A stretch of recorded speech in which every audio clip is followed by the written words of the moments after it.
Buongiorno.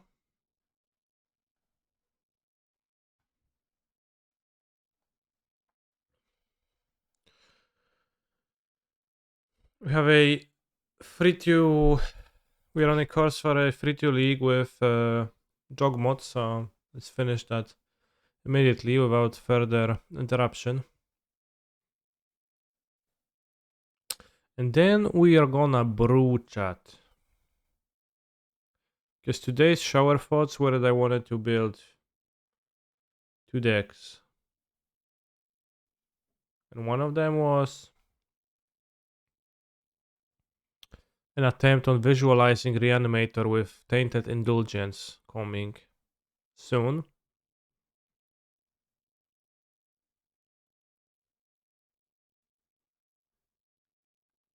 And the other one was some Urza actions.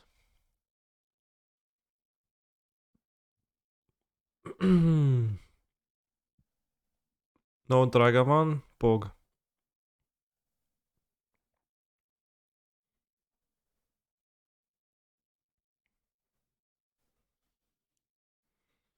I would have, of course, said something different had I had a young wolf in hand, but obviously I do not. That is fine, we have a turn to play. Okay. I want to play the wall or the guys. Maybe guys, no attack, better versus Ragavan. Fetch forest. So we might want to fetch swamp. And then we might also want to fetch Triad Arbor. So I actually play Overgrown Tomb here.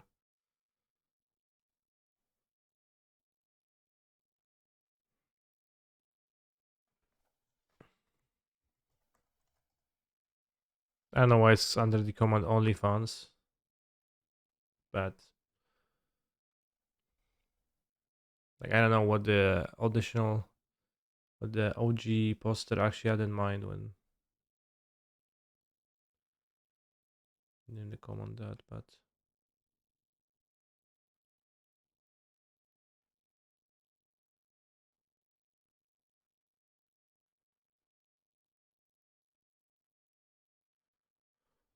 it is called like this. Iterate Pierce exiled, did you miss land broski? It was not Kanye Mango, no.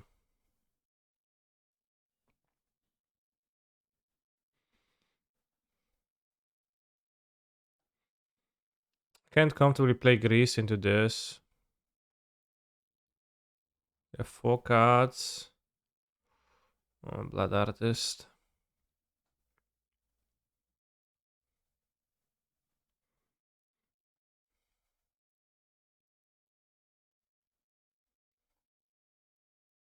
I could use Grease to kill this.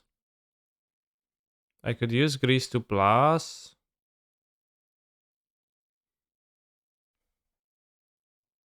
Don't seem great. You'd go Wall of Roots, Blood Artist. It's kind of weak, but if they play Regent, it's better. You can also like pray to play Yawgmoth next turn. Of course, when they have Counterspell mana, if they can Counterspell my Grease, Counterspell my Yawgmoth, I can just take infinite damage from the DRC. They miss a land, they draw another card from the bubble. They scry to the top, so they probably have a third land. So if I go Greased, sacrifice, kill this. You can still shoot, hold up, counterspell, attack, to which I play 2 monsters. You get to attack otherwise, and you get to play the Blood Artist too.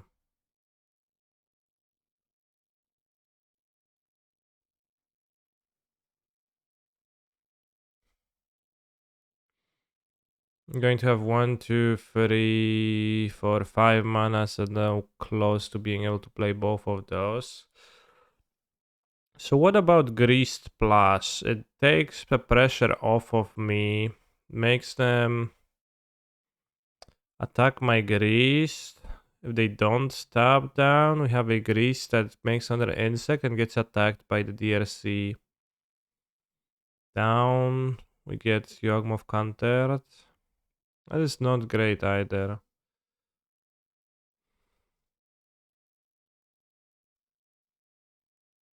I did use an unholy hit on the bear. They have 7 to 8 removals in their deck, so they're not unlikely to have another removal.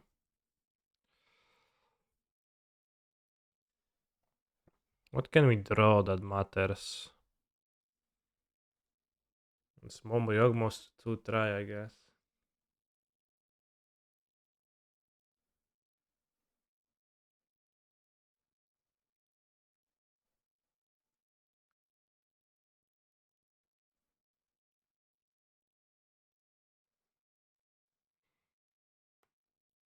If they miss on a counter spell, Greased minus here is phenomenal. It doesn't seem to me like Wall of Roots into Blood of Artists can be phenomenal.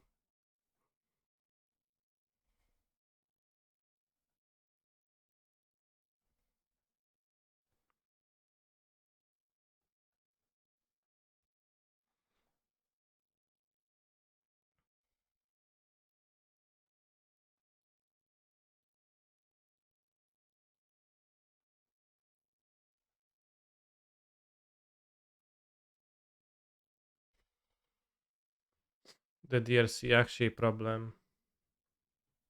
Yorion free, Sach, look what they did to my boy. Are you a big Yorion fan? In that case, you should stop being one ass. It's for your own good.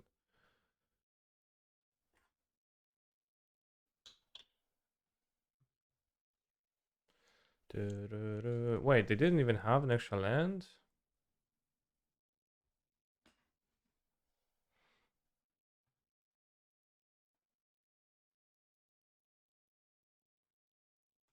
To play Yawgmoth here, but it doesn't seem like it has any upside.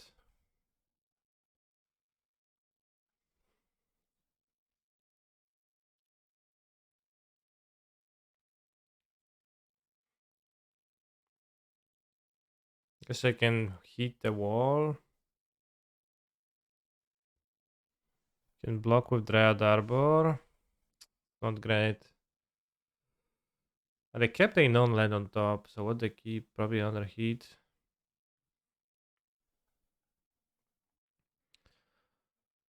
I probably will block. Yeah, let's block with the Arbor because it seems not super not to do that. Right, we are robbed of that opportunity. They only have 2 cards. They didn't cast any counter spells yet, so likely they will have it. They didn't even cast a Young Wolf, so they probably have a Archmage's Charm. Let's go with Harapatra instead.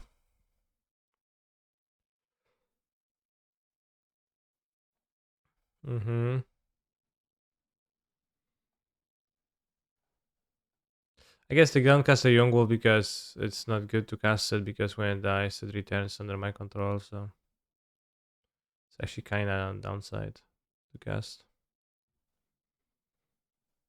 Iteration and 1 card.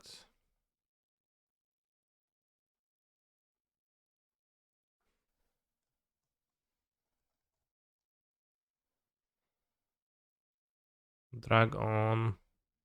Alright, Death. Death and Despair, bros. They literally don't have anything, then we can, but of course they will. What happened to Serpent Bird? I think 4 color. Control, Elementals, Yorion decks. They just are not very good and they don't let me realize my potential as a player. So I will never again play them in tournaments.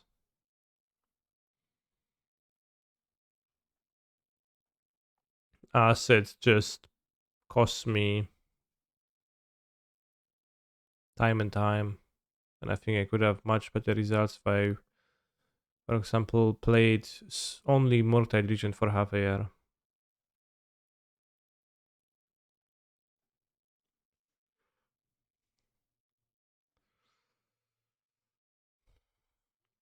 Involve the wolf.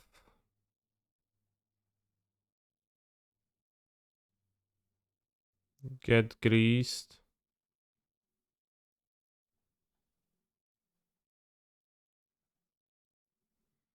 Yeah, obviously we don't actually get anything. I think Folklore was fine to battle the Lurus decks.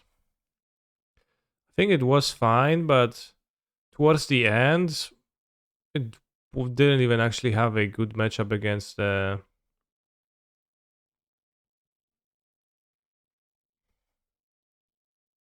didn't actually even have a good matchup against Grixis when Grixis got tuned gameplay wise and like people were getting better with it. It was getting kind of hard.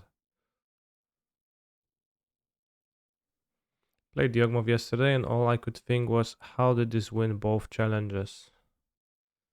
Yeah, it is tough at times. I don't want Eldritch Evolution against this matchup. I think we want the Sexy Vivian. I think we want the Murderous Cat. I don't know about Thoughtseize. This counter spell, it loses life too. I think my opponent's deck is too aggro for that. For me to want to Thoughtseize them.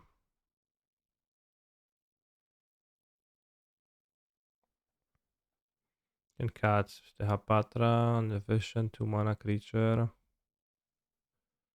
I know that the Herald's Messenger is actually good against them. Or needed. Very worth having to tutor for the combo option because just drawing cards might be actually not good enough. Might want to trim a card. It's a bit expensive. Multiple games I comboed and passed a turn and died. Well, then it did not combo because the combo actually kills them, right?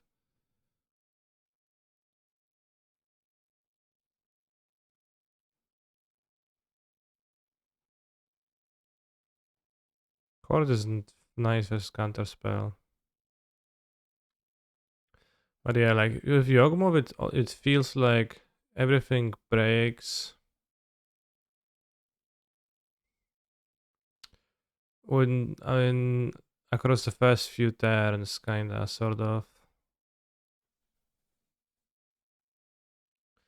Like a lot depends on how the first few turns go. I should have got a wall, but it's good with cord.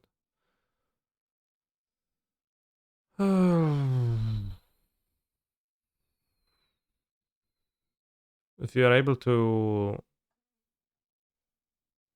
get just random creatures on the board, then every Yawgmoth is just very threatening. And if you play Yawgmoth on a small board, well, like behind, then it's much less threatening. Just keep. Turn 3, cord for 1. You can get Young Wolf. And you have 1, 2, 3, 4, 5, 6. Cord for 3 possible. I think it might be keepable. A bit on the weaker side, though. Do you have some Bruce with new Capen already? Any Obnix list deck or the Vivian combo, maybe? I did not do anything like that, but after I finished this league, I wanted to give an attempt to building a reanimator deck with tainted indulgence. And I was thinking that it could be red-black base with just a blue splash. And play Ragavan too. Seasoned Pyro too. I think those cards seem appealing to me in that shell.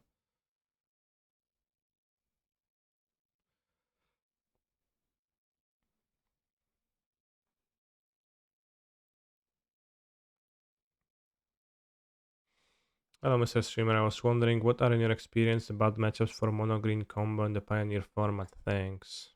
I think Phoenix with Thing in the Eyes is pretty rough because it's very hard to. There's no good ways to answer Thing in the Eyes. The blue red control deck seems to be a much worse Thing in the Eyes deck, so that's less of a concern, but.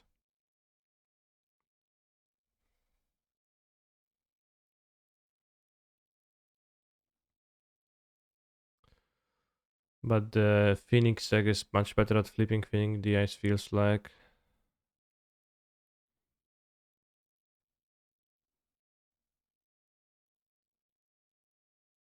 Which deck requires more skill, Living End or Burn?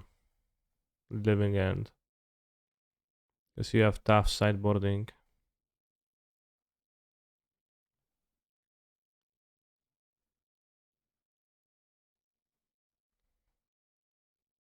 Yeah, maybe it's banned. Well, I don't know.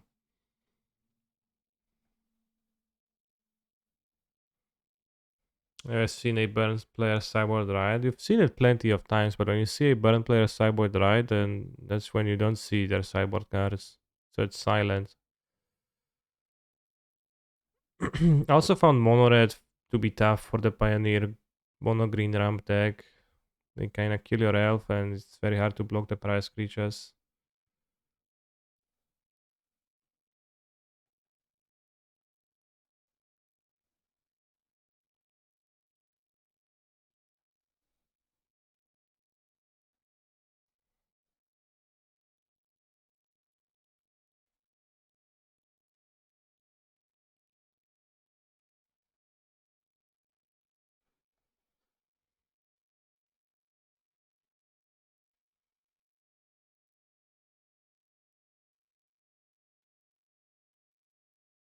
Yeah, we're not a stuff too because there's no good ways to stop them. Current Cage, but Current Cage is so awkward because I've done Current Cage and still lost to the 6 mana Wolf Lord because Cage actually hoses my deck a little bit too.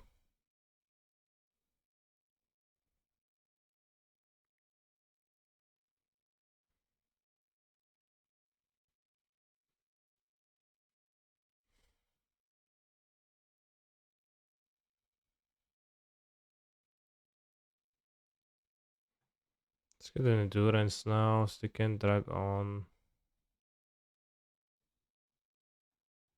Can attack them next turn then, or hold up another card.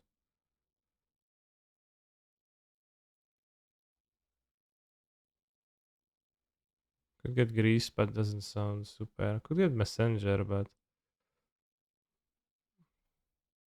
I think Endurance puts me in a better spot.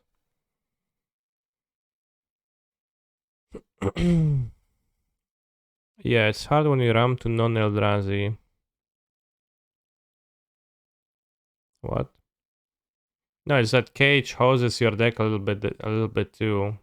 I think the things you're ramping to are pretty good in the mono green deck. I think that's not a problem.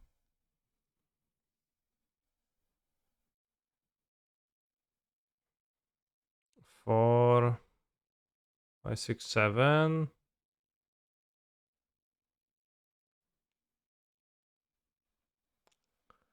Yeah, but we're not a one strumpet on board, right? It must. No, we're not a one strumpet because you have to get the cage with Karn. Not by default, like Winota trumps you, but then the hate cards for Winota also hurts you a little bit. That's the problem, not that Winota goes bigger. Have 3 big modern tourneys next month and still can pick a deck for them. Play Living End or Blue Red Murktide. Simple.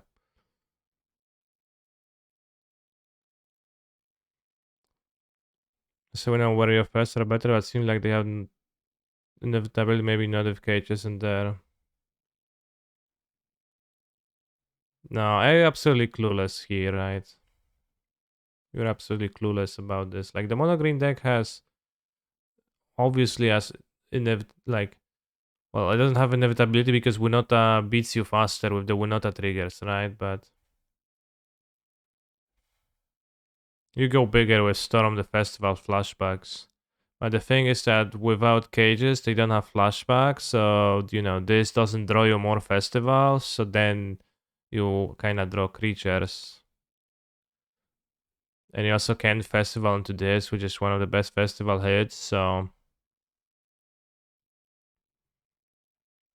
it's just that the cage hoses you, but normally, if your opponent would just be playing Tovolar's Huntmasters and wouldn't have the Winota in their deck, then you would absolutely go over the top of them.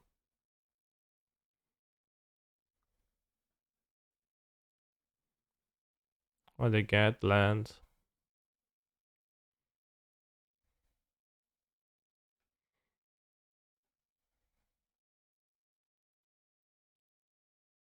Let's play endurance, start attacking. Watch God play green versus red, that seemed like a nightmare. Yeah, it was pretty tough. I think the mono green deck isn't that good, but somehow everyone, every Pioneer streamer is playing it. So I guess I advertised it successfully, but I don't think it's actually that good. I think it's like I think it's a tier below tier 1 in Pioneer, definitely. Because it does not much upgrade against the best decks. How expensive are your Yandona leagues now? I see. That's a nice. Uh,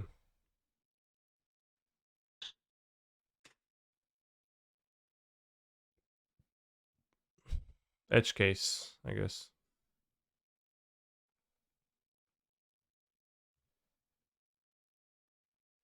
Do you think they'll have spell pierce?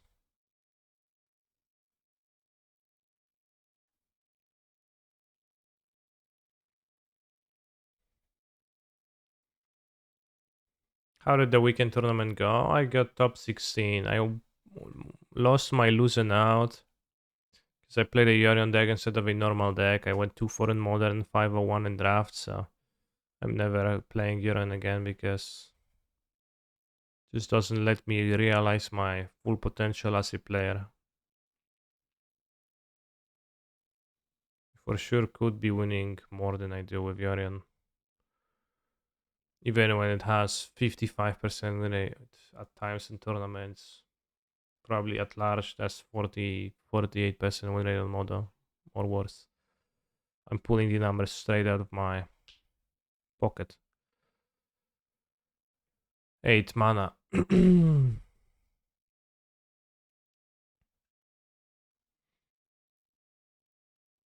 have Delirium. Let's get Yawgmoth in the end step.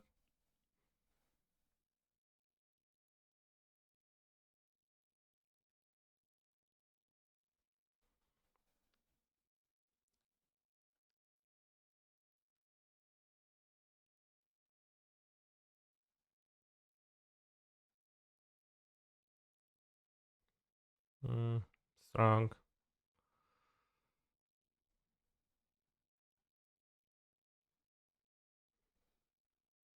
What if I told you there was a rent Ethereum now deck that 5 but also had Slugger, Life from the Loam, Chalice, and Seismic Assault. No Yorions needed. Okay. Yeah, you can 5 with stuff for sure. So I want combo.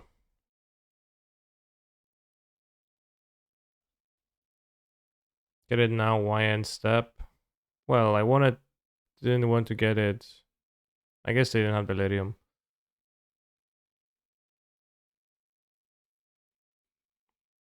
So I shouldn't be worried of Unholy Heat. They only get Delirium with the dress down. Down.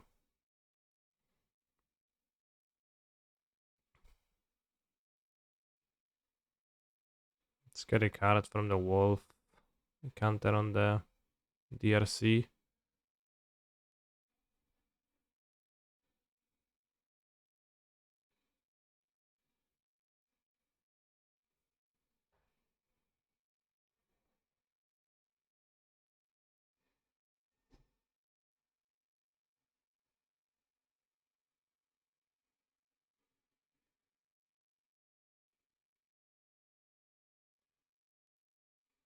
Alright, and we can pass with this board.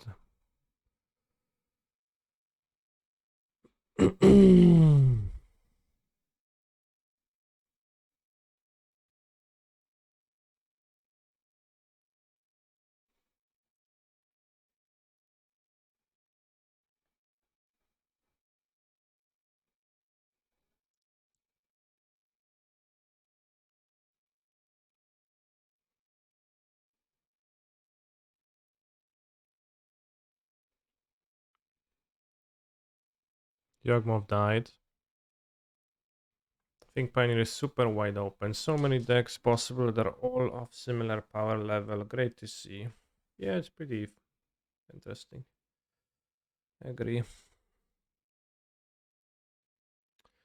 Seems like they have the drag on, so my strategies of holding them down are not actually that good. They might need to kill their own DRC though. 1, 2, they have 5 types. You can probably make it survive. 1, 2, 3, 4. Yeah, they can make it survive. With 4 cards.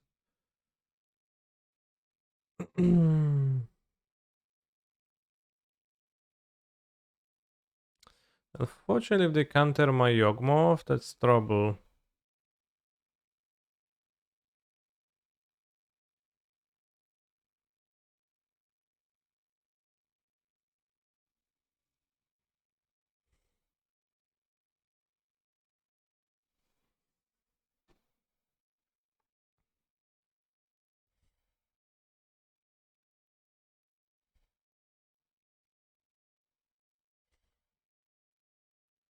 Did I use the Arbor? Yes, I did.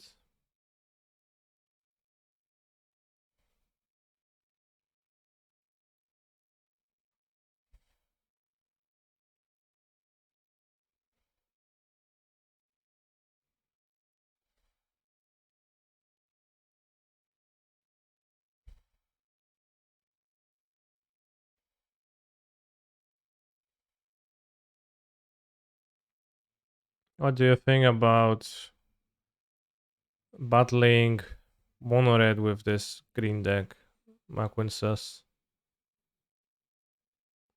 Because I experienced toughness when I did that, and softness when I was the mono red side. Probably being on the play helps. But the elves are actually not very good against mono red.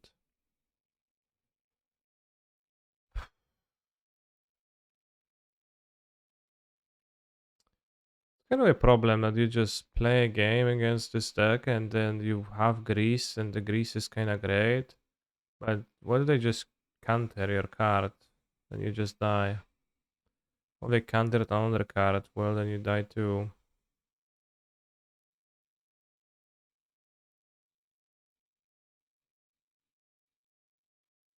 You play the burst first probably. Caryatids help. Yeah, I was thinking of maybe playing 4 Caryatids. Ooh, damn. Uh, yeah. Top.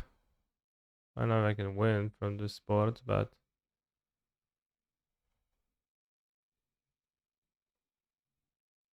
I was thinking of playing 4 Caryatids instead of the Wolfula Haven. Although Wolfula Haven has nice synergy with Kiora too. Sometimes you go turn to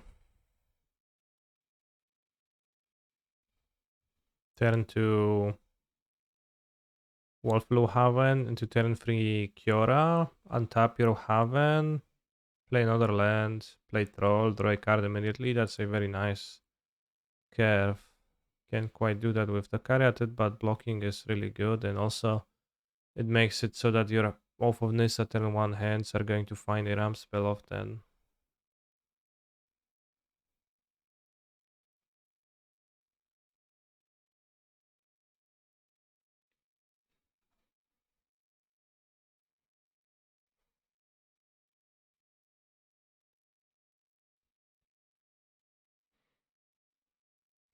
Yeah, blue-red is unfair.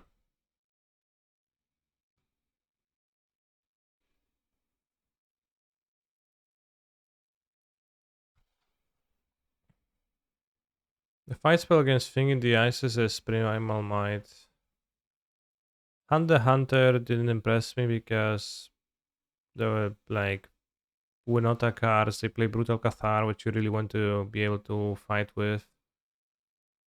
Or something, and Thing in the Ice too. Canary Transformation is an option, but I don't know if it's a playable card. I don't know if Primal Might is actually a strong one.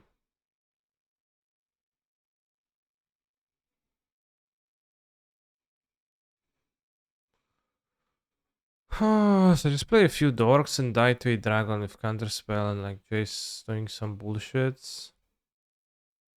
Endurance once again played. Stop the DRC, kinda.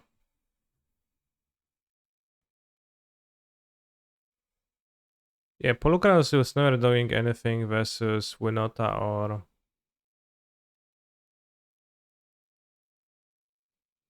it's never doing anything versus Winota or thing in the ice, right? Polukranos is for the mirror at best. Once you have Nyctos or against a creature decks, it's fine, but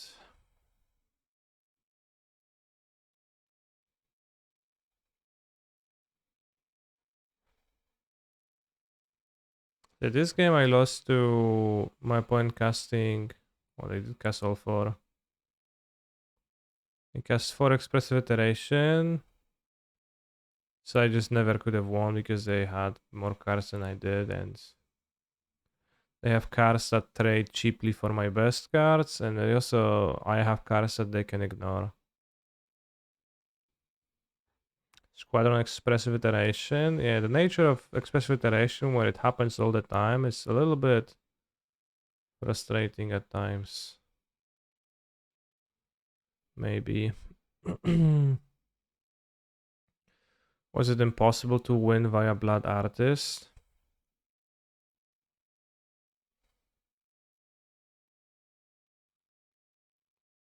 I don't think it was possible.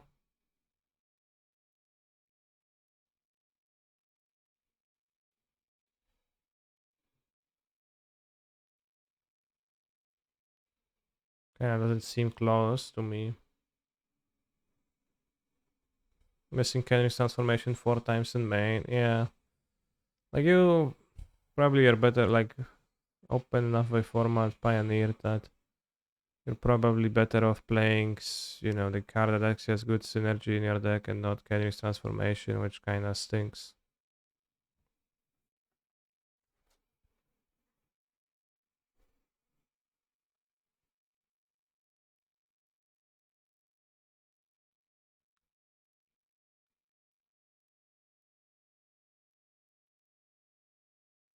Surfy.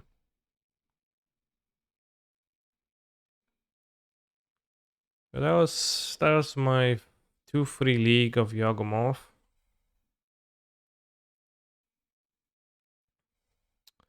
I don't know, it seems like maybe the players who put in the time get rewarded by this deck, but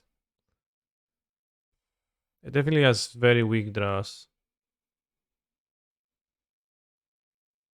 And still on versus Wolfalo, it's important that Wolfalo doesn't get bounced versus Thing in the Ice and helps you rebuild, yeah. Both have upsides, downsides. That means you should play free.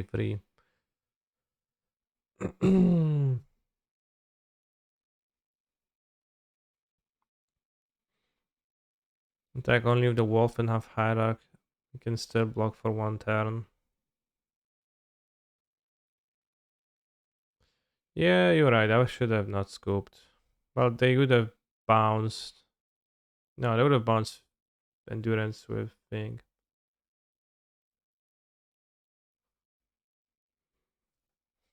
I guess a counter. They have a counter, but they might not have a counter.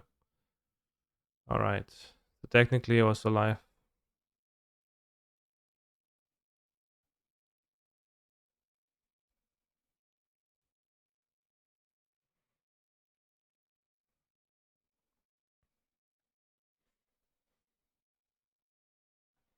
Let's brew a new Capenna deck.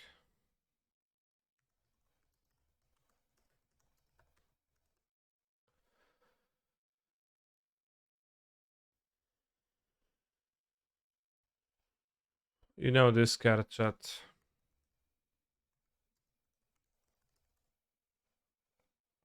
I think it's awesome.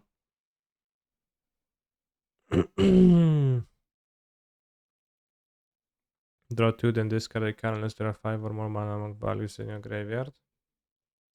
They are toast to good health went immediately. Horribly Ori.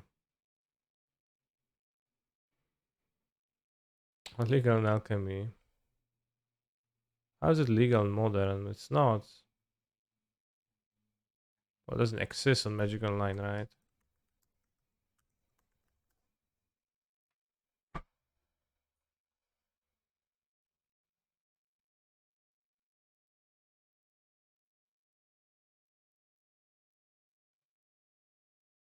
I think Riveteer's Charm will be playable in Modern. I think it's relatively strong, and the biggest barrier for Riveteer's Charm is the fact that it's Jund colored and you need to be playing a Jund deck. This doesn't seem like a nice thing.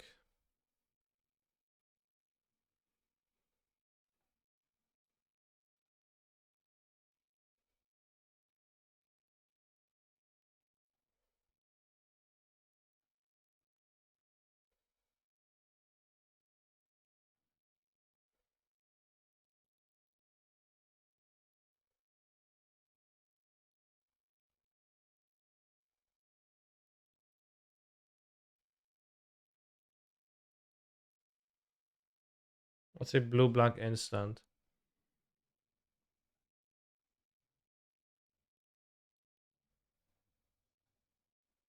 Which you can use as a proxy.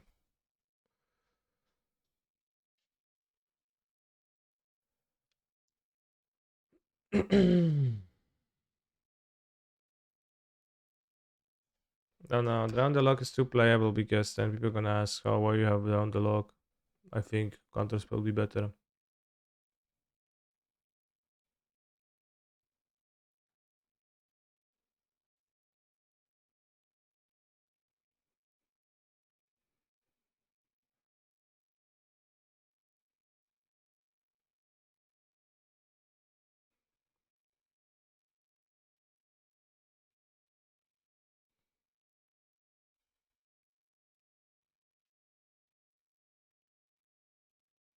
Unfortunately, the search is a little bit too vague for my tastes.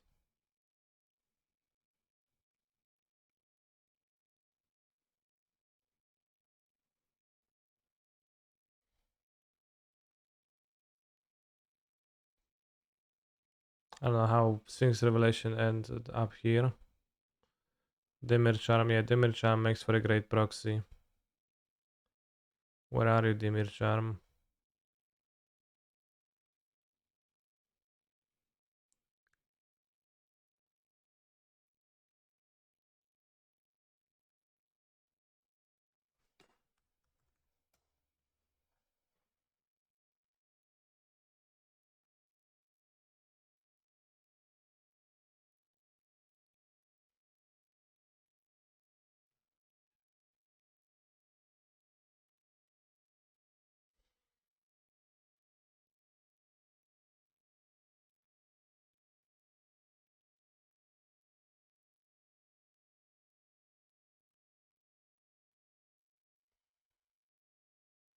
So you want Seasoned Pyromancer.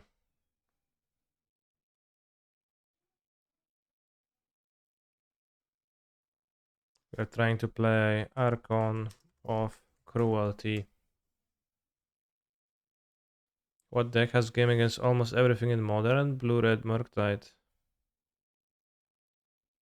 And Living End.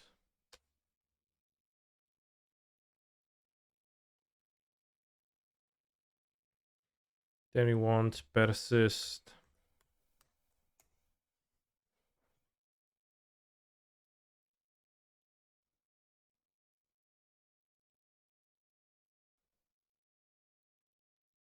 Then we definitely want Ragavan and Thoughtseize.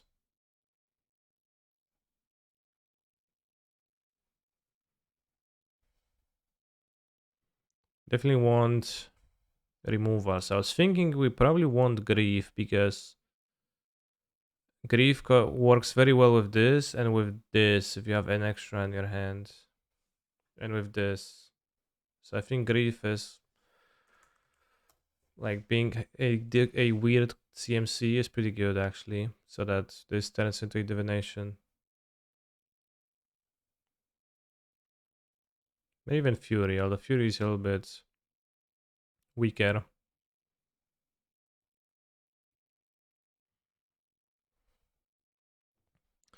Not sure if you actually begin by playing iteration in a deck like this because it's a great spell, but you already have those card advantages. And blue is going to be a splash.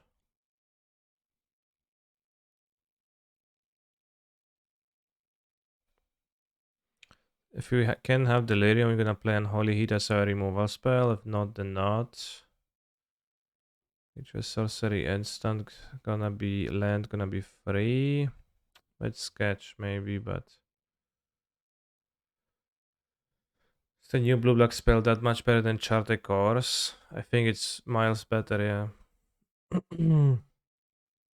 Spell gets you Manning and Soul and Ephemerate Dawn, yeah, but red can give us Ragavan for actual ability to pressure folks.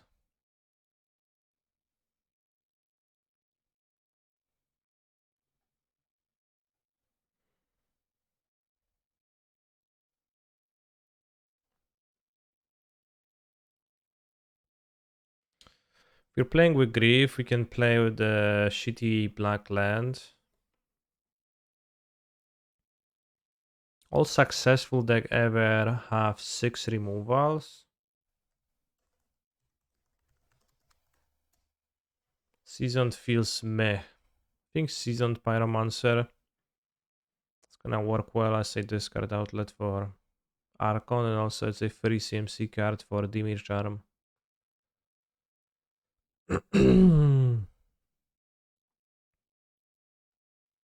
It's customary to play 6 removals.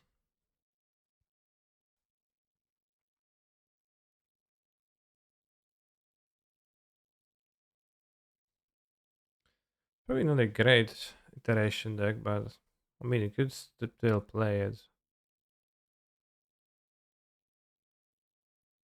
You can play iteration if you play the funky land. The iteration is going to be a bit tough on mana, because you will be going to get. You're going to be getting Blood Crypt a lot. And you have. Well, you're going to have red alongside blue, black, anyways. Might as well want Fury for a CMC and enough red. Wait, what? And Fury for enough red? That is kind of backwards, but Fury is an option too with different CMC, also a persist target. Would Fable of the Mirror Breaker be better than Seasoned Pyromancer?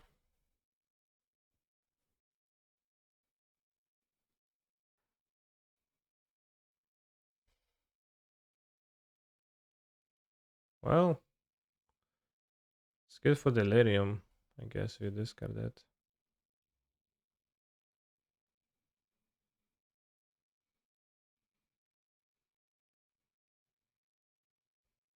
Feel like we are overacting to the blue black divination. Doesn't feel that different from Charta Course, even more so in a deck like this that doesn't play much instant speed.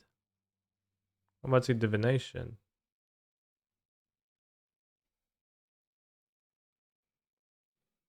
Can also play Drown the Log, actually.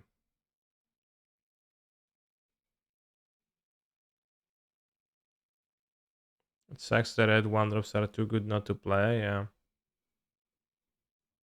Pretty difficult to make it a divination. I think this deck should be able to.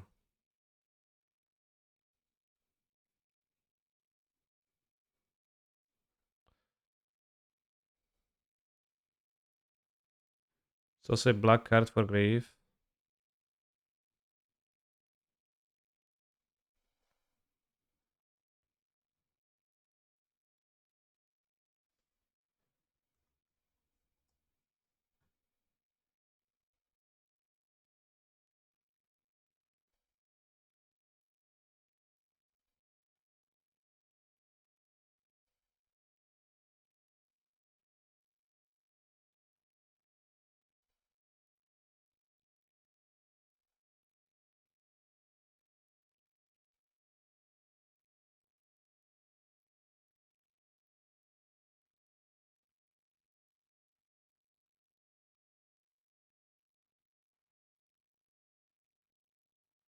We already have Grief. We don't want to like play too much this card. Inquisition doesn't have the Thoughtseize upside.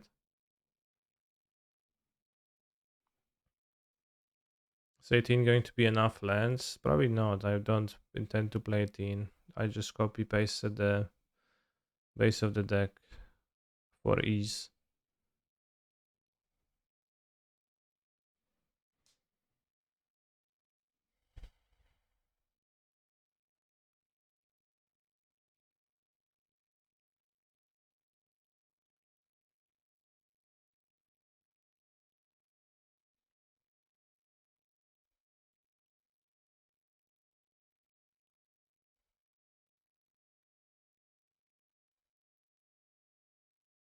Maybe Esper still goes better.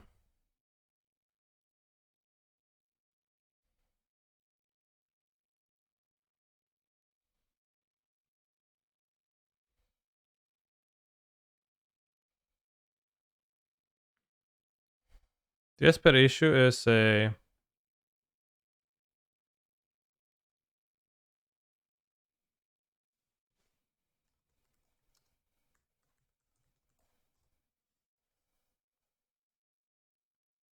the Esper issue is that you still don't get early plays.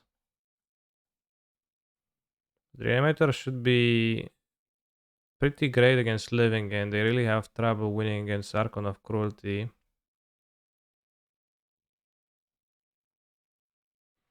I was thinking about trying out the new black Hideaway enchantment and Esper Reanimator.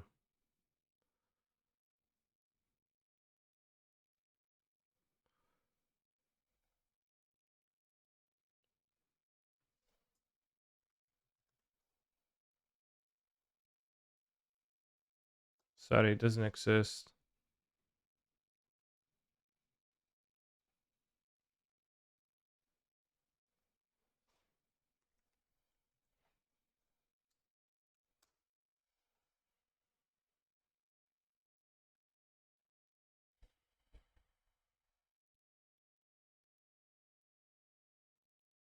$20? What? I can try it, but it will not find success.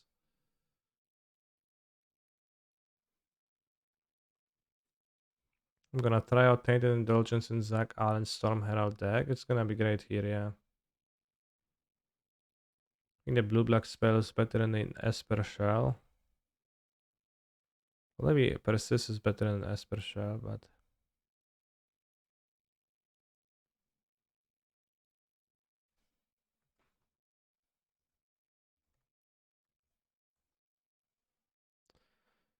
The problem is that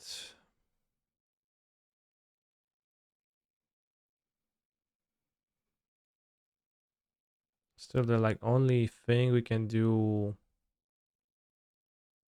that's great early is Grief Ephemerate. Maybe we want to play Grief, maybe Ephemerate, maybe we want to play the black land. We have a lot of black cards. But I don't know if that's such a powerful combination really.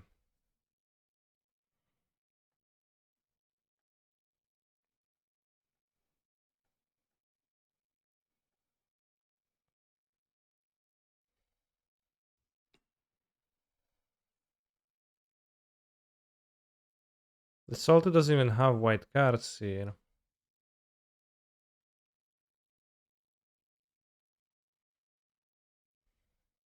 How does the deck work against Rest in Peace slash Endurance? Yes, Endurance you should be able to interact easily. It's Rest in Peace, you can kill it. I don't know. Like people like Esper was a deck, but typically was pretty terrible, and I think the Ephemerate angle is pretty bad in this.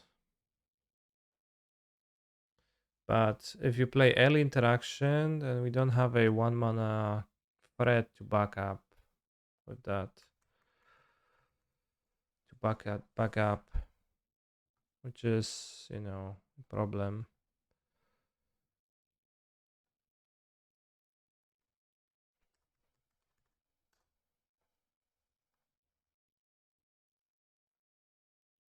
Does this consider pitch to grave, chat? Be great if it did.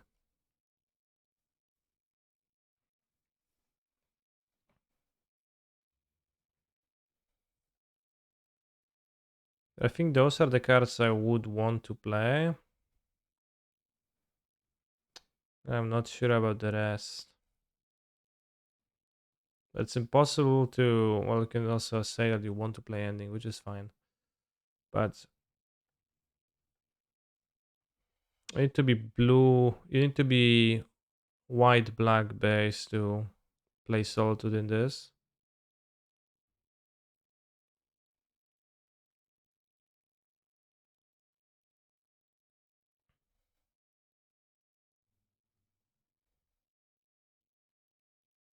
You need more ways to bin Archon. Yeah, it was nice that when you have seasoned Pyro and Grixis, you have more ways to discard Archon. To so Esper Animator is already a deck, right, chat? But it's a fairly poor deck, and I don't want to like take the terrible deck, replace one card with another card in it. I don't think that's enough for Esper Animator. I think Esper Animator needs a little bit, but I don't actually know the Mardu ones, so I'm gonna take a look at the Mardu decks.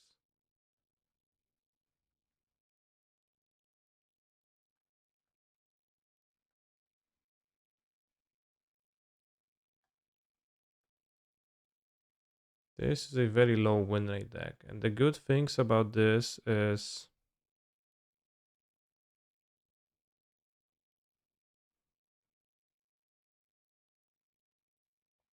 to use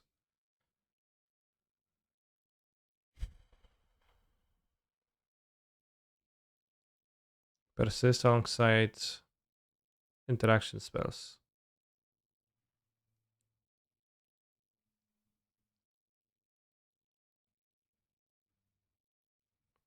And then you have a 2 mana, super Murktide Regent.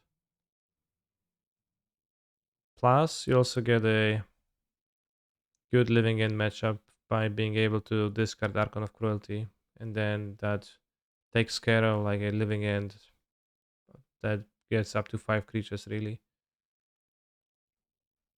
alone. What if Sultan Tarmo / Raven's Crime / Loam?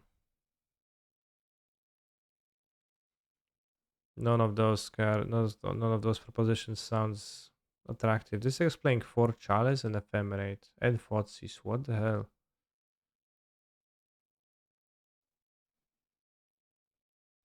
So that's absolutely not the direction I want to follow because I don't think it's a very successful direction. And also seems like just as if it was badly built. You get Esper Triumph too.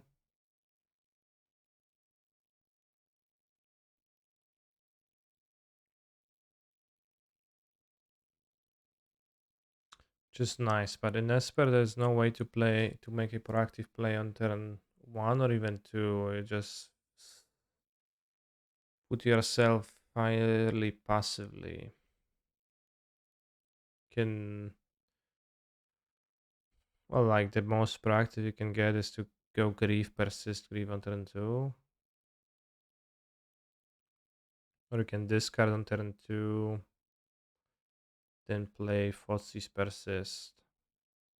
And that's all great, but I was thinking of non-graveyard reliant strategies too. White giving you answers to hate is great and all.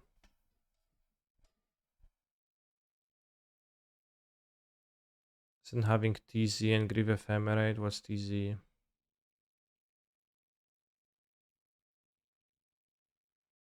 Bob Crazy Salvage? No, those are not good modern cards.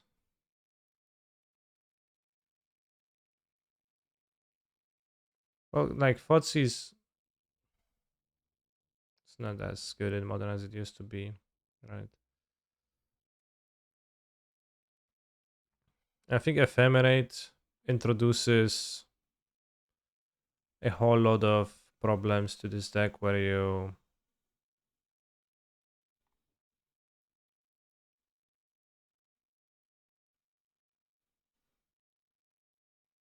hands are gonna be mismatched. You're gonna be drawing the wrong parts of your deck, which like is already a thing because you have passes Archon.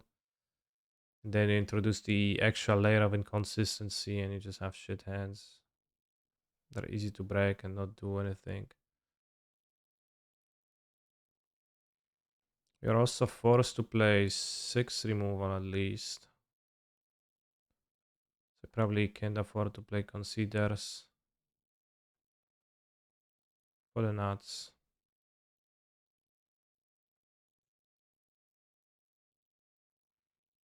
The strategy needs more reanimation cards. Just 4 unmarked grave and 1 burial rights isn't close to making good. Well, that depends how you want to play, because I want to, like how many Murktide Regions does a Murktide Region deck need, right?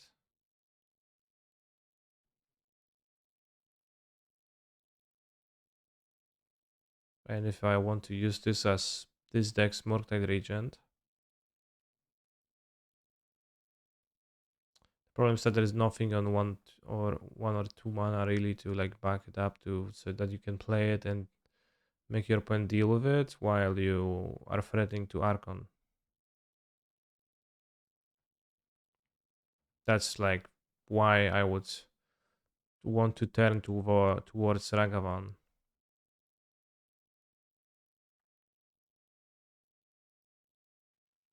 Grief in the Shell looks weird, TBH.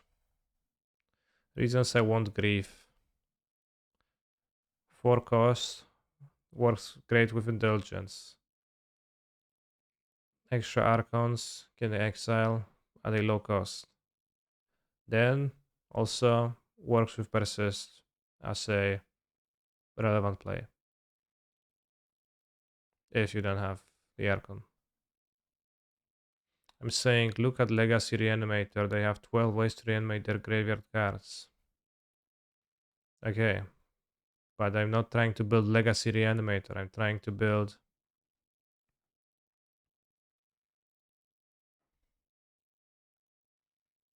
a mid-range deck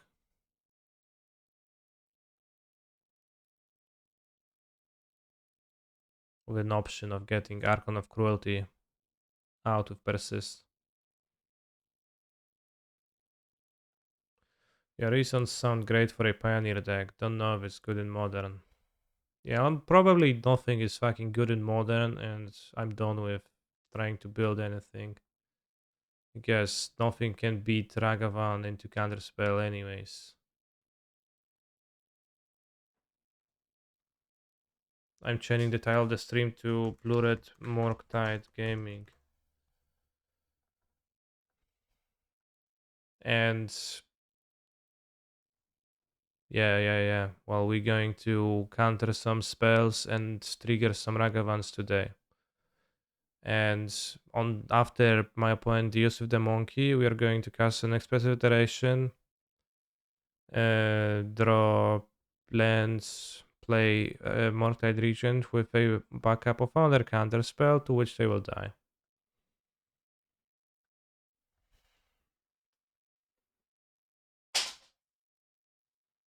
What about Obnixilis?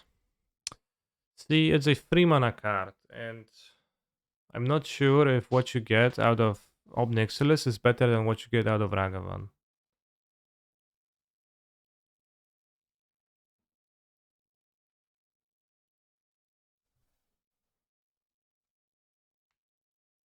I think I prefer Blue Red Mirror for the rest of my life. We've seen the new Domain Loam deck. I have not seen anything like that. Sounds like you don't really like modern gameplay right now. Well, it is fun gameplay, but you know, trying to use standard released cards in modern feels kind of futile because you're right. I'm coping a bit. We are all coping. Yeah, Tainted Indulgence is a great card, but it's probably will not be able to beat Counterspell plus Ragavan.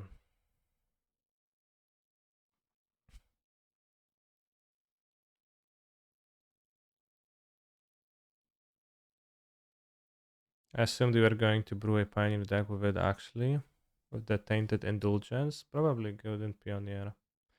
Obnixilis, I think it's gonna be insane in the formats that take place at the next PT. But I will not give you any of my brews for that as I haven't built anything yet. It's almost harder to brew Pioneer because the good cards are way more powerful than the average card. Yeah, I guess. I don't know. I mean, like, it's hard to brew in competitive formats in general, but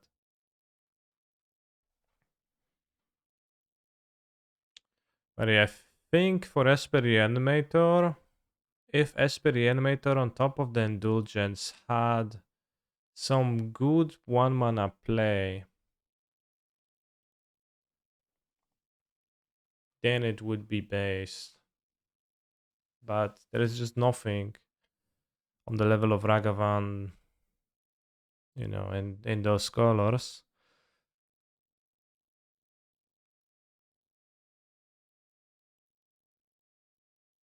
Obviously, yeah. Just to play good cards, a good advice for winning in tournaments, but it does. That's also what I was trying to do. I was trying to pull the good cards in the Reanimator deck, right?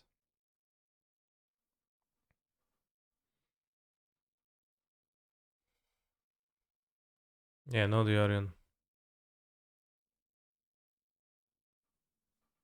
Playing Modern is fun. Building decks is just boring if you wanna win. Yeah, it's kind of true.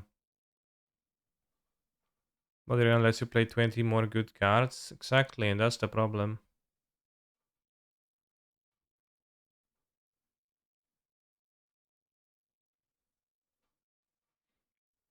Sentinel? You want to play Sentinel Reanimator? I think Sentinel is not playable in ways like this because it drops off past turn 1. And it's arguable how much it does on turn 1. Like there's different decks where it wouldn't be doing that much. Is there any deck that could use a Obnixilis -7 right away?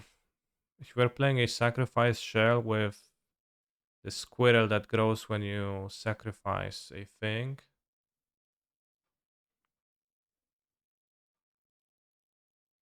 that squirrel can grow quite large, and then you can want to play Obnixilis in that shell.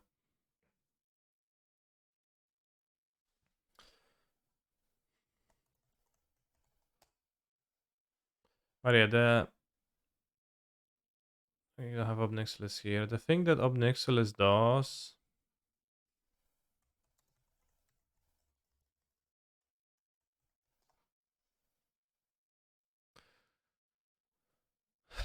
The thing that Obnixilis wants you to do is for your deck to care about dealing damage to your opponents, that the +1 ability actually does anything,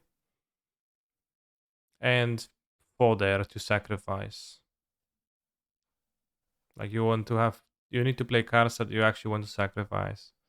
And what power they are doesn't really matter, right? Because when planeswalkers are good, it's because they are hard to deal with. But given that free mana is not a low cost in for a free mana for a planeswalker is like not really a low cost in modern. It is a very low cost in standard pioneer, historic alchemy. So in those formats, it's pretty base, but in modern it would be the top of your curve.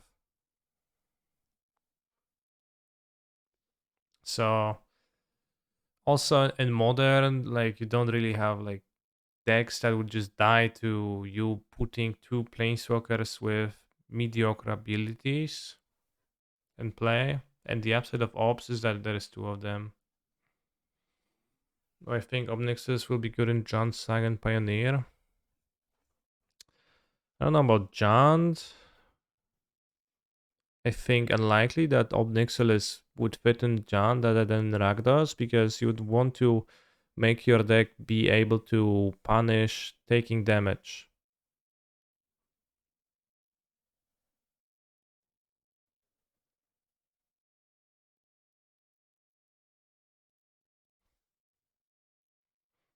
So you probably don't want to pair Obnixilis with green cards, but with just red and black cards.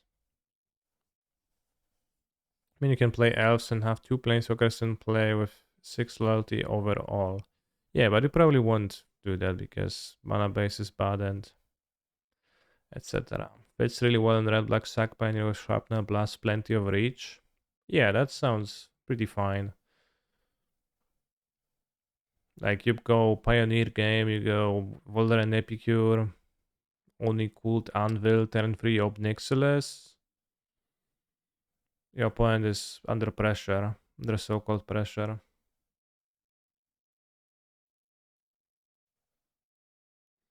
You sack a 1 power creature, the second copy isn't exactly game breaking. What? I think it's pretty game breaking. Again, like I think in modern Ob is too weak. It's like it's very strong, but not in the way that scales at all into modern. But in decks where control decks use what's the name of that card? Fateful Absence as the removal spell for planeswalkers. Just like the fact that there is two of them is pretty insane.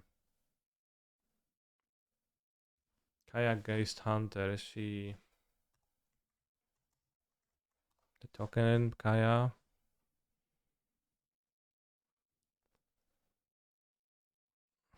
Wow, so you made 3 Obnixilis, but you have to play Kaya. So you waste a card on Kaya to make an extra Obnixilis. So for like Obnixilis you get 2 planeswalkers and you get 3. Wow.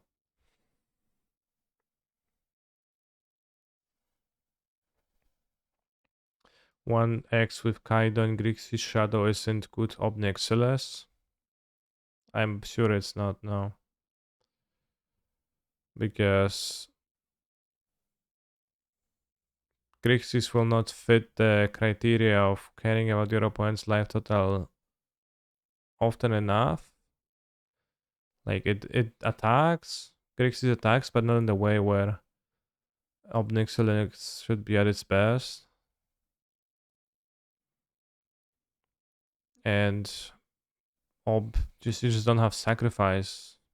Like you just have Obnixilis without casualty, right? You just have to cover casualty with something, and it's a shit planeswalker, right?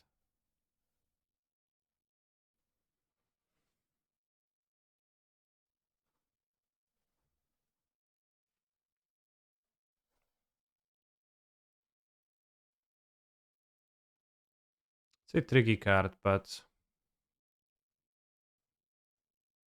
Shadow is just so awful. I don't know. I don't think Shadow is that awful.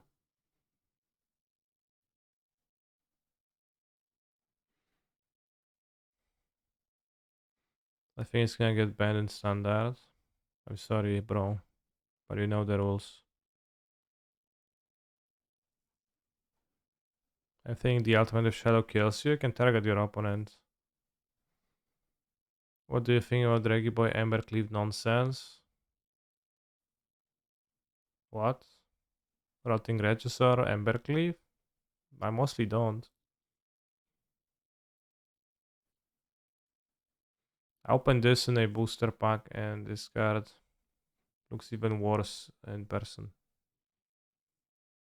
Which means it's great, and if I have an opportunity, I will play it. Think decks with Dragon Rage's Channeler and Ragavan can play one or two Obnixiles. I think that's nonsense. Why do you want to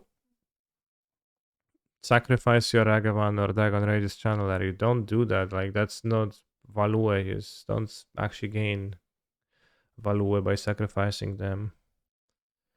Cards to sacrifice are not like you don't want to sacrifice your great cards, right?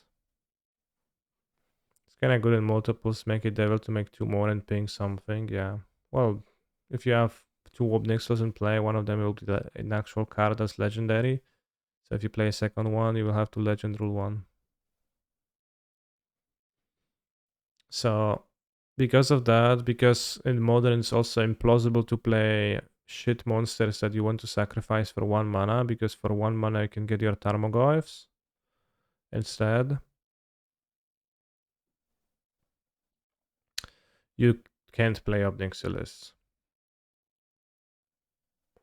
What about the Pyromancer Ascendancy deck with the new cantrip that discards? That too bad. What cantrip are you talking about? The Tainted Indulgence? Bro, I broke the format. You play the 0-1 plant land with Ob. Then you make a 0 loyalty Obnixilis, which immediately dies.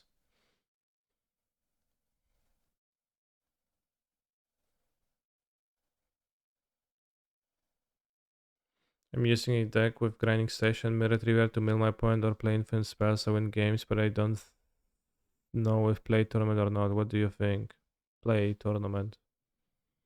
What can go wrong if you win games?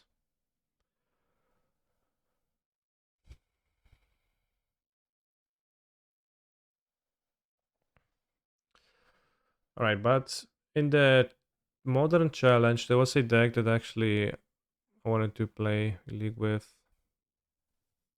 The Moing Tutors with the Yawgmoth Pok Champion.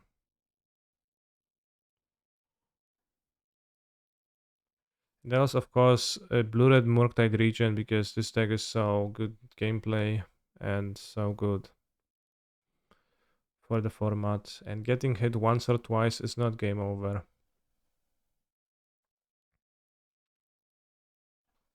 Just kidding, just kidding.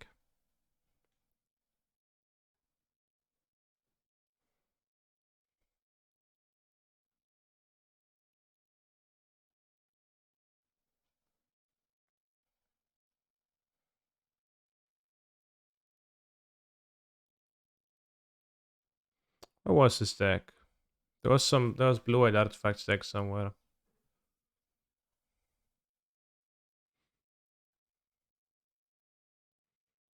But with Tinka elementals.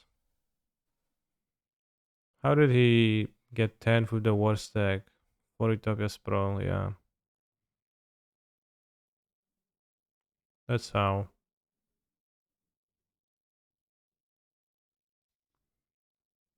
Urza of Blink. Urza of Blink what? There was a blue-white artifact deck in the challenge, an Urza deck. I don't know in which one, so we are looking right now.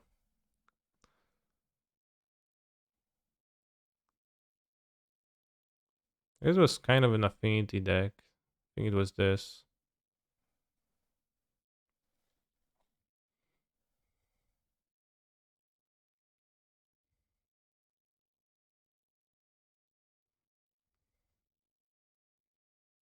But yeah, I was thinking about this, and it's possible that it's likely that the combo actually sucks deep balls. And I like this free drum, free prototype, 4p hole. Just need 4 either spell bomb in this deck for be actually good and no 0 drops.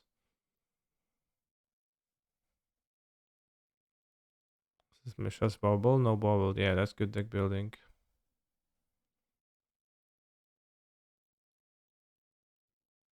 Wow, dumping spheres. Guess that's for Trons.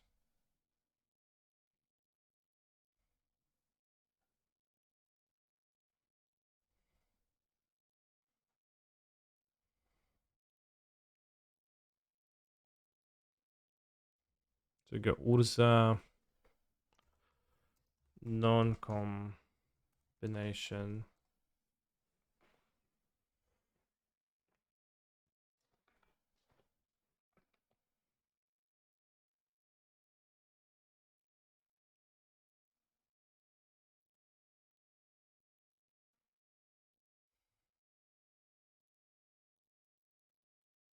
We play Thing through name Nemesis in Modern. I don't know. Maybe.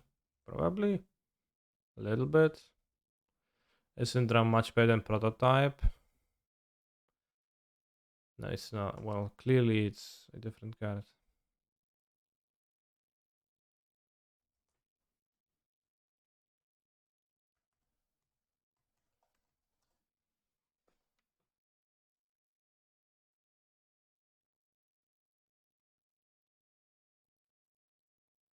TNN Legacies. Yeah, I guess Dress Down really dunks on it. Dress Down really shows it.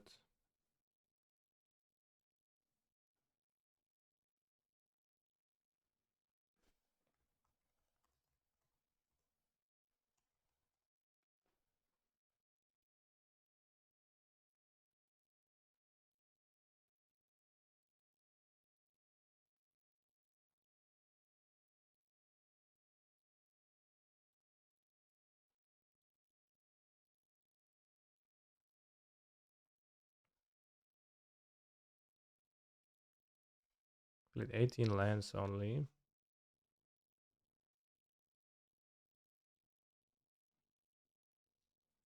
Also the 0 drops instead, and I think the 0 drops just the land's gonna be better than the 0 drops.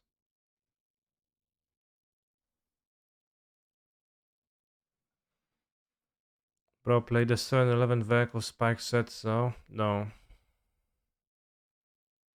Yeah, I'll play one up chip with no mystics anyways. I don't care. I don't care.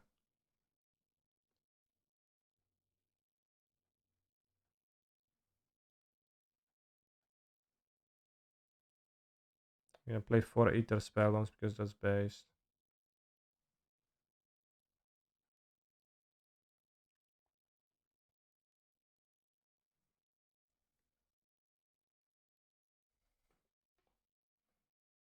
I don't care, bros. As I said, I don't care.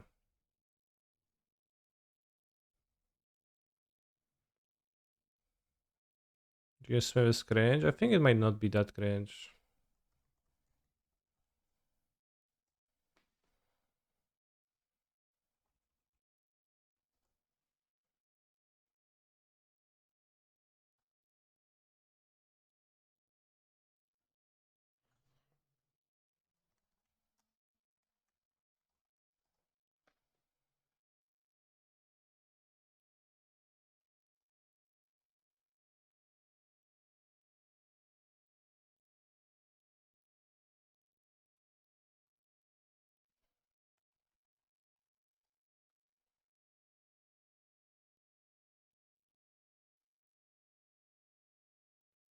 Smell without bubbles is cringe.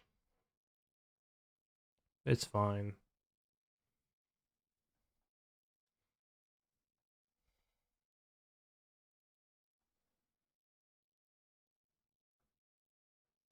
Yeah, I really don't want to play Bobulas in this deck, but I think it's fine because you can go like Springleaf Drum, Pow with it.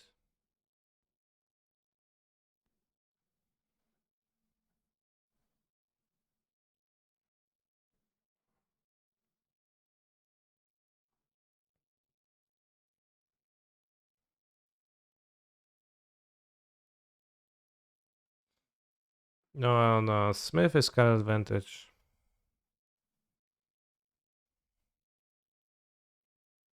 Like,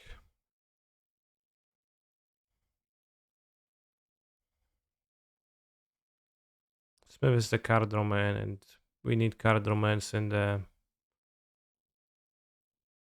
today's modern.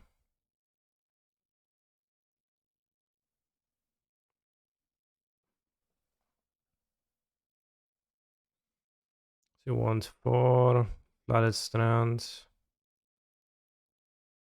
4 Seachromes, Do we need 2 planes?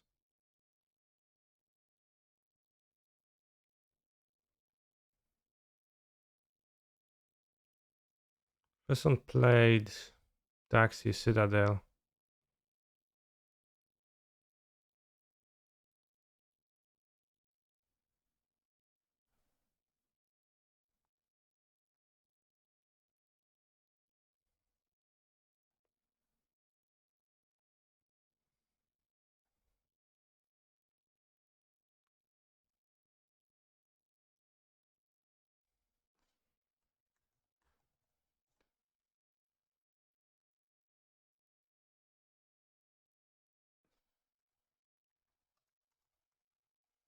How many sources we have of each color? We have 14 blue. No, we have 13 blue plus the extra artifact mana.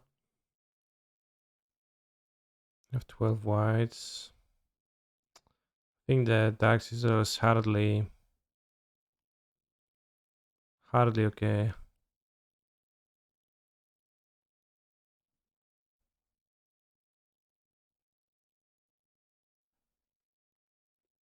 It's gonna be fine though.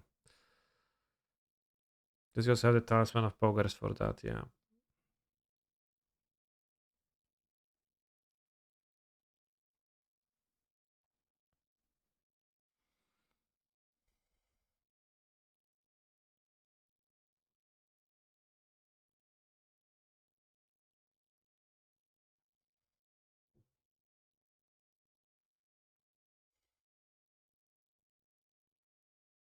Yeah, that looks great to me.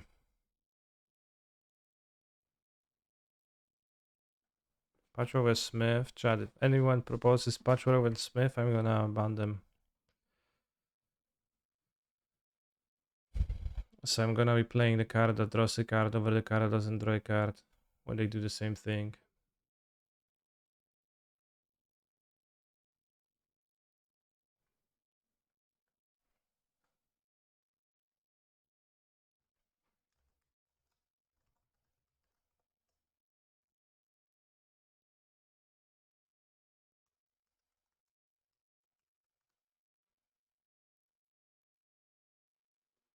Alright, let's go.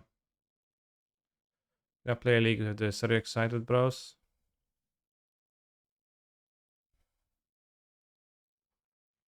We tried Patchwork, chat, in a 8 cast Affinity deck at the beginning of Kamigawa. It was one of the worst cards I ever played with.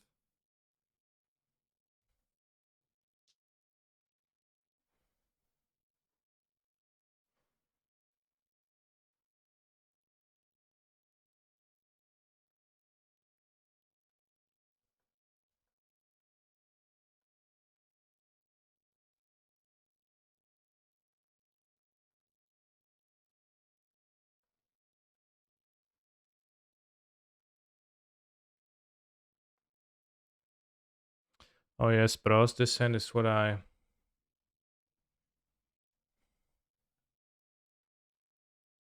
was after.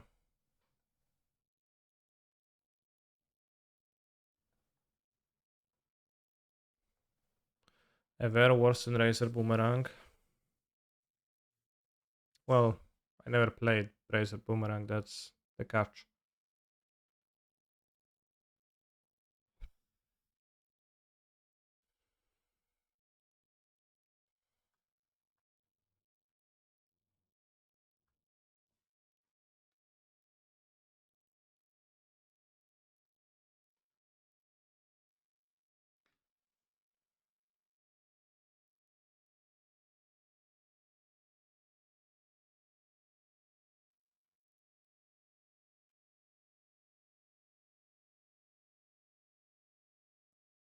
See, they took the Smith. They would have taken the Monster otherwise.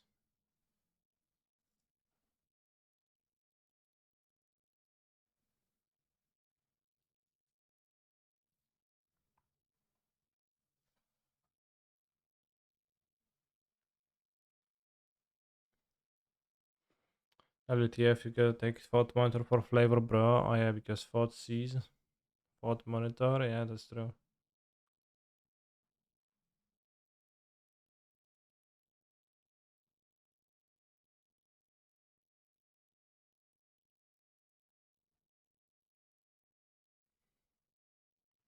It appears my opponent has taken two of my relevant plays and then deployed the card Ragavan, but getting hit once or twice is not game over, and it incentivizes me to play removal spells, so well incentivized.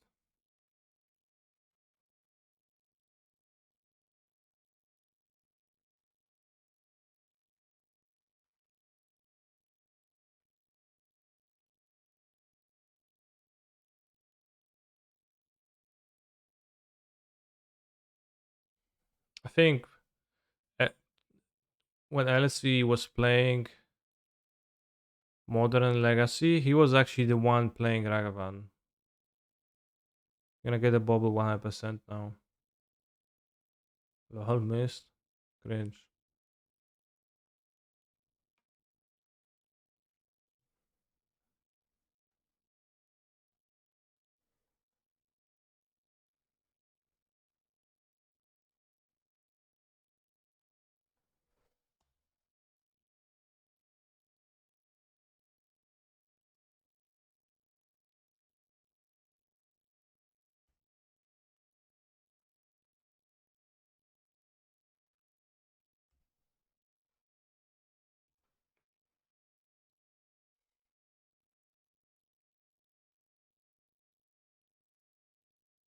Oh no, this is gonna grow the treasure.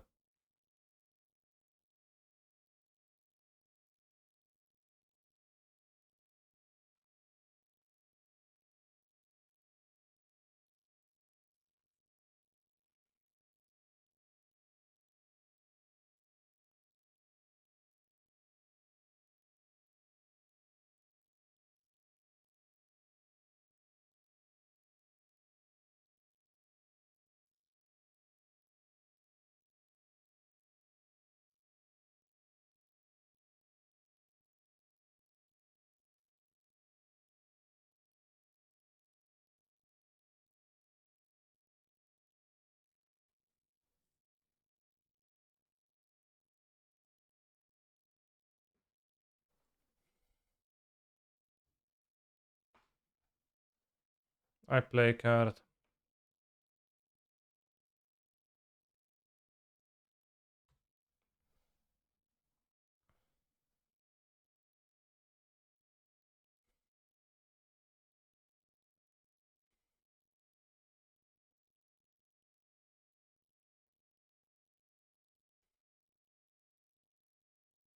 Actually, this was an automaton.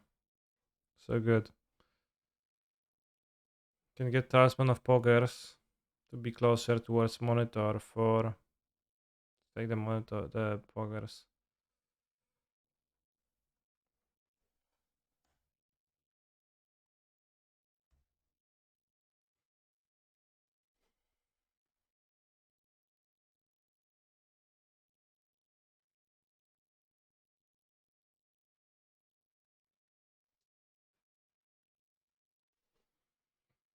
If this was an automaton, they would have had to pay for ward. Which they assuredly didn't want to.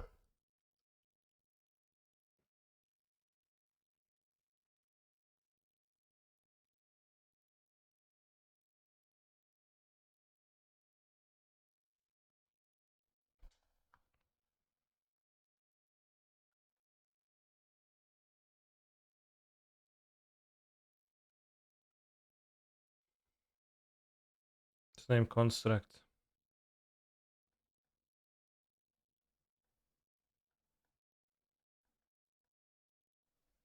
Draw two. 1, 2, 3, 4, 5, 6. Die.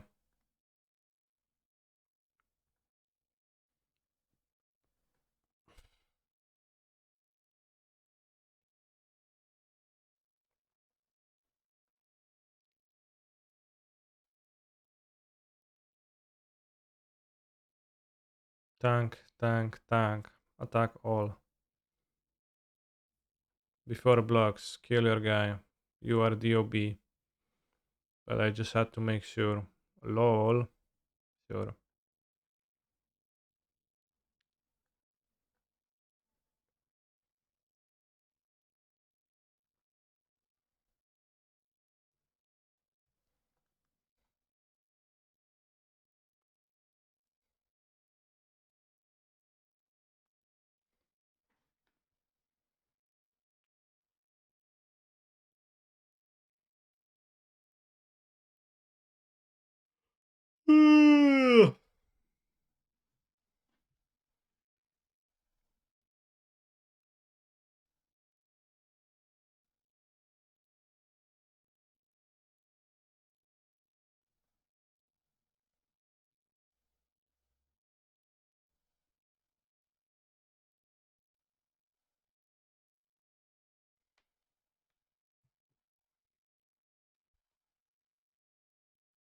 Thank you for the sub. I'll respond with just a command.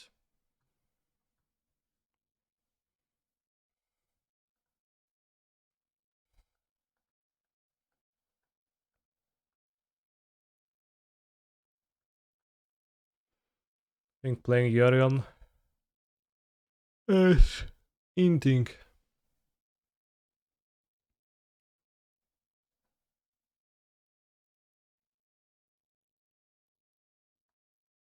There is no environment where you play cards where the density of blue-red merchandise is high enough that you can use your 50.01% matchup against them to your favor realistically.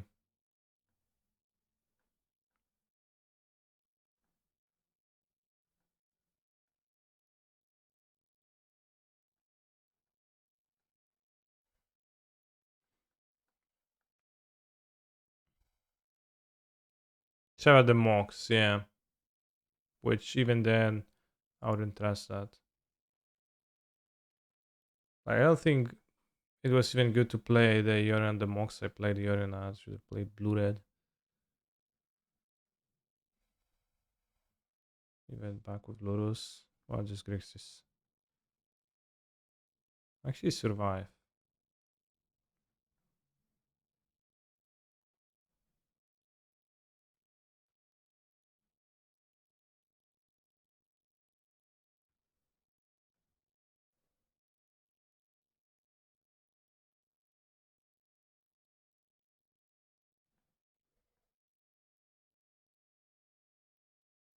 Thank you for the raids, bros.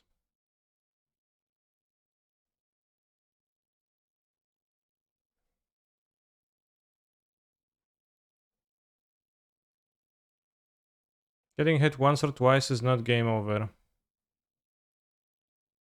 But actually, no cap.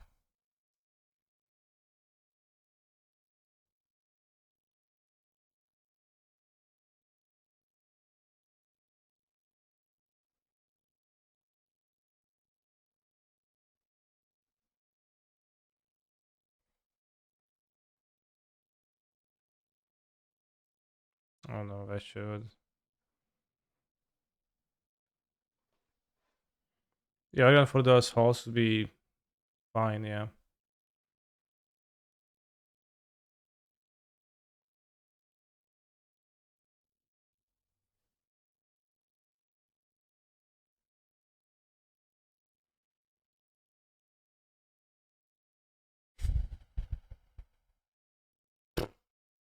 Tank. Bolt. No shit, no fucking shit, bro.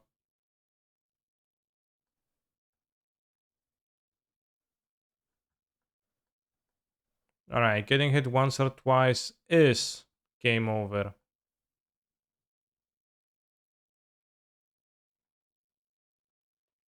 No doubt.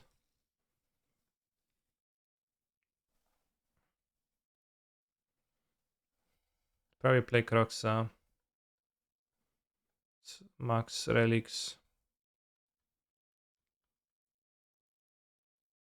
But I don't have bad cards.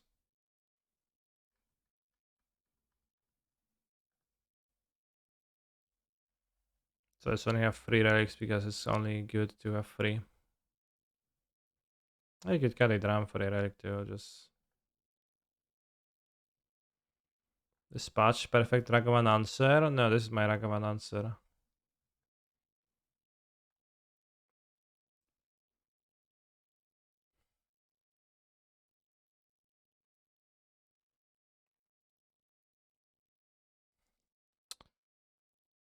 Only have 2 spells, keep. That was our Ingenious Smith. I don't think I had the spell bomb to bounce it, right? Because I think I would have figured it out. I think I only drew a spell bomb later. Maybe I did, and maybe I blew the game.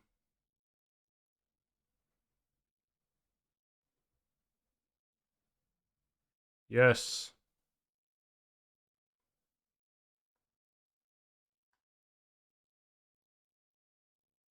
You could have, yes. Shit.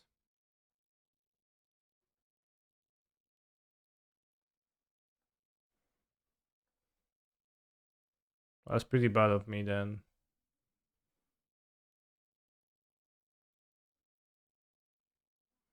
I'm going to rewatch this game 1. Remind me to rewatch game 1 after I'm done because I failed to see it.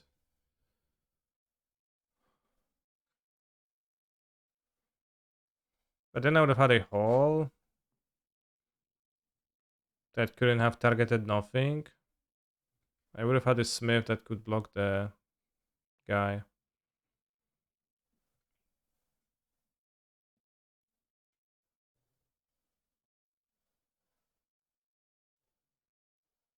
So I don't know if there was anything that's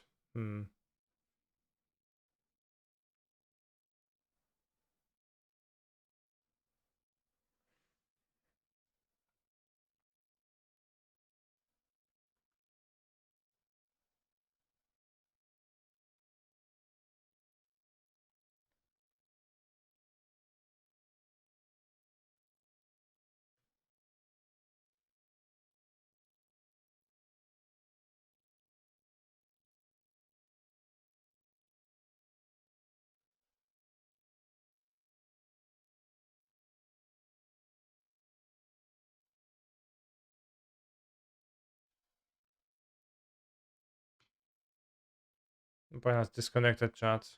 We'll never see if they played those explosives or not. Hopefully not.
Hitotsugu. Hitotsugu comes all over my deck, yeah. It's kinda true.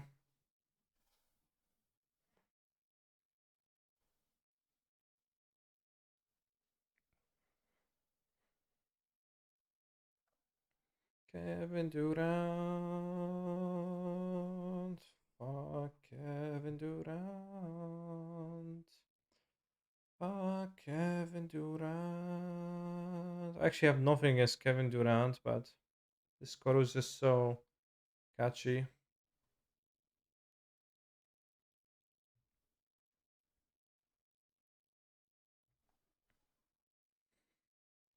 All over my deck, that's what I said. An Italian guy 2-0.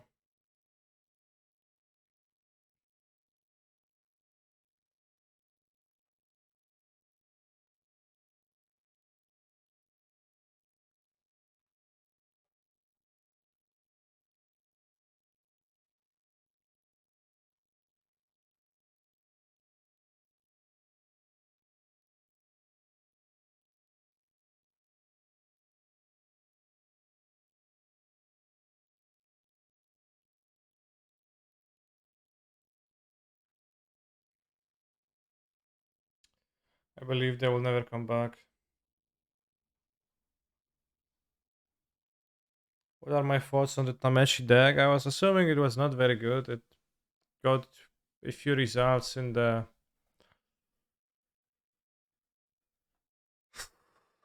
challenges, but it's weak to so many things, right? Like I can't really see it being a powerful deck, but maybe I'm wrong.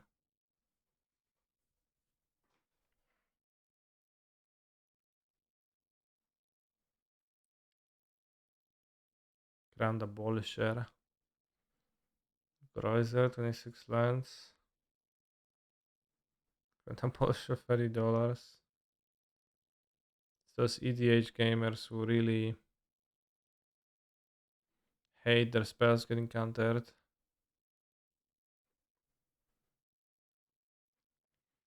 Fossil Mono Green Pioneer, I think it's solid, but it's behind the best decks.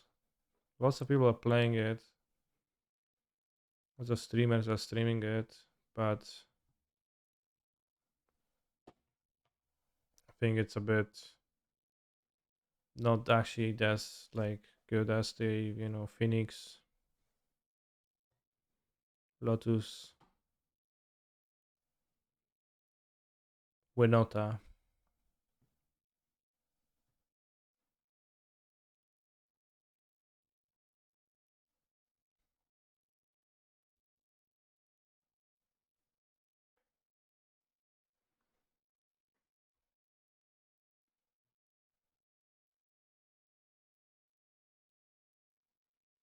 Refrio, last week at your FNM with Tamesh, you only dropped one game to G-Tron.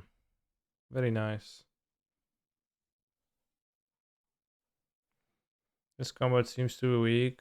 Lotus Field you can get, dumping Sphere with Karn and be fine, but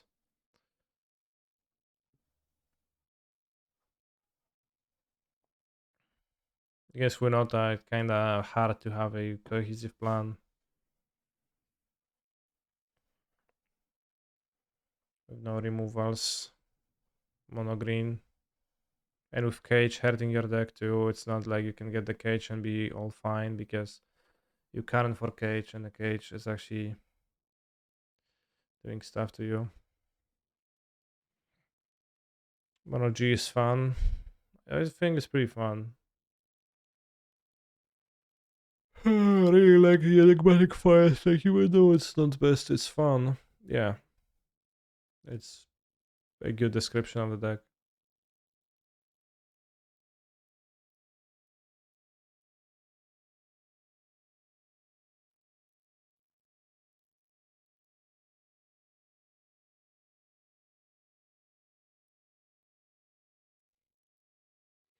Oh, opponent's back.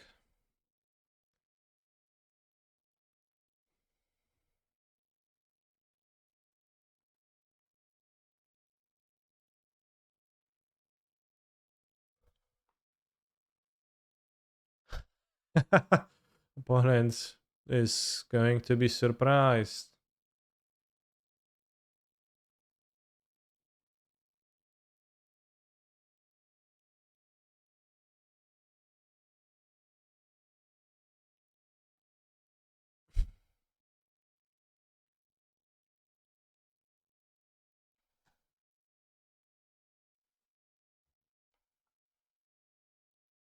I have no thoughts.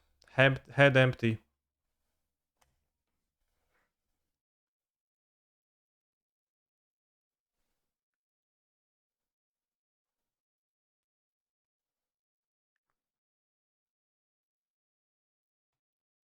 Also, an hour ago, I wanted to look at the Mardu Reanimator deck. 3 persist, 4 Fable. I just some random bullshit. Somehow good archetypized. I guess it's awesome to the same person. Just the same list with like 3 offs. Yeah, sure. Why is letting me spend my mana on a Ganjo here? Yeah, Touch of the Spirit Realm is kinda I don't quite get it in modern because it's not very good. Neither mode is not very good. So, are you going to see Ragavan dash no attack? Return?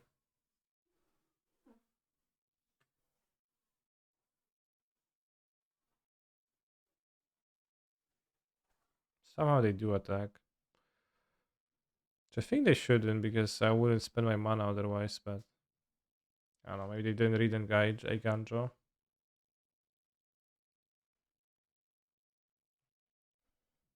Ooh. I'll make a construct though.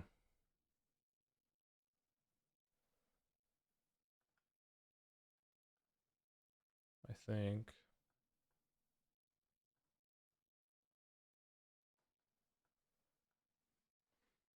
You could say that it's not touch of the spirit realm, it's out of touch of the spirit realm. When somebody plays it, get it? Oh, Hidetsugu's fucking coming. It's fine.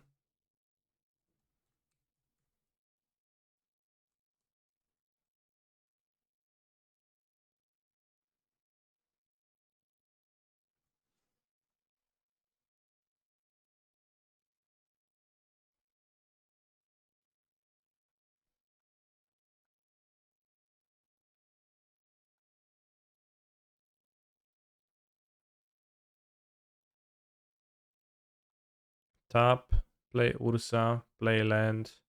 1, 2, 3, 4. And you can play the monitor.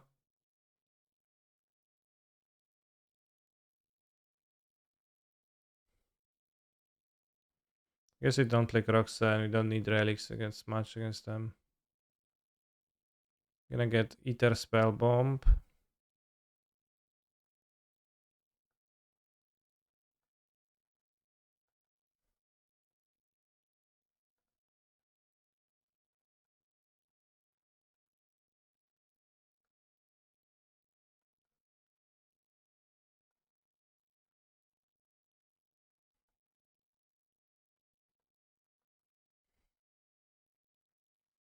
GG, bro. I have an Ether Spell Bomb up. You can come over everyone with Hidetsugu.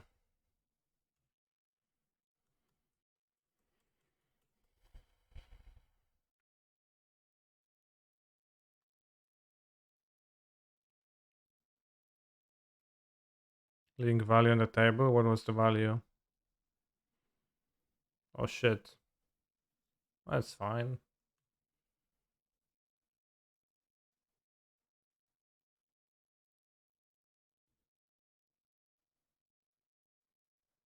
Can give fear to Ragavan. Oh, that's not fine. Bro, stop.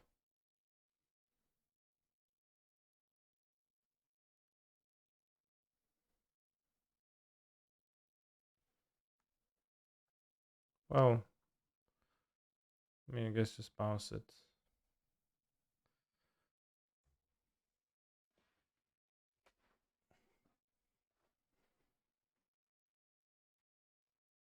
Okay, Caster wins. Guess they had a land, but they could hit me with the Ragavan. Hmm.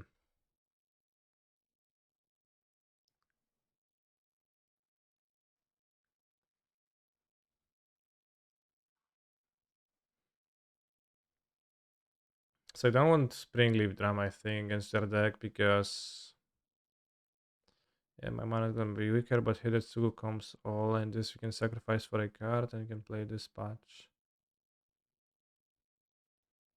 Really missed it? No, I was just thinking.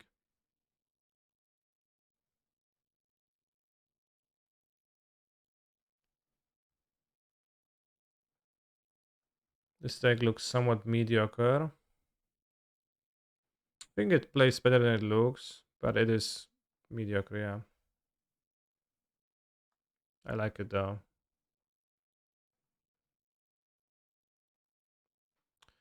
I'm not gonna be playing Cavern of Souls anymore. This is the last time I played Cavern of Souls.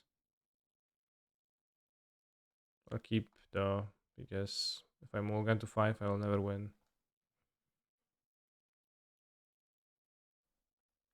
Every deck not playing Ragavan is going to look mediocre. The exception of Living End. And uh, maybe something else.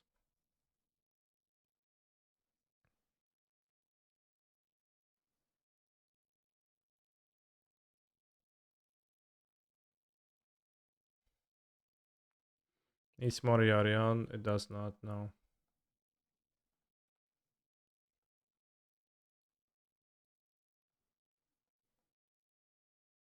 It's absolutely zero need for Yorion.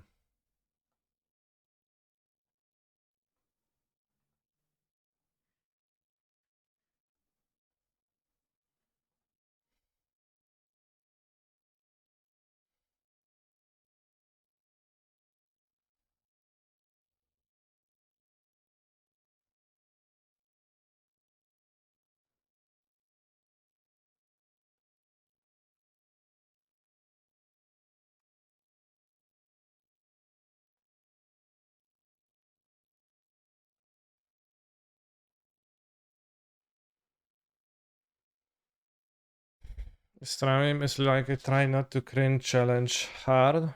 Why? Does content focal events count for mediocre? Yeah.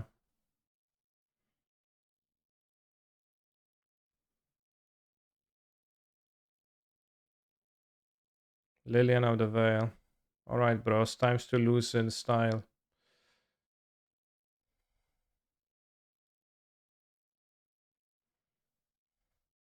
To an old time bangeress.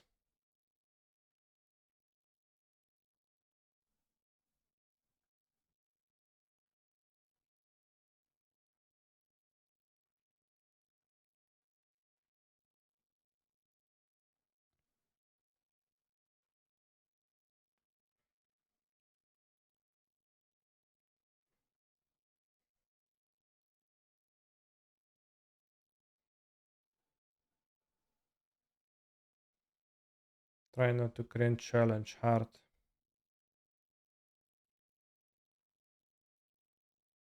Every time I see a land card, I twist my face in disgust. Okay.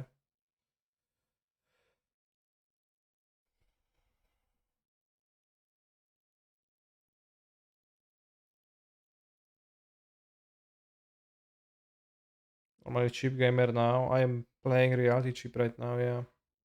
In my deck. Went ready with the explosives against my deck. Not good, not good.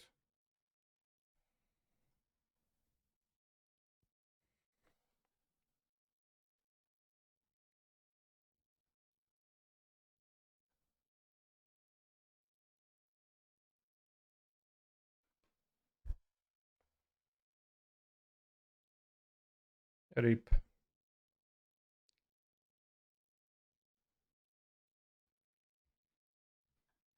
Alright, I can't win.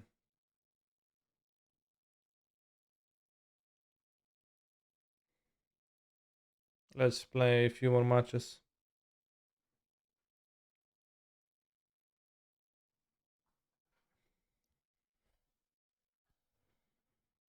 Reminder you wanted to check game one replay. Thank you.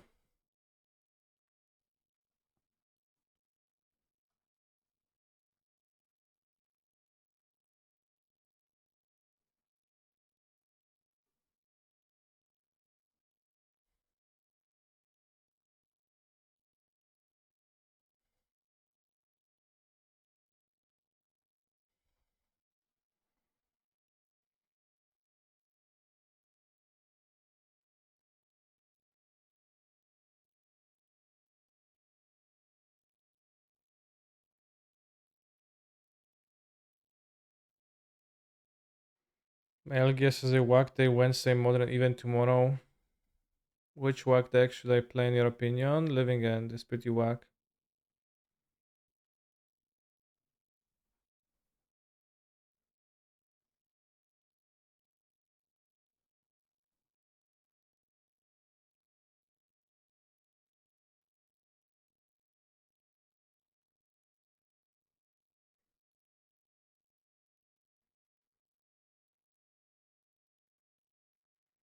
Okay, I missed that I could have bounced the Smith, which probably was better. The hole would be bad then, but it was bad anyways. Or the second hole would be bad. Would get a Smith. So a second creature to wield a Shadow Spear. So I actually wouldn't lose this game then to this board. So I didn't block and I died. If I had an extra Smith instead of replaying the Thought Monitor. Because Smith draw, Quip, I think. Instead of replaying this for 2 mana. So I think I could have won this match.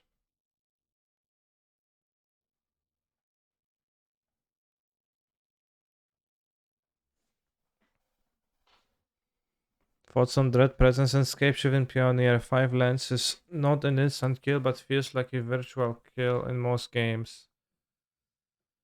Sounds pretty poor. For a mana creature, you rely on it surviving. You know, why not rely on the creature with not a surviving then, right?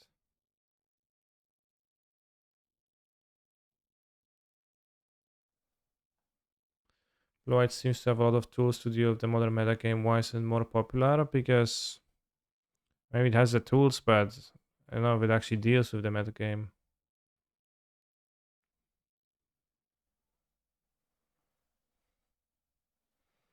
Living End. I want turn one Saga, I think. For the Relic. Oh, too bad we're on the draw.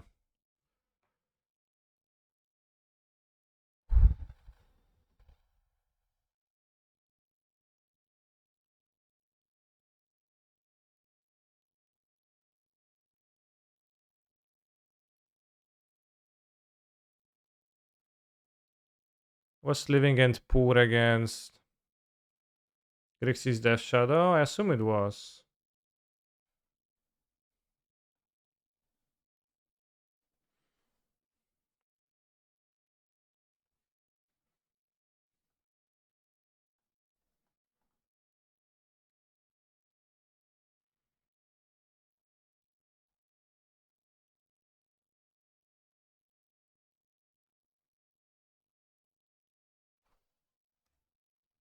Hide the Spellbomb. They want to Living End here, then it's fairly weak. The Grief is not gonna be weak.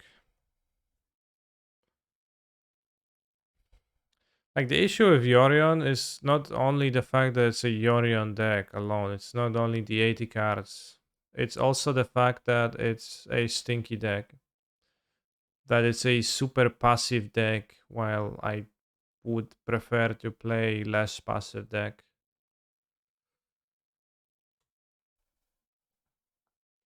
I'd actually make a construct, right?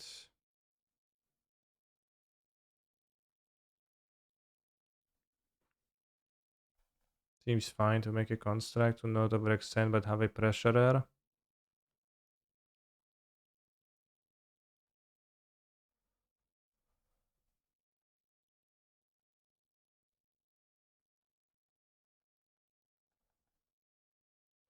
And play land, it should be able to kill it game one.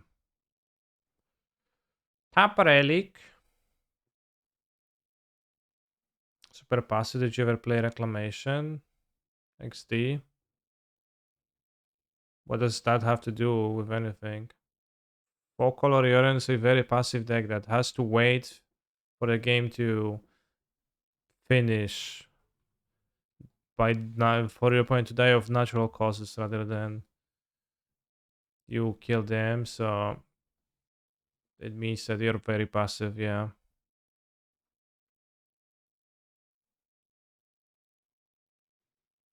It is pretty funny. It was a long journey, Alex, on.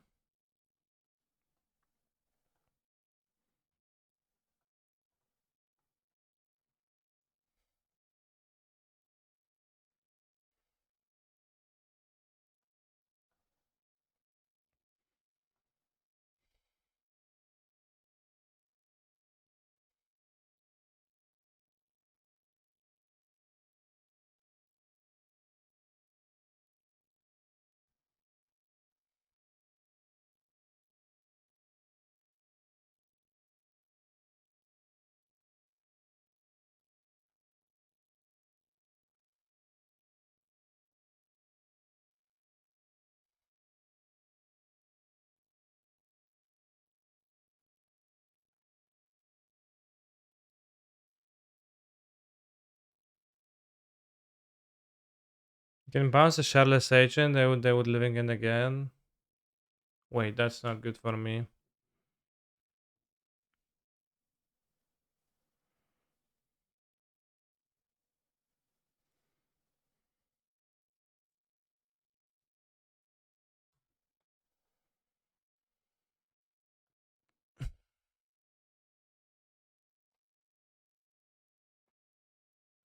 Could bounce it now for Lethal Arena.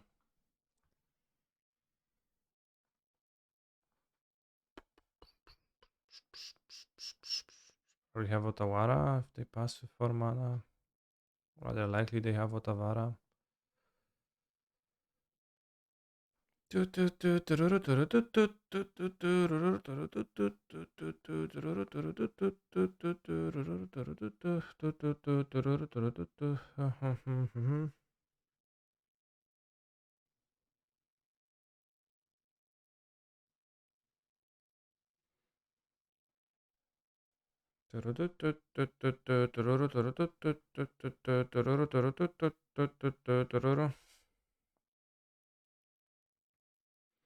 Ever play Majora's Mask? I have never played Majora's Mask, no.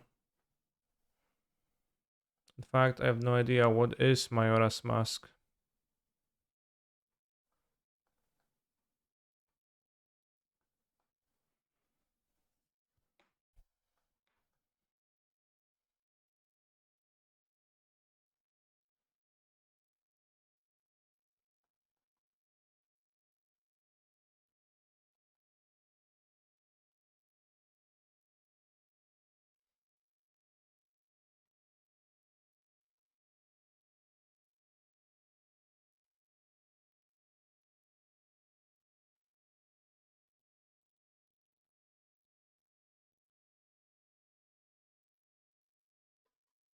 Actually, no, it's a Zelda game. I never played it. I never played any Zelda games as a kid. I didn't have the thing. I guess I can violent outburst. Somehow it didn't occur to me that I can just fucking simply violent outburst, lol. They also didn't wait for the agent to be returned to hand, which wouldn't they prefer it in hand? That's fine. We have another Urza next turn.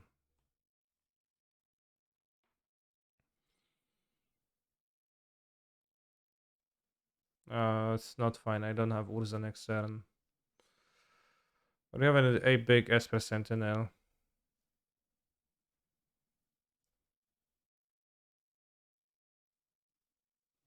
They can't living end. I guess if they Otawara, I can beat that.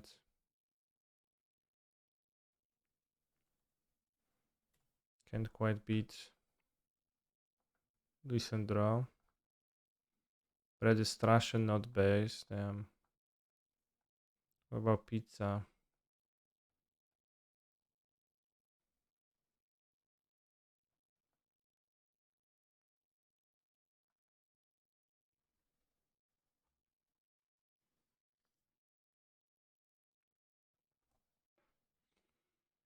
Alright, no Bouncerino on my Esper Sentinel, please. That grief was pretty disruptive.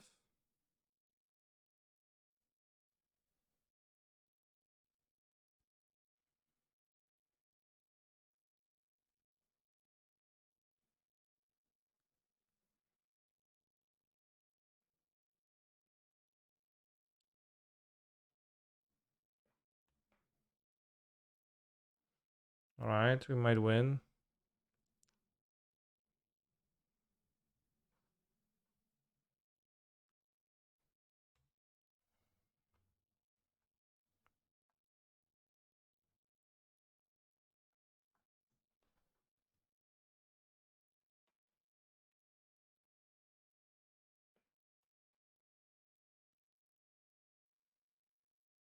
Okay, I can move and prototype the curator, I guess.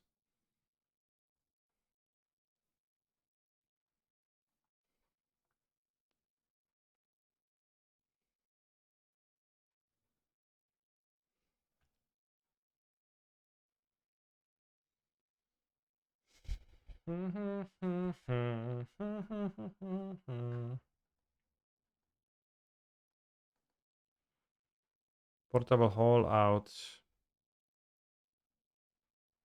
4 relics and rarity cheap seems poor.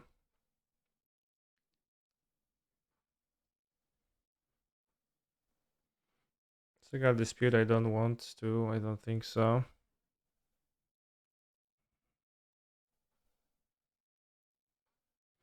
I think Nettlesis is not super. Could also cast a Ether Spell Bomb. This is Affinity for rich people. Why is it for rich people?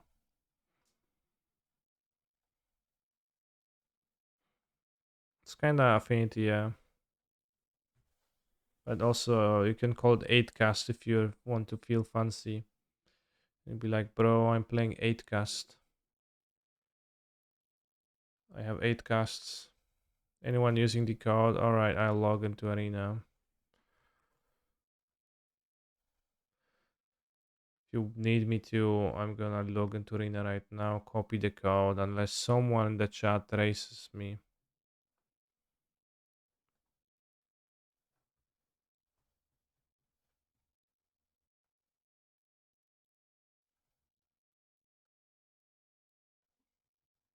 It's your last chance, chat.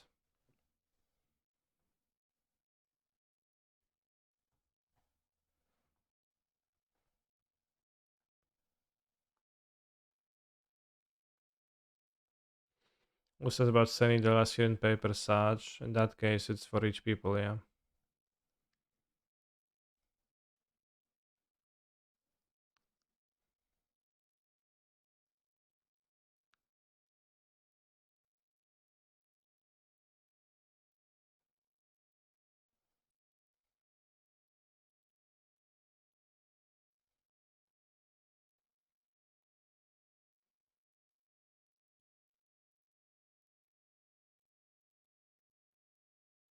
Alright, let's see if anyone used the code.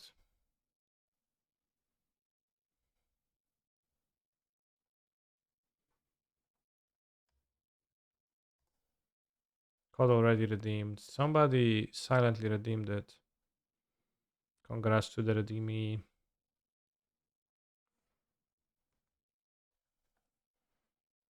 The redeemee's name?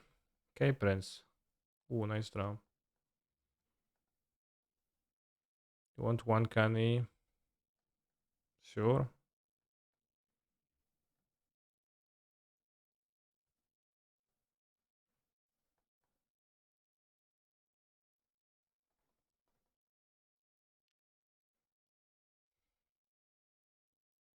Arena is expensive, yeah.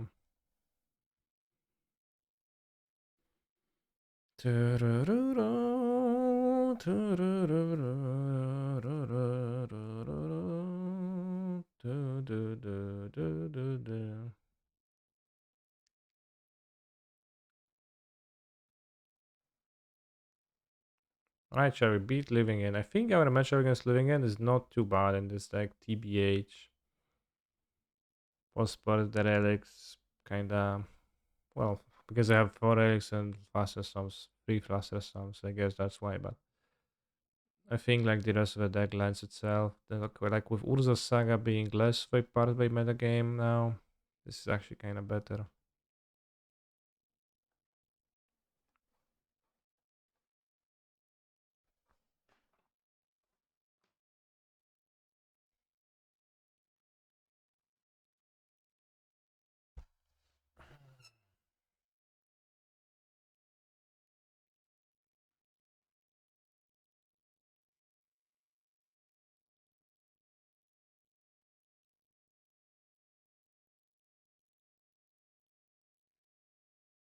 After getting big time viewers lately, bros, very based. Actually, true. 657 people watching, didn't even notice. Keep in mind that Twitch Prime lets you subscribe to your favorite streamers for free and you get to support content creators like me if you enjoy spending your time at work or anywhere else. Looking at twitch.tv with me playing magics. It's a great way to show your gratitude or enjoyment or etc. And also it's a comes with many benefits like the emotes or access to the subscriber only Discord parts and etc. It's cool stuff.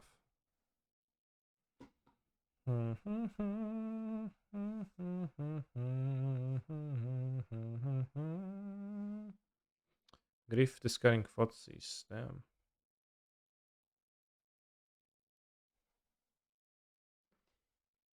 I think it's funny that I'm in Cane Bufuente's band. Like all the other songs have legitimate reasons or are about big hard cocks, but then there is just that one song. I find it mildly annoying. So yeah. So opponent went down to 3 cards. So opponent is down bad. One could say.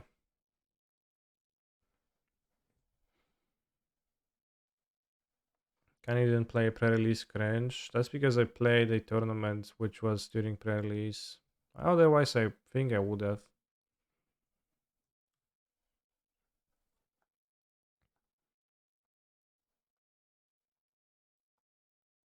I can say your hand kind of sucks. Opponent. Well, their hand sucks too. They have 2 cards left. And before I play Mortide Regent and be like, yeah, who sucks now? And I'd be like, damn. Yo, bros, thank you for the subs. Gifted sub from Durst.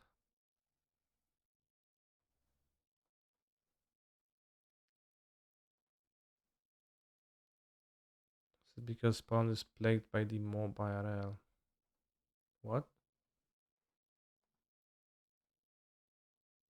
It's because I played a tournament which was unfortunately ended up being scheduled on the pre-release date. Salman S also thank you. And Markgrave. Alright, so my opponent draws a land, they can get the Archon.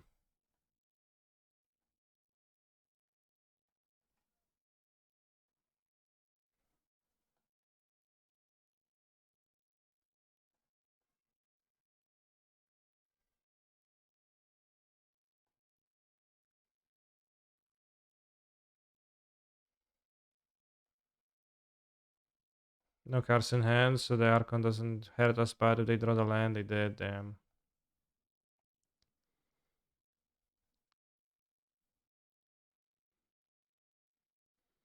But it's mentally preparing for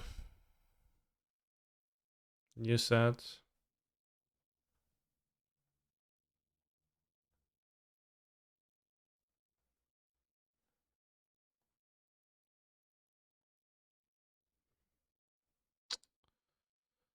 Not very pog. Not very pog. I think we can really beat the Archon from now. We can bounce it with the spell bomb.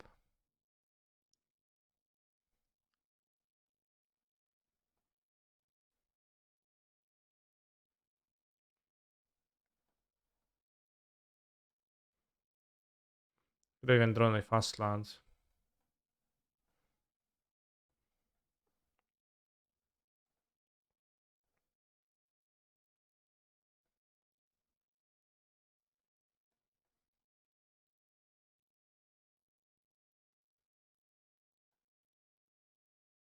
Can make a construct.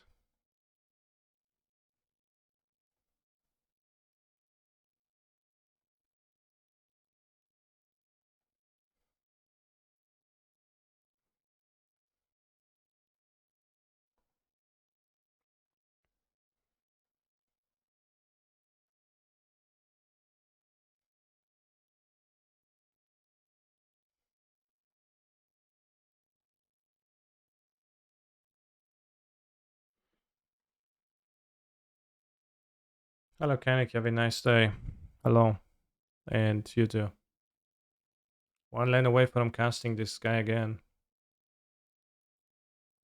Persist. Not so impressive though.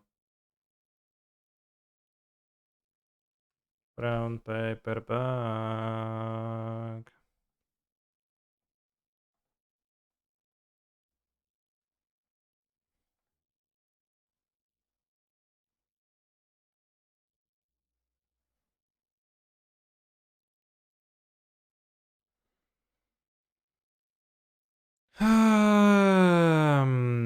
So it's not like I can really beat it with a spell bomb if they have the 8th land in hand. So Should get the relic. There's no combo in my deck, unfortunately, anymore.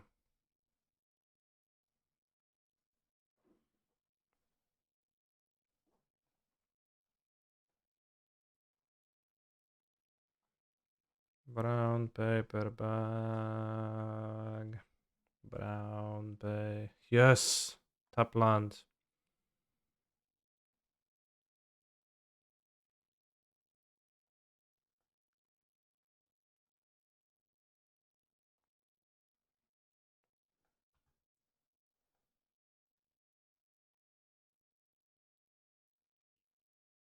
Play Urza now.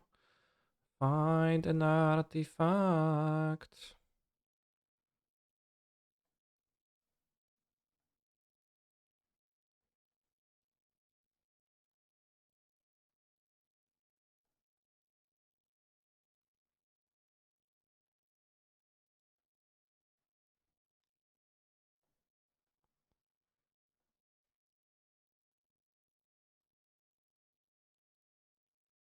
Alright, I think my opponent is getting destroyed.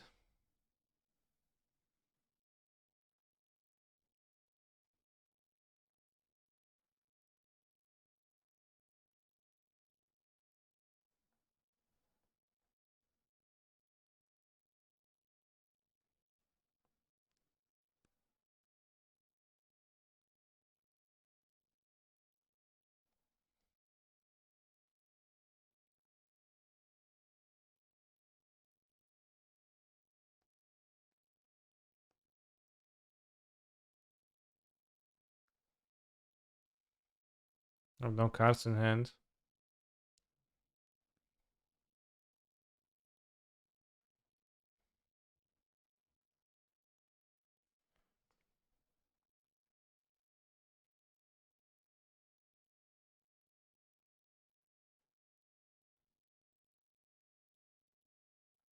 We have Solitude.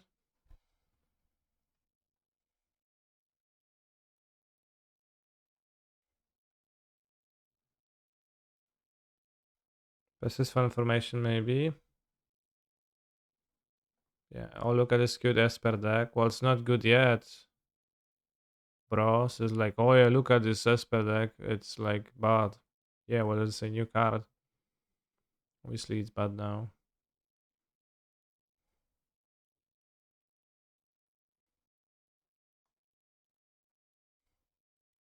Would you hit Ingenious Smith? You can't hit Ingenious Smith.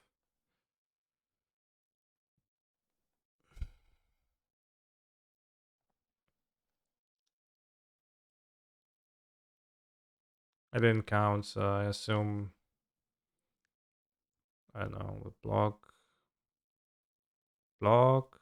I think 5. So I guess to survive because I didn't attack with the Urza. Fair.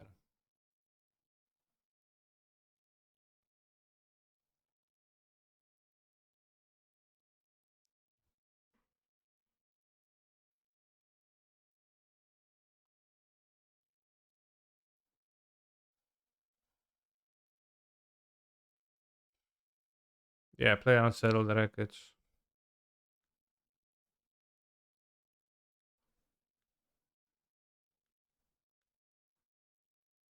We draw a reality chip so I can do funny stuff next turn.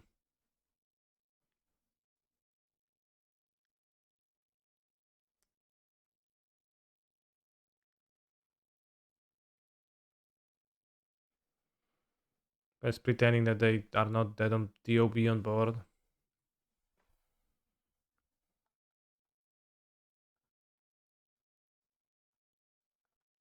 They're like, yeah, I'm no DOB on board.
I think this patch is actually fine.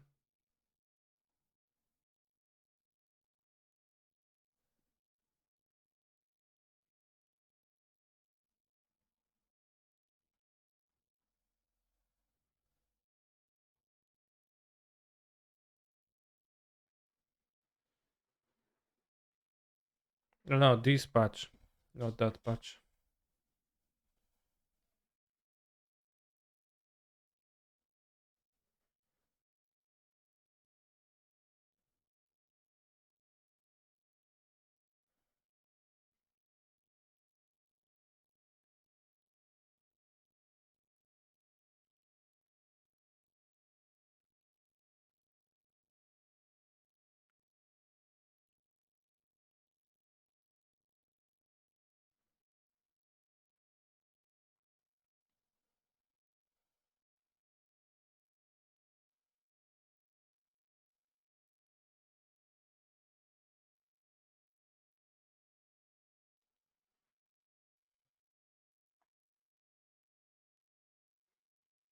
Hmm. Let's go. Artifacts, summoning, tapping for Urza, floating blue, drawing to pow pow.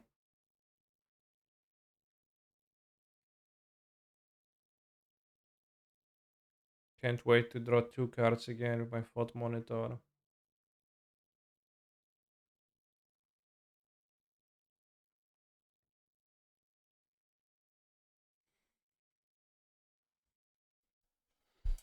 Hahaha, that was such a funny joke, Mr. Canister. It's like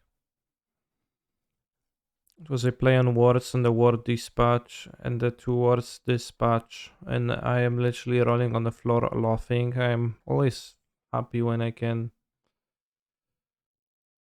bring some joy to the viewers. So I'm super glad to hear that.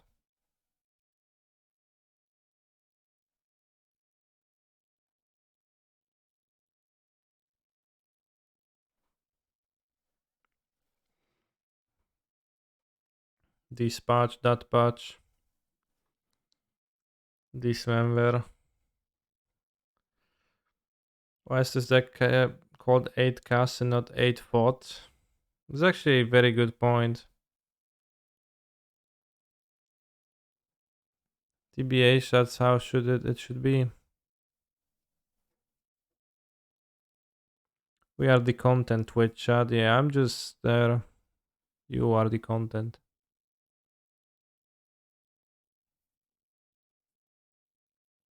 I didn't get fought season turn 1. I think I can play the Springleaf Drum.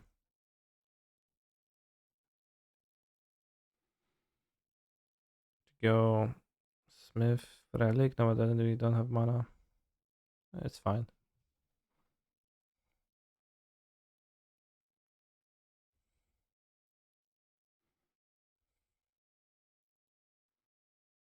Lol.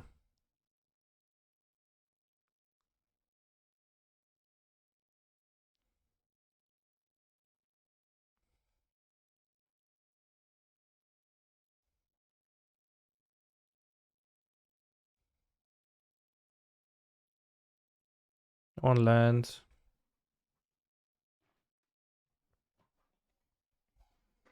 It's nice when Smith can get land. Mitsu's Titanium. Timu, request a different song. Please, for the love of God. Even if there is no God. Just don't. Request something else. For this one time.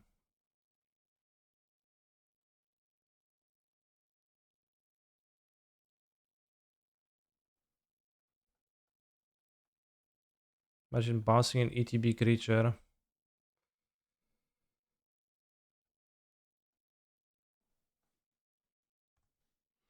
I was thinking of maybe making like not everyday song request day because people just run out of song ideas and they just request the same thing over and over. Wow, it's locked.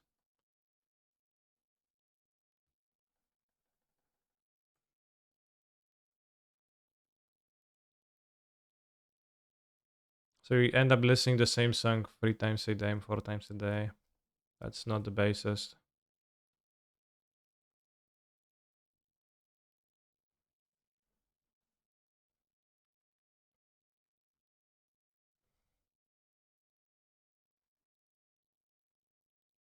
Yeah, but I can't implement that easily.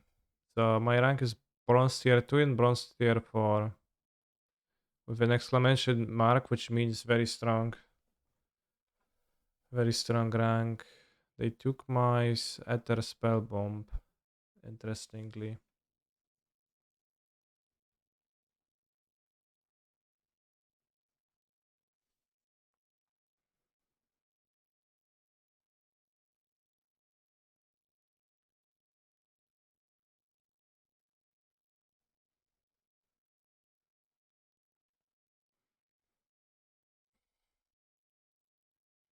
Don't want to trade for grief.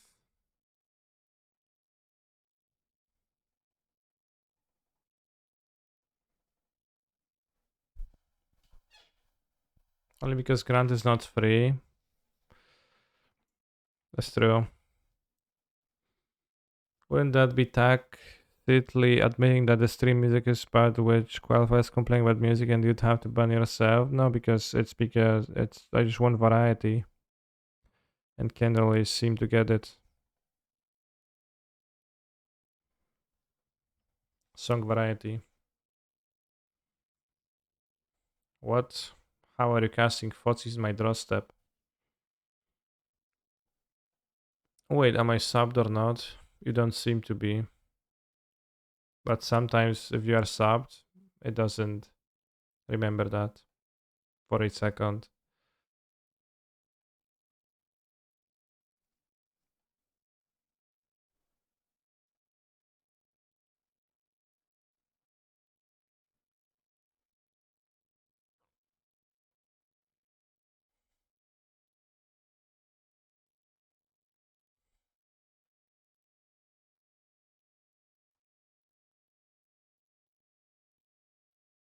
Ah, whatever.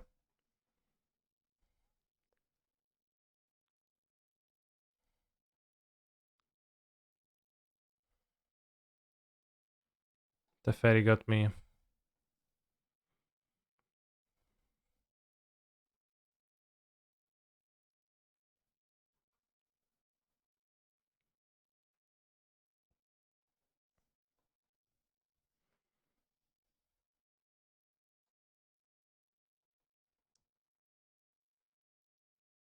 I guess Smith doesn't look too bad.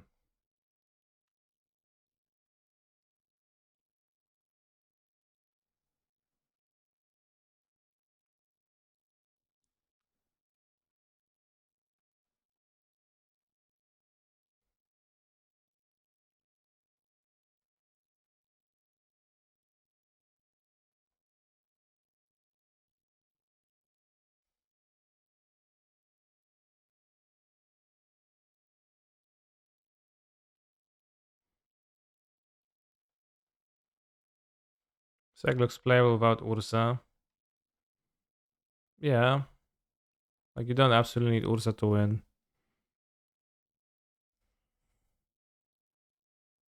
Oh, I don't have white mana. Alright, bro.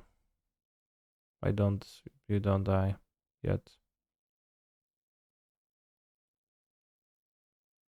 Oh, I'm gonna ephemerate? No, I don't have ephemerate.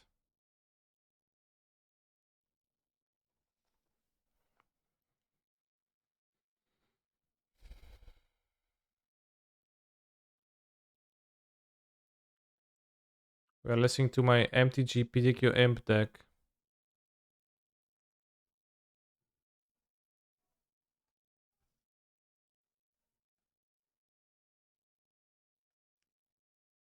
I can't hear anything.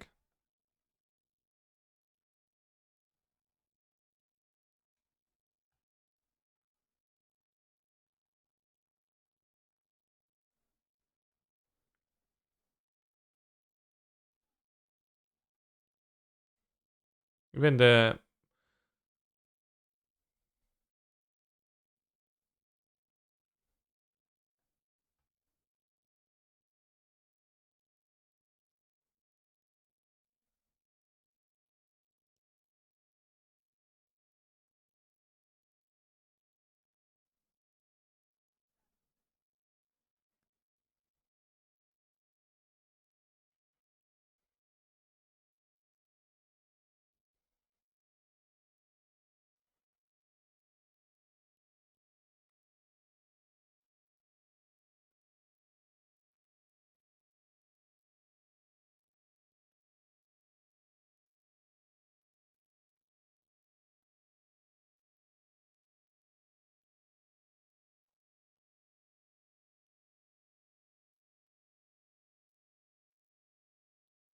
I can't hear anything from what they're saying in this part though.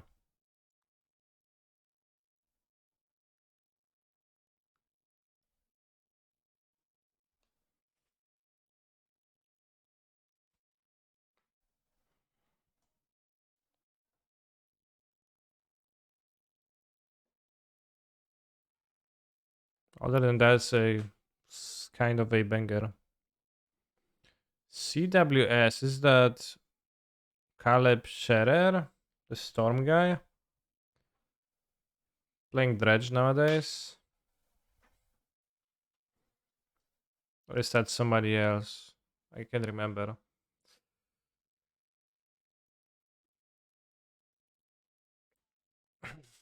Oh, how deeply have they fallen?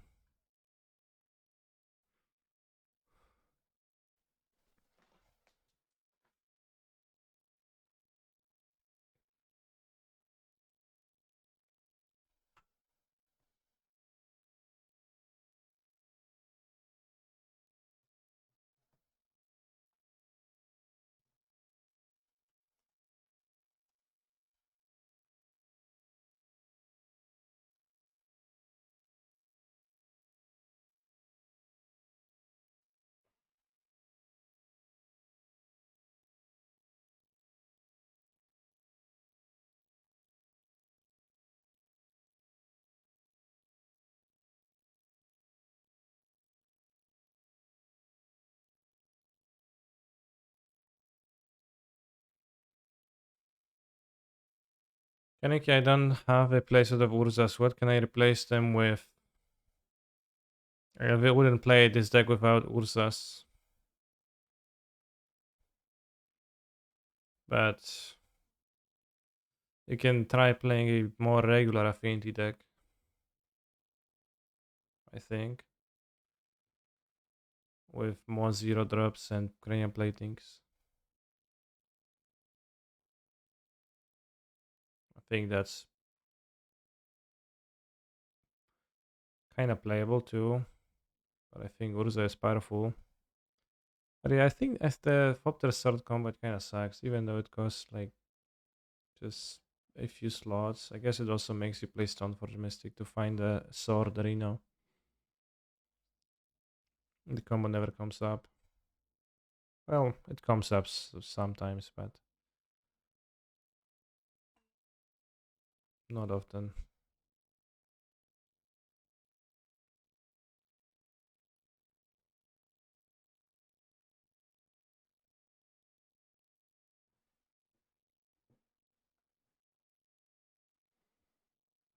League matchmaking failed.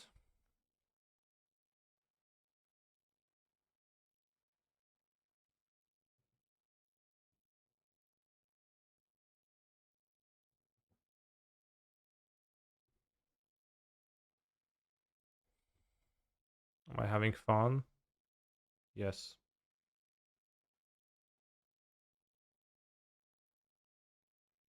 Well, now I'm waiting, but I will have fun very soon once we get paired against a gamer. Hey, Kanye, what do you think is the best Pioneer deck right now? Phoenix, I think. But it's not, it's close. Phoenix, Winota, Field, Lotus Field, all very strong decks.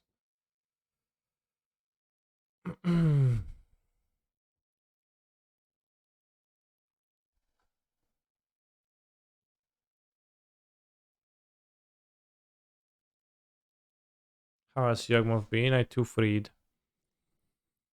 They didn't impress.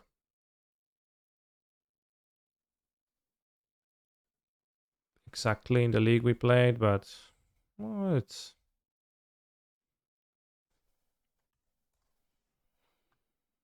definitely a strong deck, but it can have pretty weak draws, pretty anemic draws.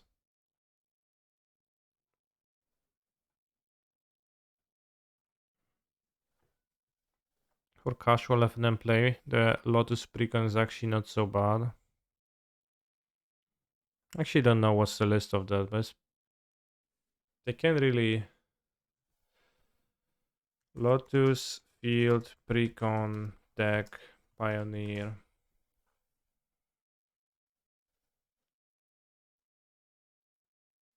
So the Precon. What does it kill with? Approach. 6 forest for Island. Alright, that's kinda cringe. 6 forest for Island. 2 deck for time to peer, 4 power acquisition.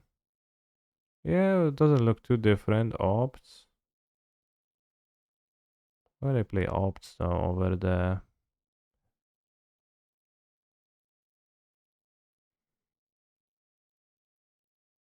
over what exactly?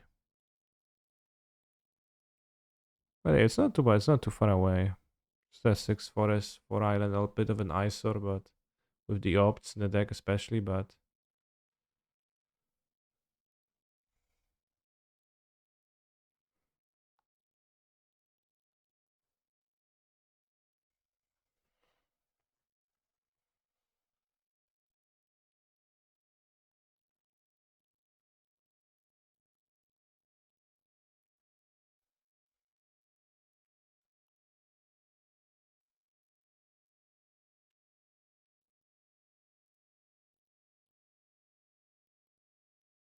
I drawing creatures, so probably gonna lose this game.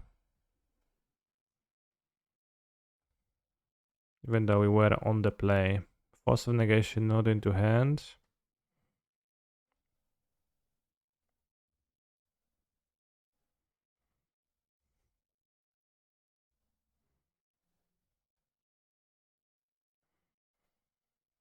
What if I equip the cheap to this so it doesn't die to living end? They living end, and I have the cheap. Well, doesn't even sound that good. It does force a living end now, which I kind of need to happen.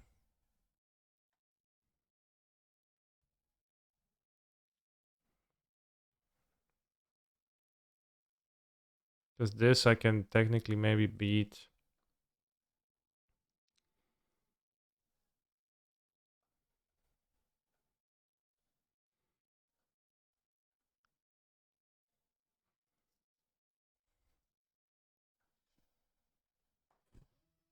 Okay, so I get a 1, 2, 3, 4, not enough artifacts. If this was a citadel, I think 2 citadels should be better than those. The citadels seem actually useful with the affinity guys.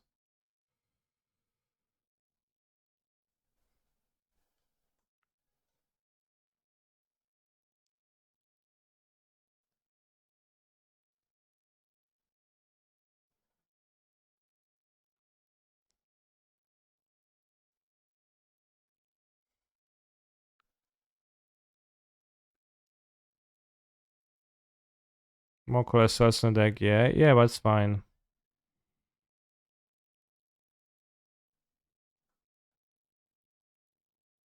It's actually fine. 1, 2, 3. This is 4 mana. You don't have 4 mana. Why'd you name Artificer over Human though? I guess Human is the best because it's a human too. Yeah, I missed that.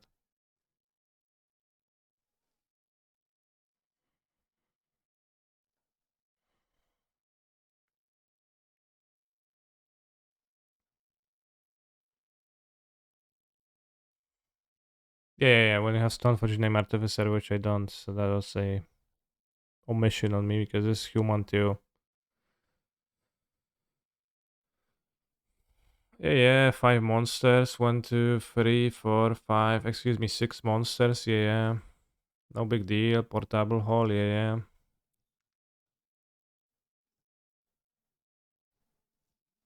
If we draw an Urza, we can beat that. Urza on top. Expensive.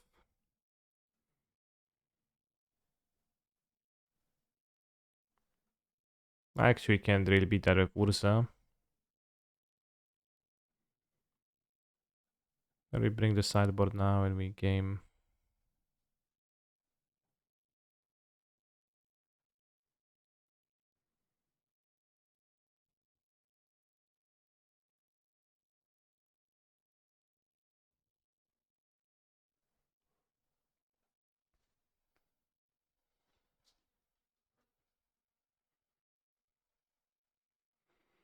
That the rejections for.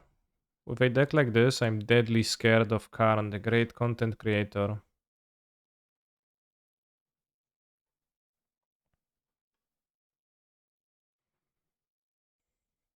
So that's the reason.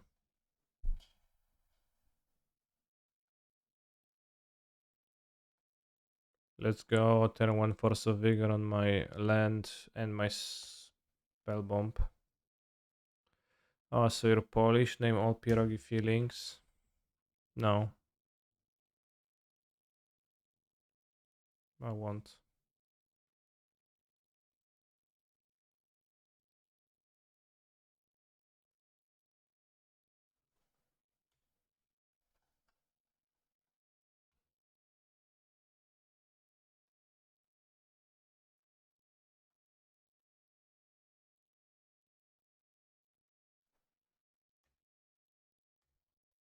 I'll kill the land anyways with the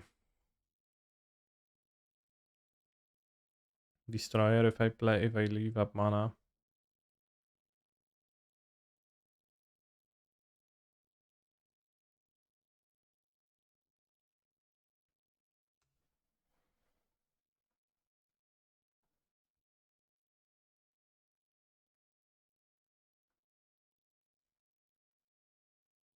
Actually has vigor.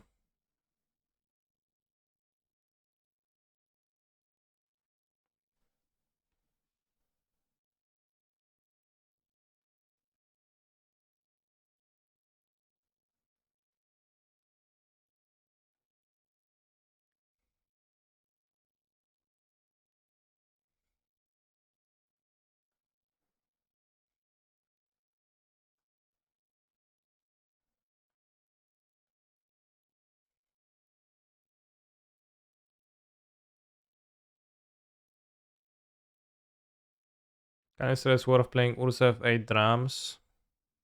I have 6 mana rocks in this deck. I think 8 drams is too many drams. It's higher than the amount of drums I would like to play. Rather.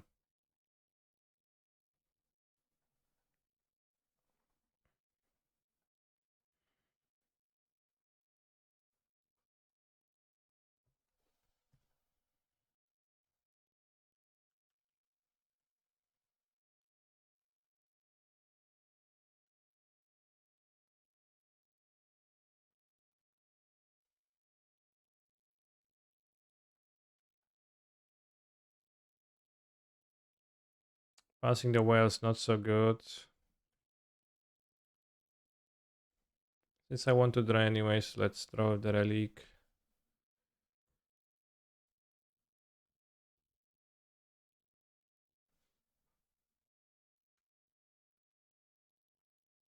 Lands. What's your natural system presses in this deck? What do I think about Sai Master Thopteris in this deck? Could be good maybe in sideboard. It doesn't seem good to me because you're not actually casting that much.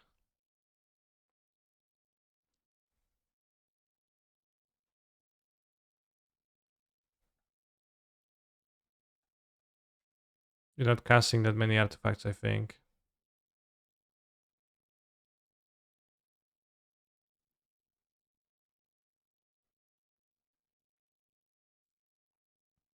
Can play Urza the next turn if I play the Sentino now. Which I think I want to.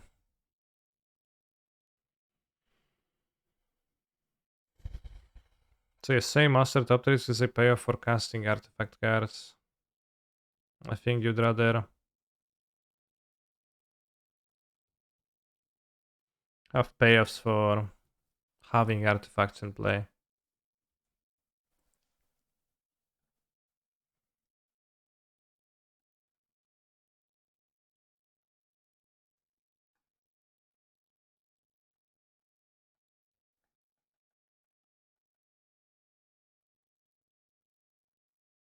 Thank you very much, Paulo Theodora, for your incredible compliment.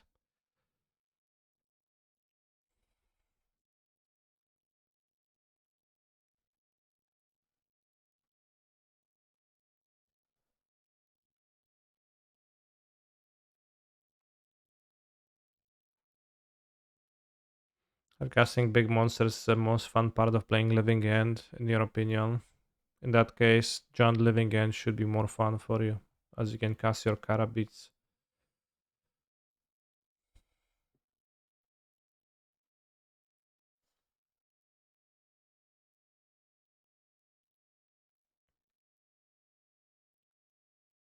Wait, Nettles is kinda, I don't know, didn't impress that much.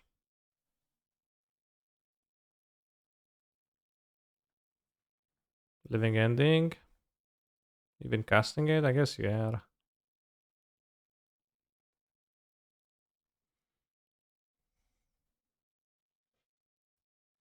That's good because then you can play Urza again.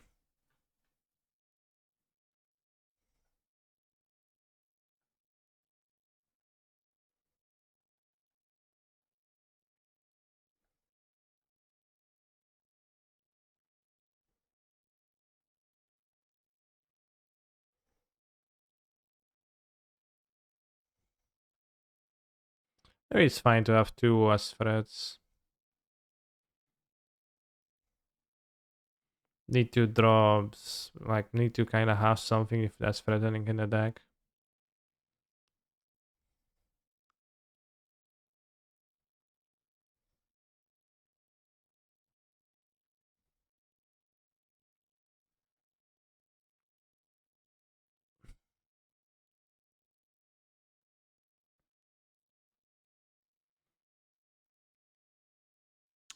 This hand doesn't impress.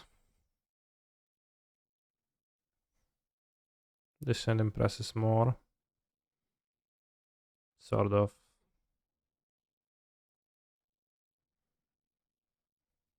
This hand is impressing us. Oh. I grieve your thing and you die cause I had a grief and I took your relic. So your hate was taken.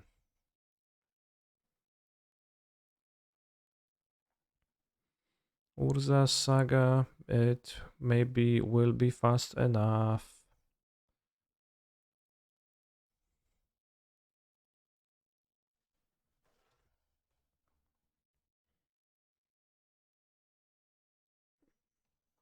I bet you're not very impressed with that hand either, damn.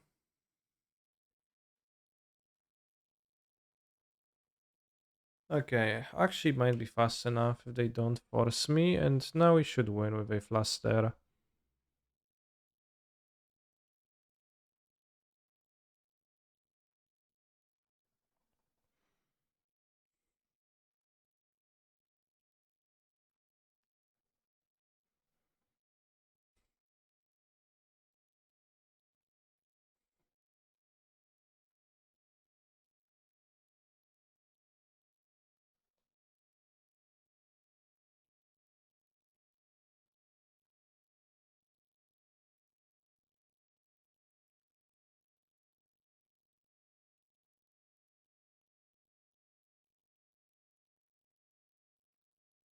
I guess I can negation that. Okay, well that's pretty funky. In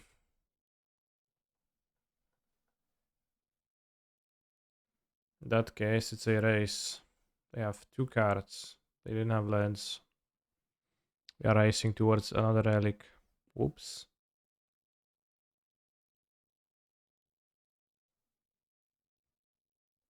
This really looks like a legacy game. That's because Living End does what it does.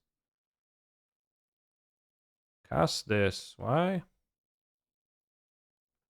Like this graveyard looks mightily fine enough to beat me once it gets back, but maybe not.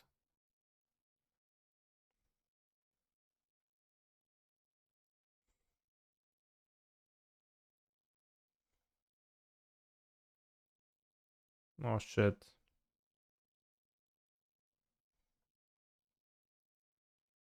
I mean, maybe it doesn't. Maybe it's not that strong. It's pretty strong, but it lacks any of the powerful monsters.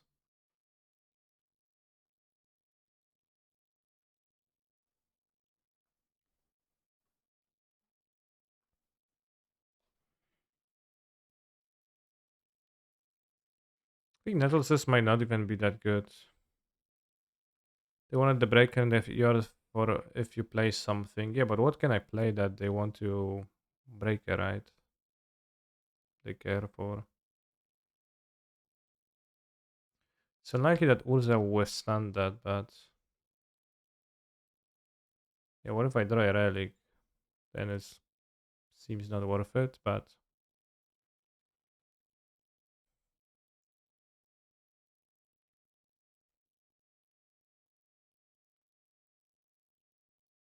or Cage XD.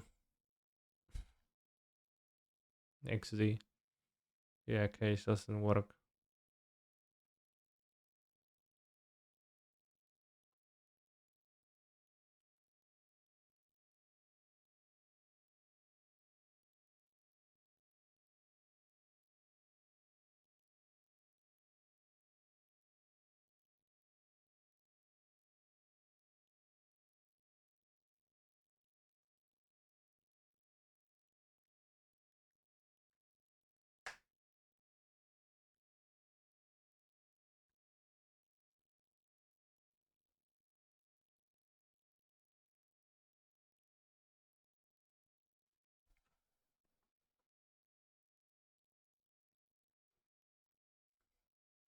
Guess what you lost? Red black midrange. It sounds like I will be able to add this living end deck to the list of the decks I lost to soon.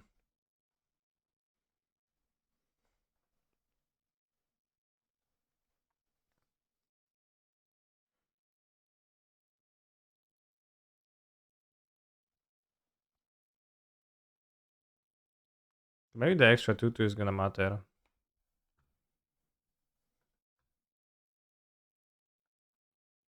Raz, dwa, trzy, cztery, pięć, sześć, siedem, osiem, dziewięć, dziesięć, 16. I actually need to trade.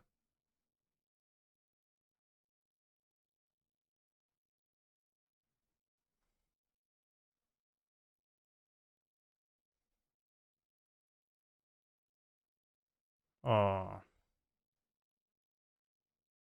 damn.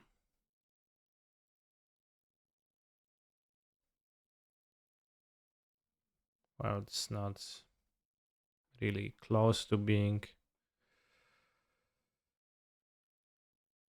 meaningful though.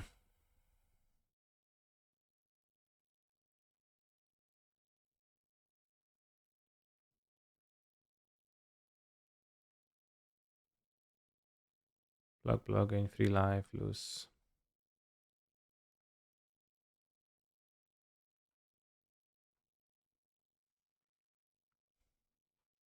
Pay 1 for Fluster, force the second Fluster to win the game.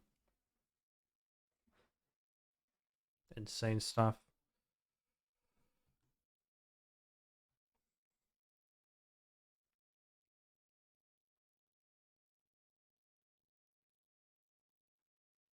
I think I would like to play another cheap card in place of Nettleses. I really don't need a free mana card here. I was Ingenious Smith. It's fine.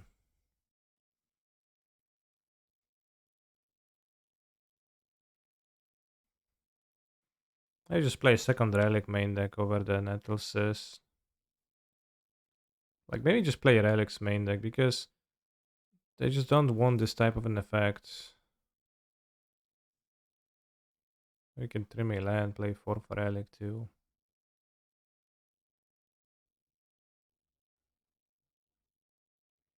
Yeah, let's play a bit too many lands with the Dark Sea Citadels as the lands, yeah. And then we just have plenty of 1 mana plays to actually ramp towards the podcast because the Nettleses they don't ramp into podcasts. That way you get more sideboard for stuff too. You can play 4 Cluster Storm against Cascades. And 3 Disputes, I don't know, random cards for now, but no Thopter combo. Sad. Well, I just thought about it and I didn't actually use the Thopter combo often, so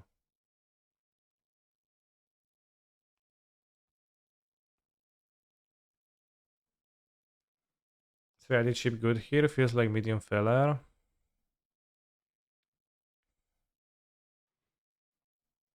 It's pretty good with Urza, but I play the card because I like it. In all honesty, yeah.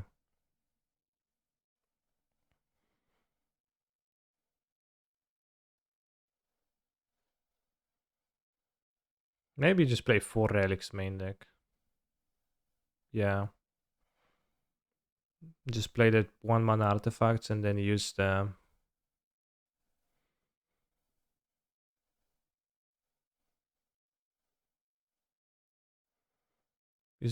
podcasts well, so that you get with them stuck with them the least amount of time possible. You have the maximum amount of art with interaction versus decks.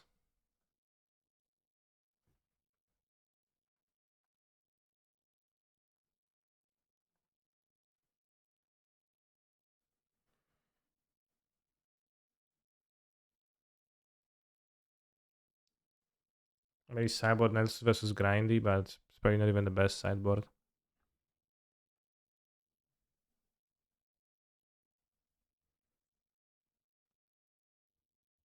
It's kind of the same angle as the constructs already that you've got covered.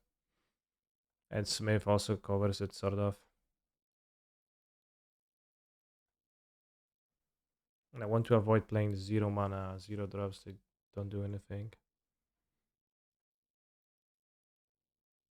Just control, we actually enjoy the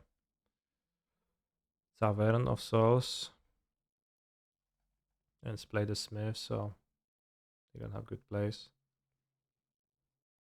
Counter spell. They can't counter spell, so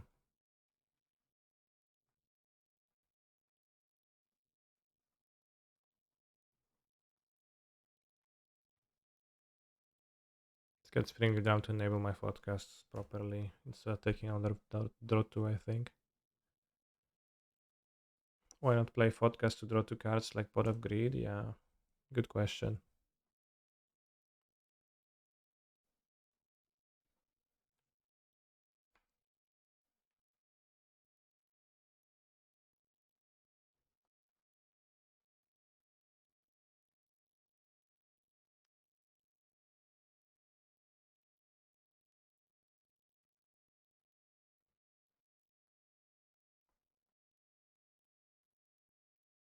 Thank you very much, Accord, for 5 for your supportage. This is 3 mana. Main Rebuke. I don't think Rebuke is a good card, and especially not a good card with Urza. I don't want to be playing a thing like that. The counter spells that are actually great with Urza are the ones that cost 1 blue mana. Because they actually synergize. And Rebuke does not synergize too well. You also just want to tap your stuff, like leaving 3 things up is... It's very far away from being a 1 mana counter most of the time.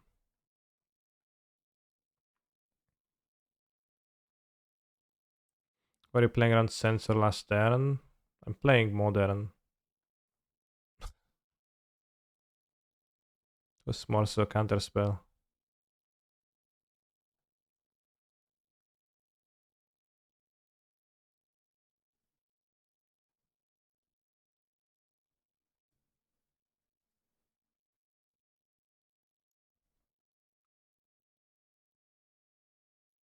Well, this song is like anime and Asuka from Neon Genesis Evangelion at the same time.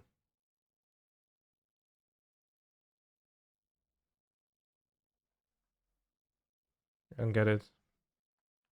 Attack on Titan SNK Vogelim Kafluk by Greasefang Project.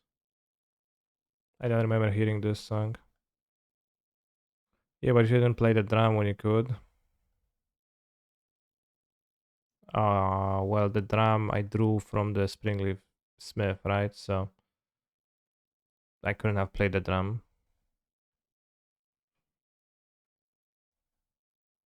So I've got the causality inverted here.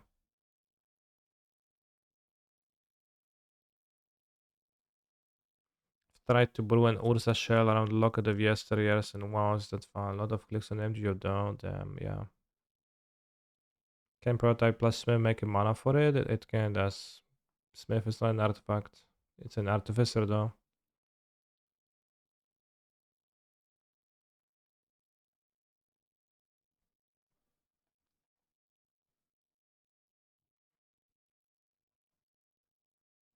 Because Asuka is French and this song is French canister. I know that Asuka was German, not French, so. Kanik, have you played a Tameshi Bloom deck? Yes. It didn't seem impressive to me, but hardly anything seems impressive to me nowadays. Prototype lets you tap creatures. Wait, what?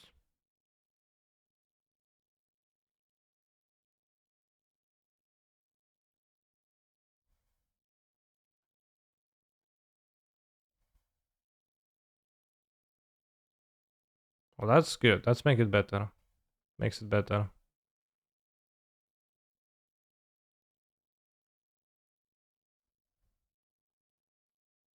I was sure it's just tap an untapped artifact you control.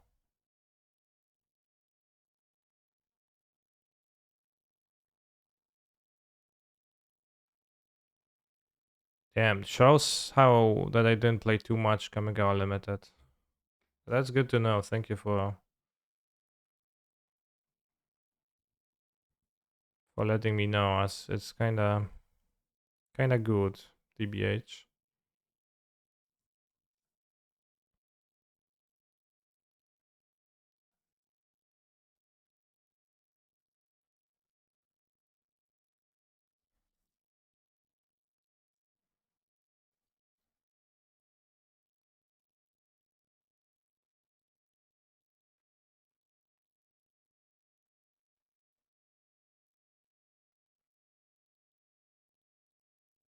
Yeah, I haven't played with it in Modern in a while. I don't know if I just thought so.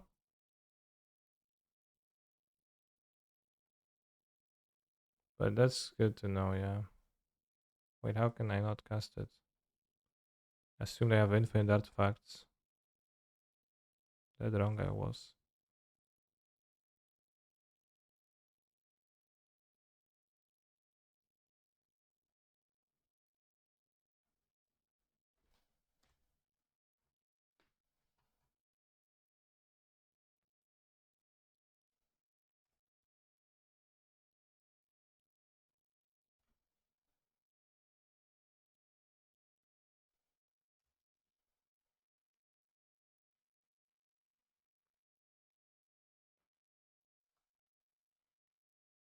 Tapped and untapped creature. I mean, it doesn't make a big difference in this deck. It's just the Smiths. Literally everything else is an artifact, right? So you wouldn't you wouldn't use tap a creature in any other situation. So I think I just thought it only taps artifacts and yet still put it in my deck.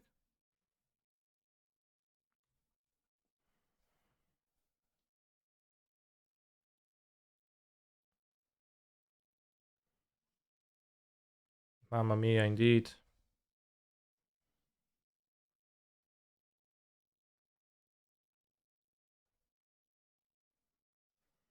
Oh, tiro riro ro rito rido.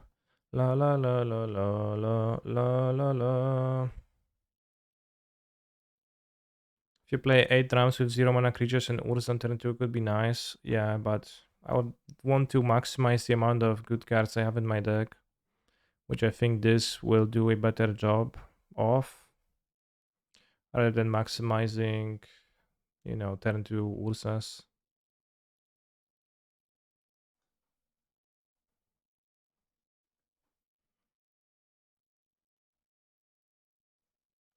What's on side of the list? It seems to me like it's gonna be pretty poor because you're gonna cast your artifacts before you cast your free drops first, typically.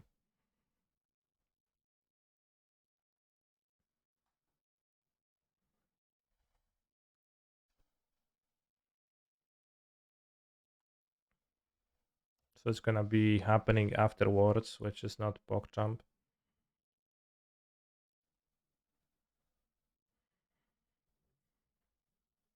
But I know that people love Sai.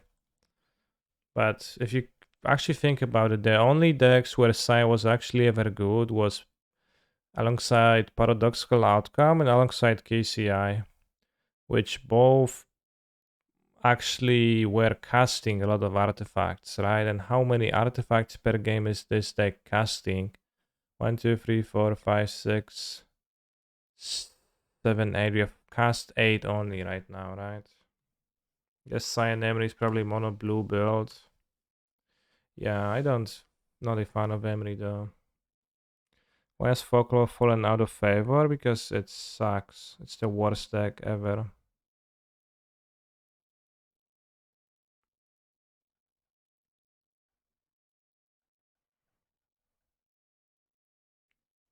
Well, not really. You don't really want to hold them, right? So it requires you to be able to have low. Like it just wants you to for your deck to constantly cast artifacts, which some decks do, most don't.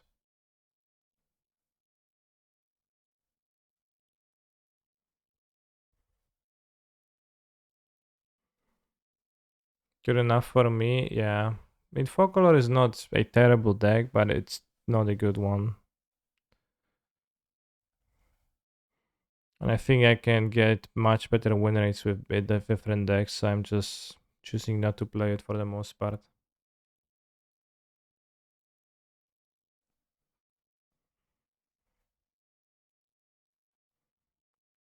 So yeah, Psi works backwards with Affinity. It actually works the wrong way with Affinity.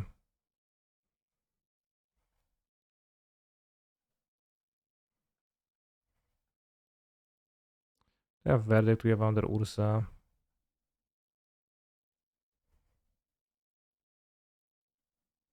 Maybe Focus doesn't have enough colors, maybe.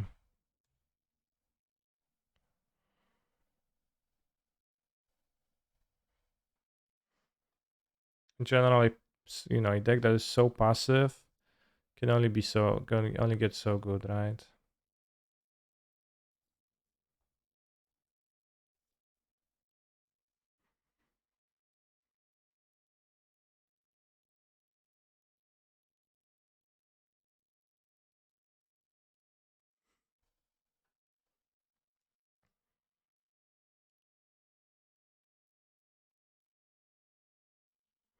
Thing is control, so you want disputes. You don't want portable halls. Relic, they play. Seg is probably not super great. Well, maybe. I guess with the 8 podcast. No Yorion though, yeah. As the stream title says. We're not playing Yorion here. Let's play Relic so we have enough artifacts. They cycle, and if they play Snapcasters, they can help. Maybe Needle against Planeswalkers.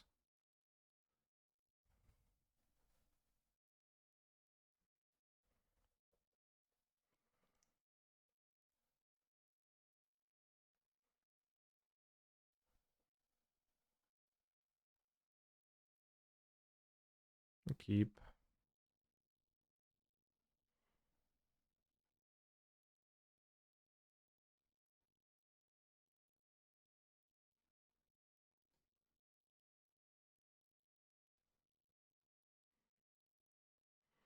Crazy that it's so easy to miss the creature part of Moonsnap prototype after reading it for the first few times. I remember that back in the day I only realized that you can also use Planeswalkers for Springleaf Dram in the last round of a GP. Haha. Yeah, the Planeswalker clause on Dram is pretty crucial though, so it will come up sooner or later, and the prototype not so much. I literally didn't know. I think I never understood that it can tap creatures, which is pretty crazy. I guess I didn't.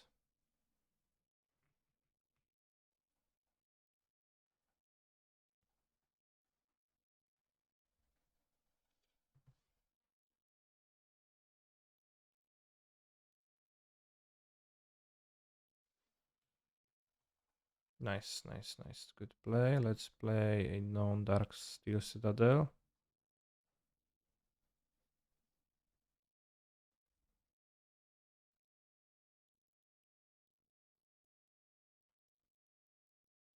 Maybe you could have a planeswalker in the sideboard, like Deseret. A Kamigawa Deseret on top of Urza's.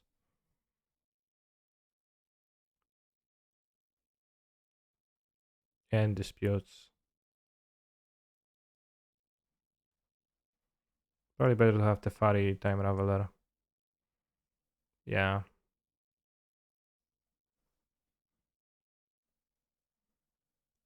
Say the needle.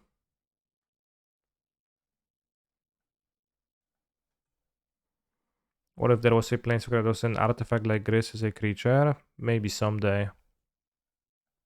It should be like...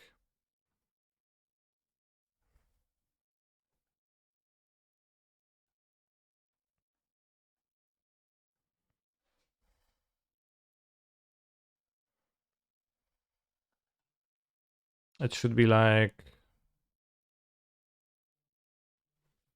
Should be Karn. Karn should be artifacts.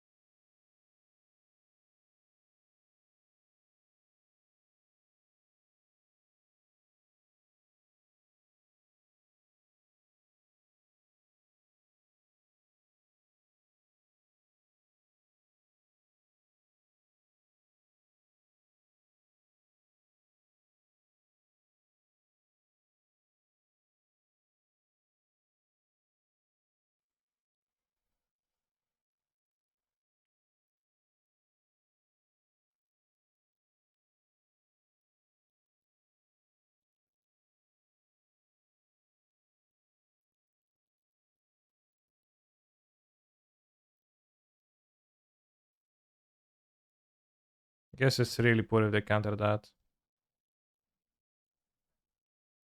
Hey.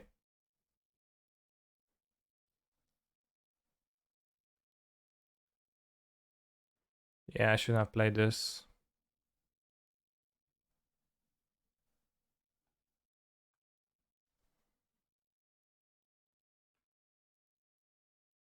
What if there was a land planeswalker? Okay, we draw cards, so it's not as bad. A land planeswalker and you would...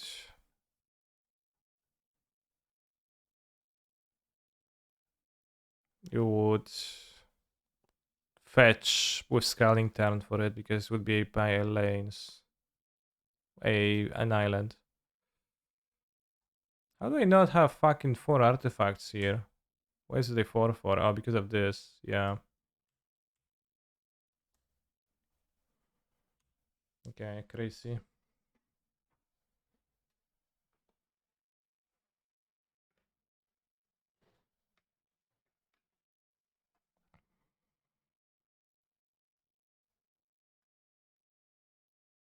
Why whole needle? Well, what do you want to needle?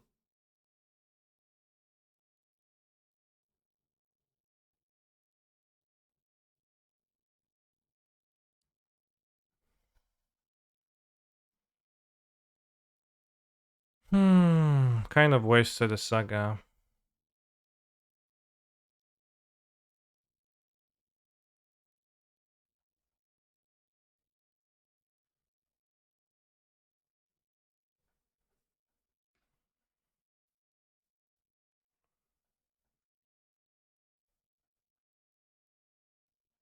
Needle Supreme Verdict, but it wouldn't stop it from affecting me, so... Whoa. I guess Needle now. To play it for free and name the fairy. Time Raveler.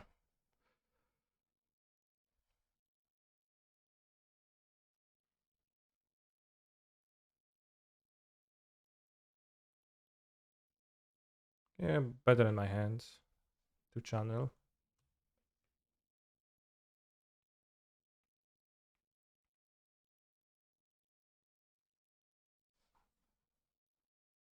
Alright, 3-2, but now we have changed our deck.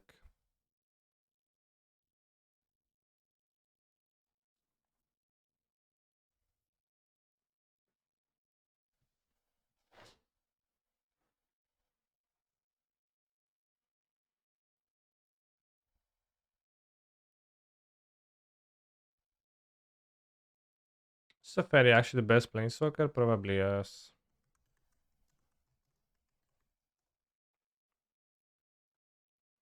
It's way better than Dispatch too.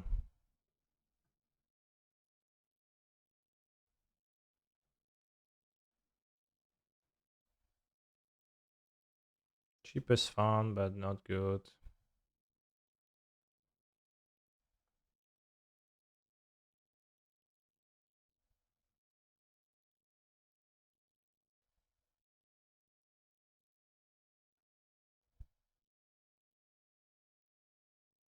No cavern. Yeah, I cut it for the Citadel. It's kind of nice to have an uncounterable Urza, and it did came up against the person to have an uncounterable Genius Smith. So actually, I don't know. But the Dark Citadel also came up with vodkas, so it's pretty tough. Maybe 1 to 2 cavern sideboards. I don't think they're high enough. Value sideboard slots. So they're being worse against March. Alright. What's sort of the meek combo? Well, this deck began a few, like 2 months ago as a sort of the meek combo deck. But an Urza deck top the challenge, and then that reminded me of that my Urza deck that I actually kind of liked some aspects of. And the Subter Sword combo wasn't actually winning all that often. I don't think so.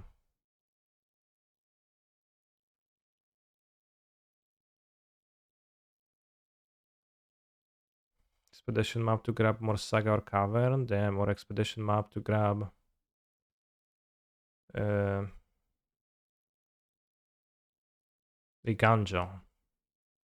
That's real good.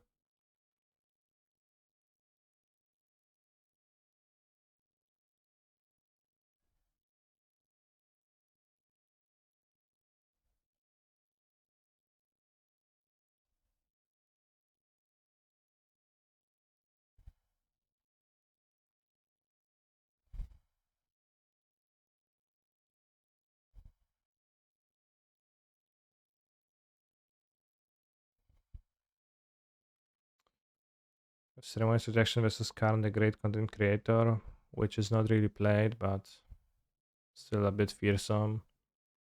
Not much against Amulet Titan.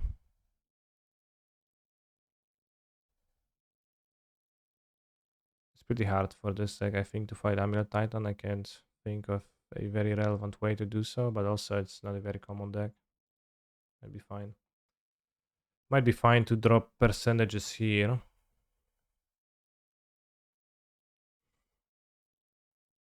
I'm going to take a bathroom break, and I'm going to make a poll chat.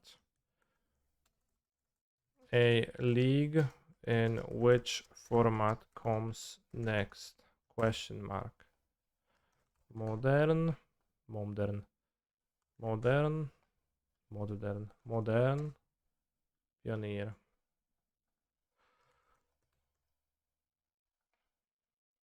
Start poll.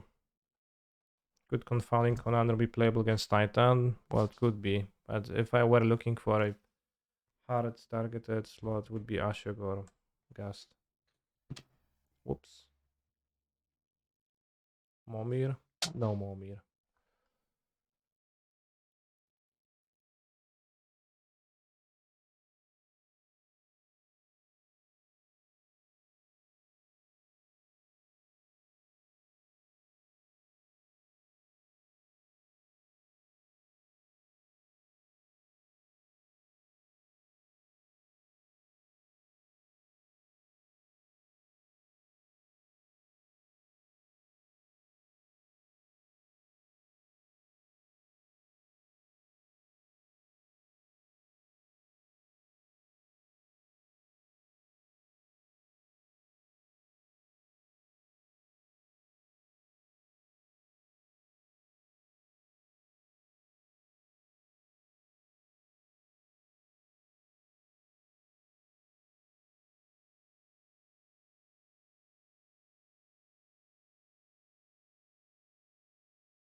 Is Mono G really worse than those stacks? Well, it felt to me like that. Maybe I'm wrong, and maybe I'm underestimating at this deck.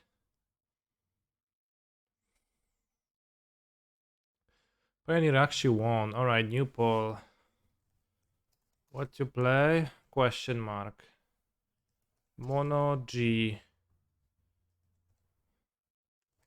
Phoenix or Lotus Field or something else entirely. Let's go. Is there no room for Emery in this list? There is room, but I just don't want to play her. I don't think she offers anything. I don't want to be playing Mishra's Bubble because it doesn't synergize with Affinity cards, actually. With Lotus, you have to play the pre-conversion to confirm on this province validity. Sure. Advice I only on Urza, but the rest of the deck. Yeah, buy 3 more Urza as the advice.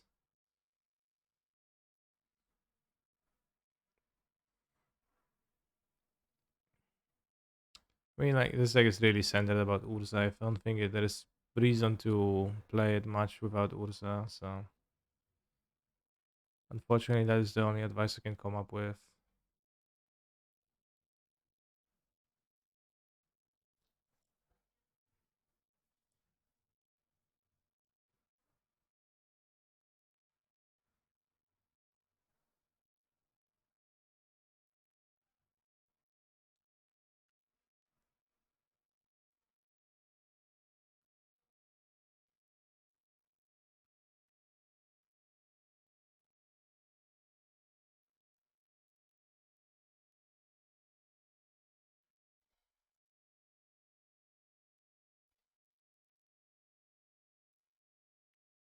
Oh, Makwinsas won the challenge with green. Nice.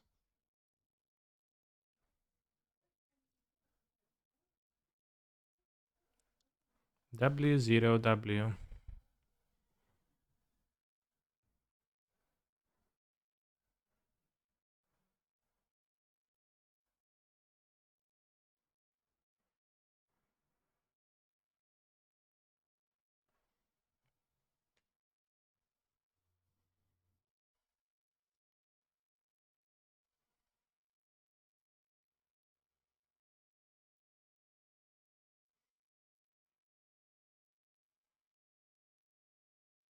Naya midrange. The Naya midrange naming is always such a debate, right? You're like, yeah, Naya midrange, yeah. Kekuva.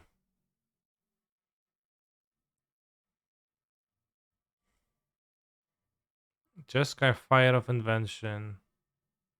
It's actually a mono red deck. It has the World 3, but it doesn't have the combo. The God combo.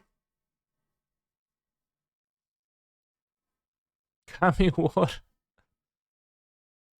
I don't even know what it does. This is the Spike deck, yeah, but with Yoriel and 20 more cards.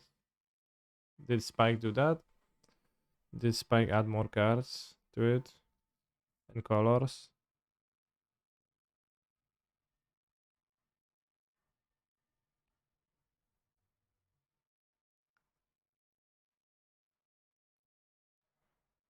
It's not a card deck though.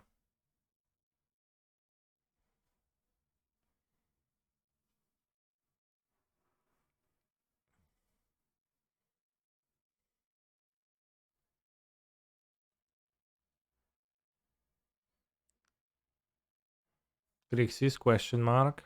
Good question. This is just mono black devotion with Warlock class, which is a card I don't really know. Black mana. Gain the next level as sorcery to add its ability. The beginning of your end step, if a creature died this turn, you might lose 1 life. Alright. On second level, look at top 3. 1 of them in your hand, the rest in your graveyard. Okay. 3. At the beginning of your end step, each opponent loses life equal to the life they lost this turn. So also it counts this. It's 7 mana, so I assume you rarely do that. So it's just a cantrip with. It's like an Oath of Nissa, but costs 3 mana. Seems fair. Seems like something else entirely is tied with Lotus, so I don't know what to play, chat.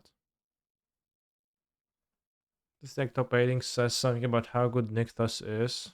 Yes, I think it says that Nykthos is quite good. Underworld Dreams, wow. 3 devotion points.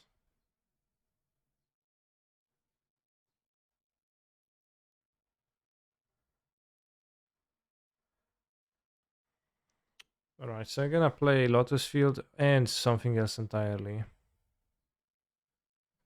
Which would be like a weird version of Lotus Field, but actually I can't make that happen because I don't know of any versions. I'm kind of looking. I'm kind of trying to find a good part of the deck, and failing all the time. I just look through the cards, and there's nothing good in there. Searching for the payoff, but I already surveyed the deck list 5 times.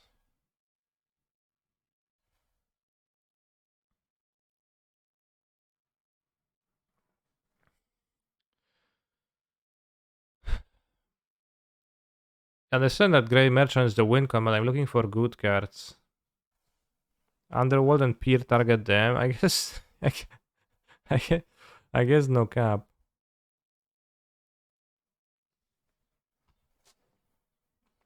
Yeah, it's Underworld Dreams for 3 devotion and also Chaos with the Abyss. Tomik, Kovo.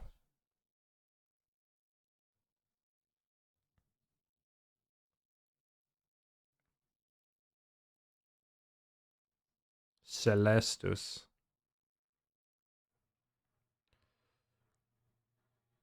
The book. Nice.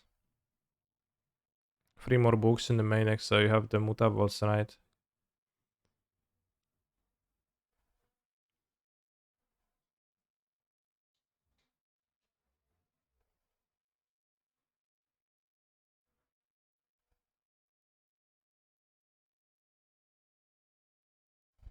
The beginning of your end step, if you gained 3 or more life this turn, create a 3/3 white Angelo.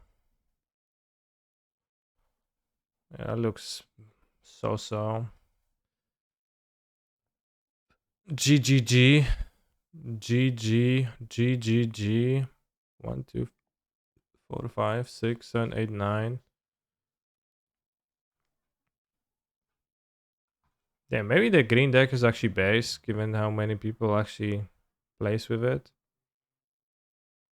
Kanistrek czy serio nie znasz komba z Book of Exalted, czy udajesz? No przecież nawet nie udaję, że nie znam, tylko w jaki sposób zasugerowałem, że nie znam komba z Mutawoltem, byku? Tym, że powiedziałem, no tu mam Mutawolty, pod tego książkę, no pewnie tym. Ale tak słuchasz jednym uchem, tylko potem się dopindalasz, byku.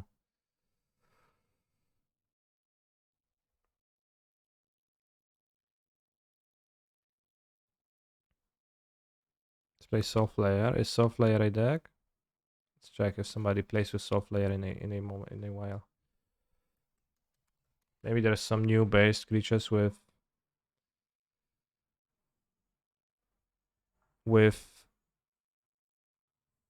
oh, Zetalpa, Soulflyer, Shamut, Nullhide Ferox. There's no new creatures. I thought there's maybe some new creatures with new stats. Nelia as a source of indestructible.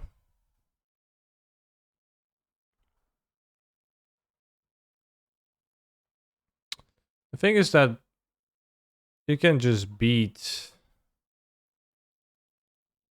Soulflyer, right? With Winota. Like Winota goes bigger than a Soulflyer for less trouble. It's a kind of worse version of a deck that exists. Boros Dragon from the D&D set, Flying Haste.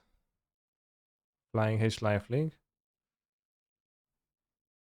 Stag also lose the thing in the eyes. Yeah, that's just like Winota, but probably more so because you have useless cards in your hand.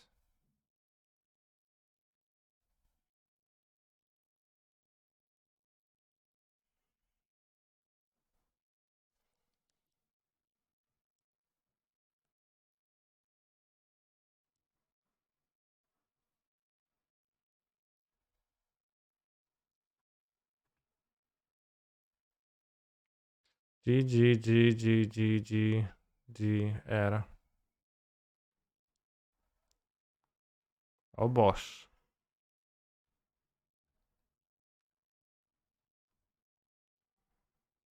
Mono green can beat turn 2 thing in the eyes. Yeah, I think mono green is a good reason to play thing in the ice, yes.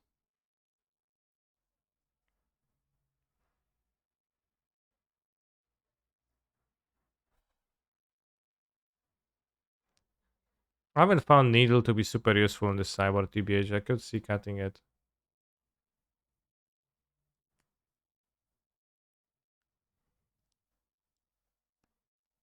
Some people really like this deck and I play it a lot. Is the Citadel deck any good? That depends. What is the Citadel deck?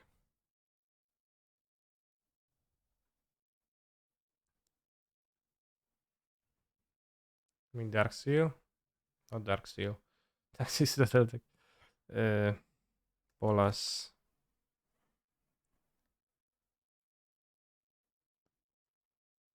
It crashes mono G. This?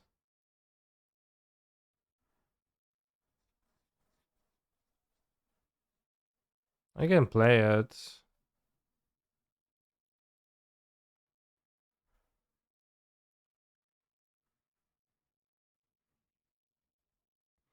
Zagraj innowacyjny spisem Lotus Field combo wymyślonym przez gracza o niku Ardos na ostatnim challenge zajął 10 miejsce.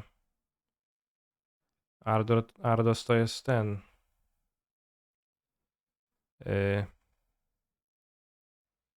Jak on ma? Klimuszko. Yes? I think so. Nissa? Ah, Nissa untaps lands. Taps 2 target lands. -6. That's 8 mana, so you lose mana.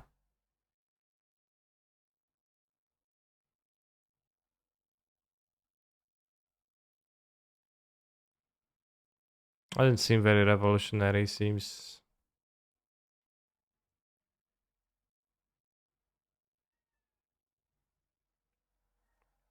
very stock.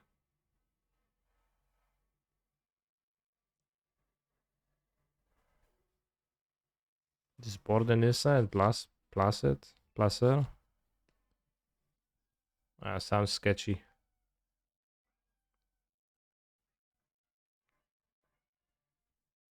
I'm gonna find some bullshit deck from this challenge because something else won in the poll. So let's go. 5 Claw Fires of Invention. That sounds like pain.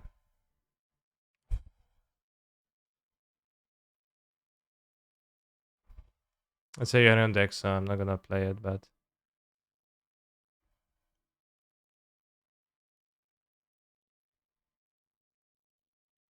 Incarnation. Alright, it's a deck. What does this do? Search ETB, enchantment on top, okay.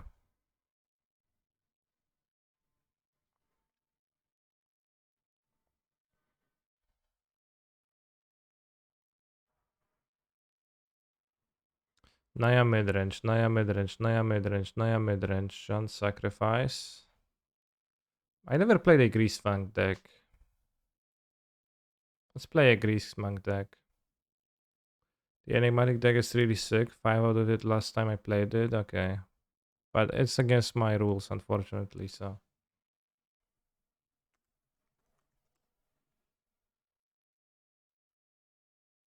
Oh, do you have a non-Mardulis? Abzan Greasefang? Esper Greasefang.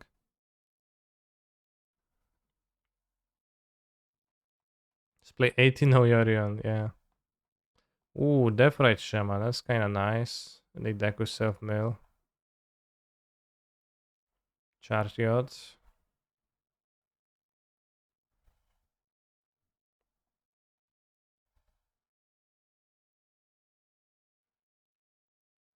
This looks terrible. I like the Abzan with Deathrite Shaman though. The Abzan seems base. Actually looks good. Actually looks like a solid list. The Esper one is like, oh yeah, I'm playing control. I just have Greasefang for the finish. Yeah, yeah. And here with Deathrite Shaman, that's actually active and some, you know, cards that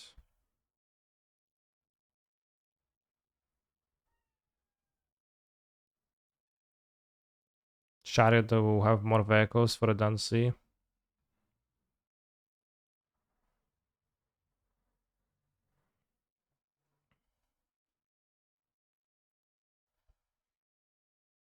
I don't know if the Esper finds the combo way faster if we have Grizzly Salvage in this deck. Marduan has Volder and Epicures, which seemed not so good. No decays.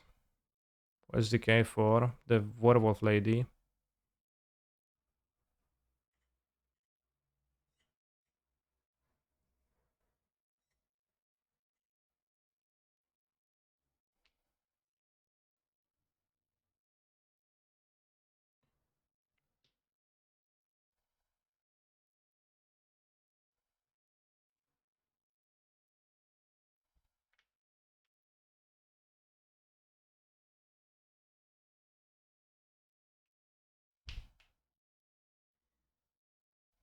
We have Portable House, although you could play decay times 2.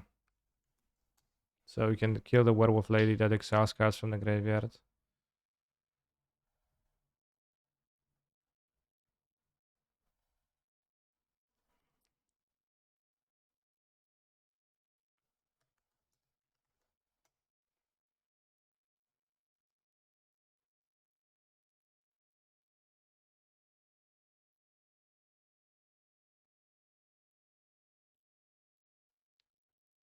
Yeah, it's kind of like Hogak, that's true.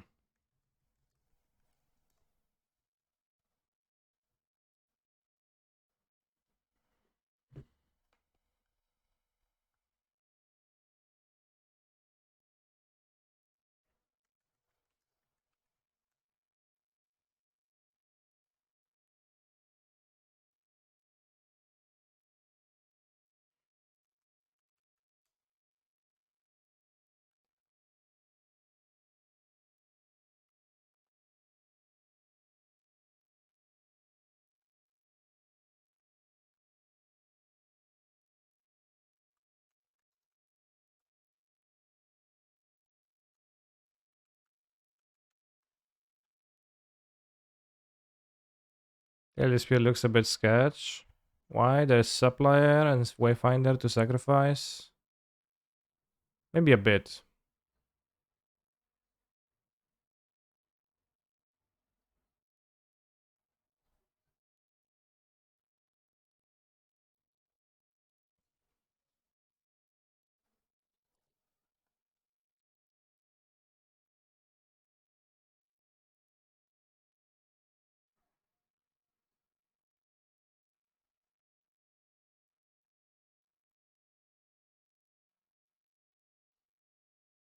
Fail to save.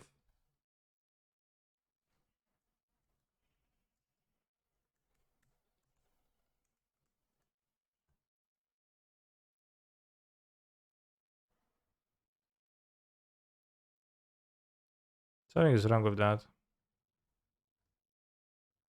Can't save the deck. Alright, I'll just join the league.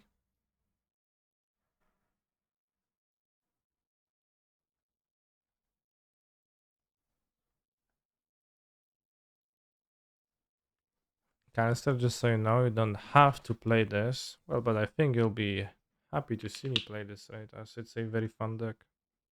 Haha, right.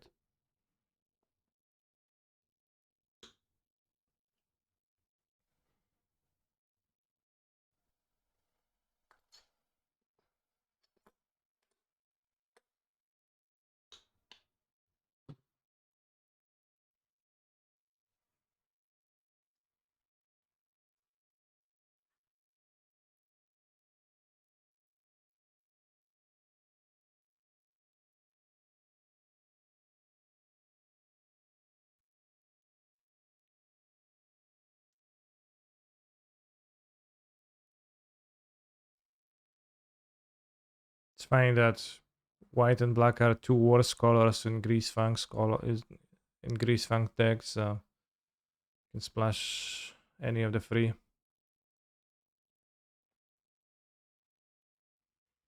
Are the cards available tomorrow in chess after the update? Is there a downtime tomorrow? I guess there is.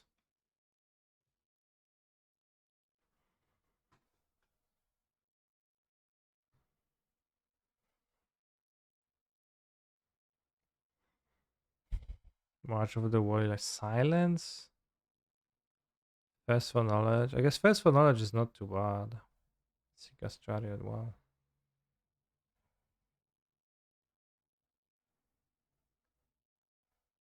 You don't have the flashback, the creature from the graveyard card. And you don't have much protection for it. I guess the silence. Hmm.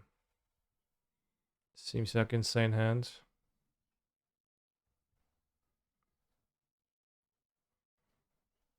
Modern Reanimator finally top tier. Well, we tried to build it today and like Twitch had shut on all my attempts, rightfully so, and then I got mad and deleted.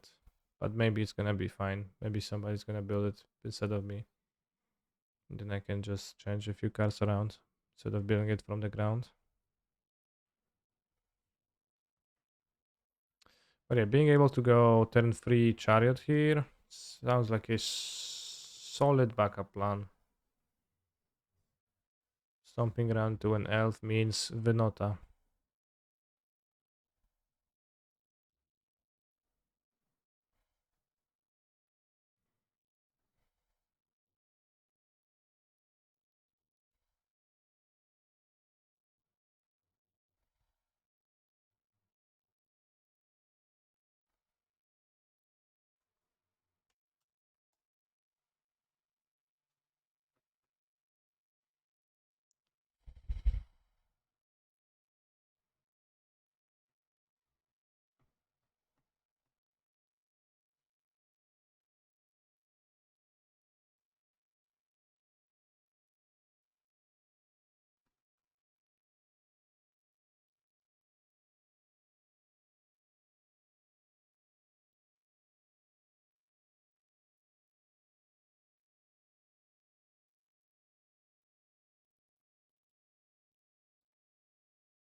Kinda rough. Build no vehicles. Draw no cards. Draw a Parhelion.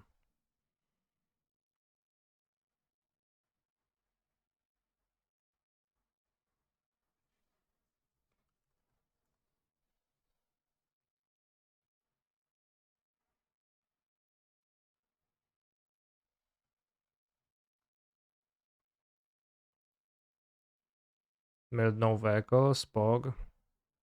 Can play Chariot.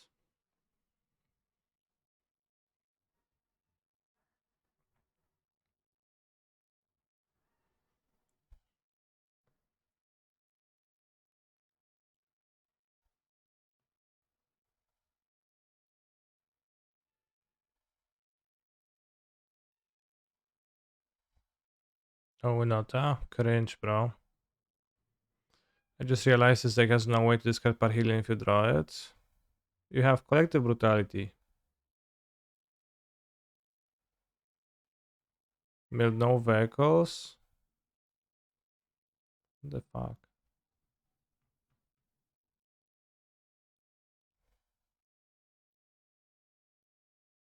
What are they holding? Should I just hold push? Have push with this.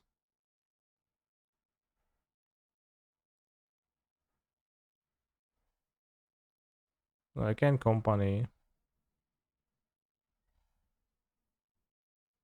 I'm scared, I think. But yeah, we don't have a looting effect, which would be good to loot away the vehicles, I guess. One way or another.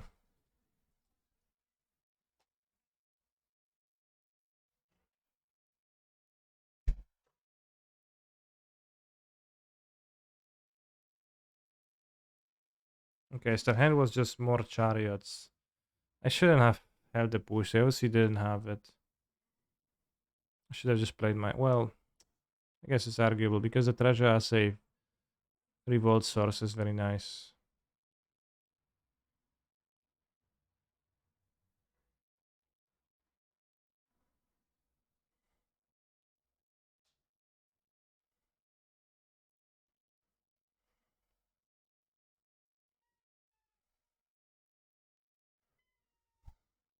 Buka.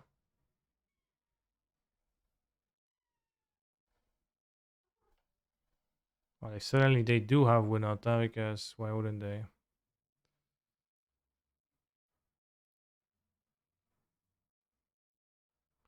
Yeah, I have Winota. Yeah.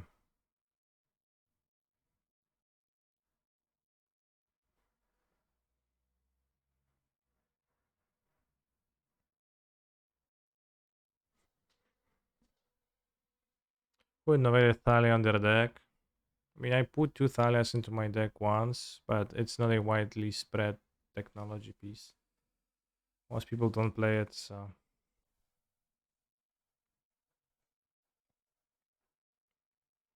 Collective Brutality as an effect is not great against them, so I guess I'll...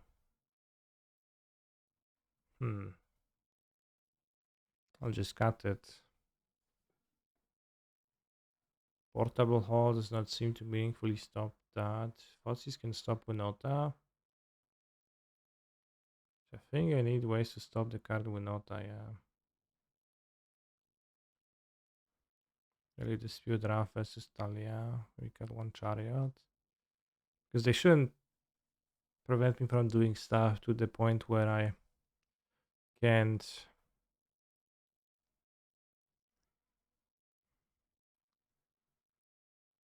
Greasefang them.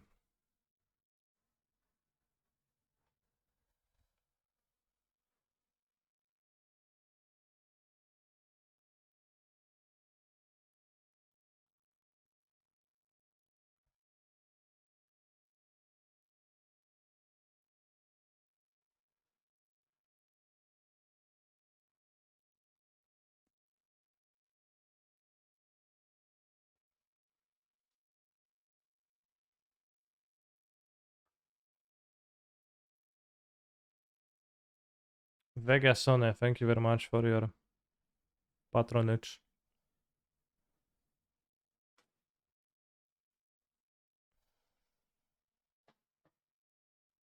But this game we just played went quite poorly for me. I guess the idea is that you use Daily Dispute and Deathrite Shaman to ramp to Parhelion as your backup rather than to discard it. Although it being 8 mana, not even a 7 mana, just 8 mana. That's a giant cost. Monumental cost.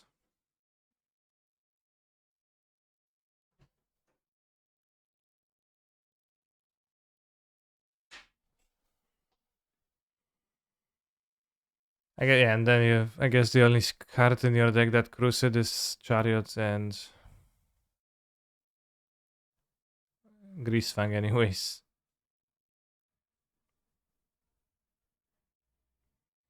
You'll get that someday, Vegas on for sure.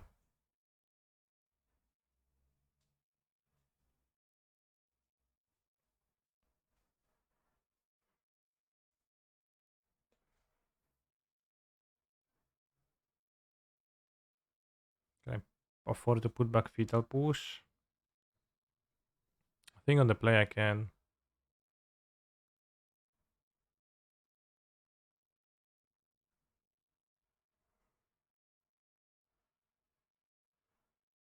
I go Shaman first, and if we draw, we can go Stitch a Supplier. And if we draw a land, we can immediately sacrifice it to the Dispute and have Shaman in play. Well, if you also melee land, obviously, which we might fail.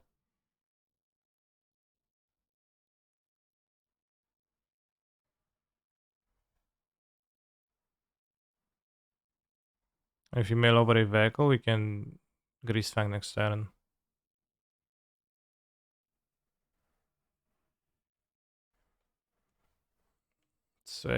It's hard to say which is more deadly, her bike or her bite. Damn. And is very prosperous.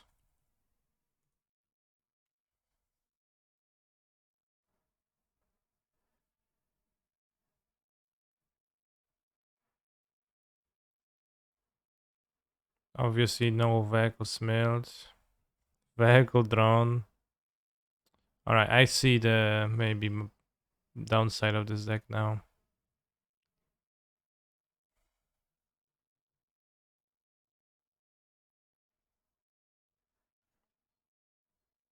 Because I bought out the brutalities because they're terrible. Maybe I shouldn't have boarded them out.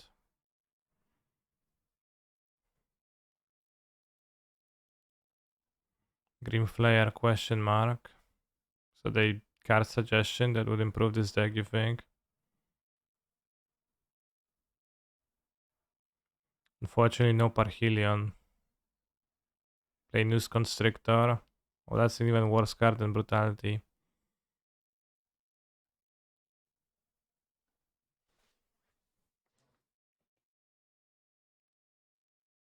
Can get it back with Can Stay Away, but that sounds not very important.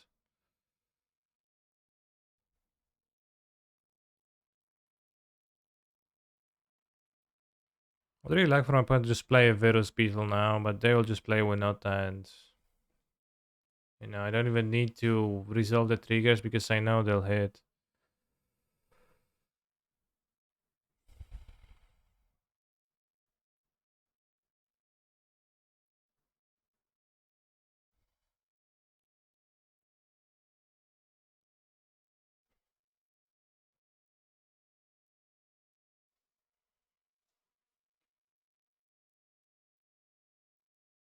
Dziesięć, 13.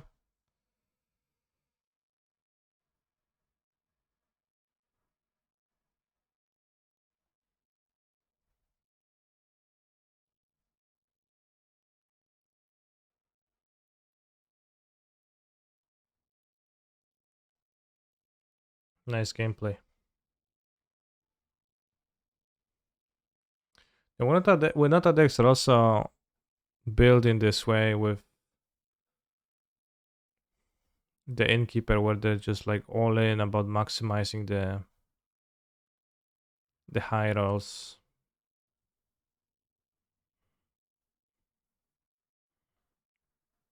Because the Innkeeper is a terrible card, they actually kill your Winota. Maybe it's the optimal way to build it. I personally didn't like the card. And I shit took it all the time, but it's not that bad. It's not that bad in that deck for sure. And it is very good at making sure that Winota policies the decks without sufficient removal. Really hard. Can I say it is not nice gameplay? Yeah, I can say that. It's pretty important with Chariot, I think. What do you mean? Just have enough mana in the deck?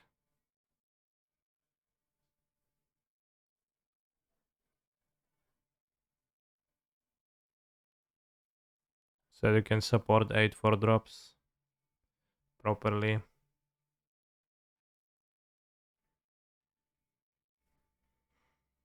I mean, when it's, you know, when your deck is a 1-card combo, then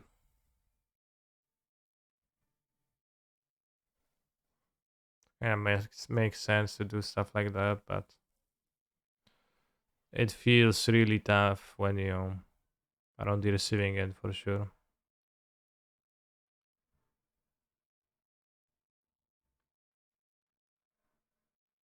This hand needs to be mulliganed. This hand shall be kept.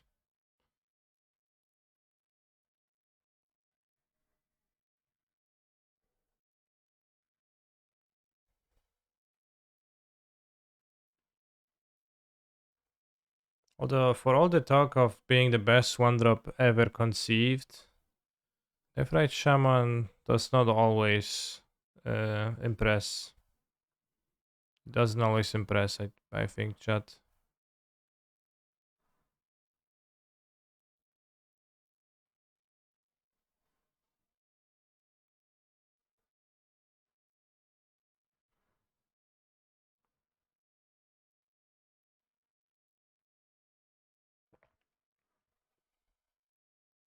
Because I can play it in a real deck, but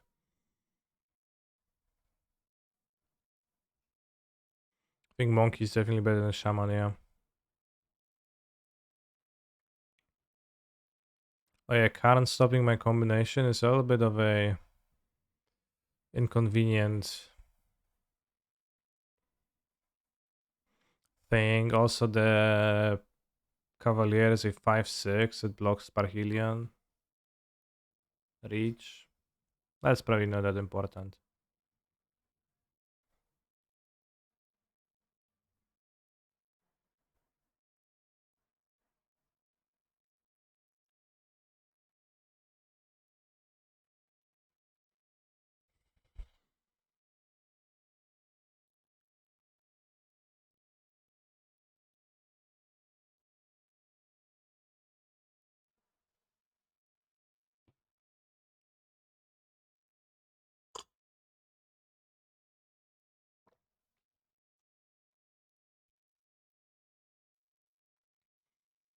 Thank you, Pigonti, for your continuous and substantial patronage. They got Llanowar Elves. They have 1, 2, 3, 4 Devotion. They play the Elf. They make 5 mana. They play 5 drop afterwards. And next turn, we're in trouble. And I don't think we have a great way to do anything else. I think the Caryat is a pretty nice innovation in this deck. Just a few more mana dorks, better than the Burning Tree emissaries or whatever. And also more stuff you can find with both of Nissa to ramp. And also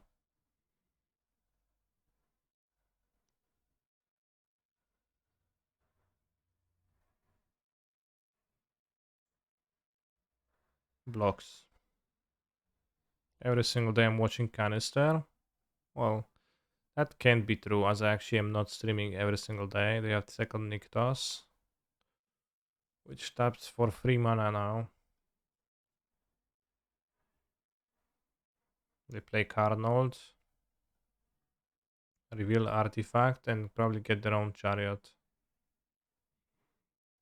So I can't kill their Karn. Except Wednesdays. Actually, there will be a stream tomorrow. There will be Wednesday streams.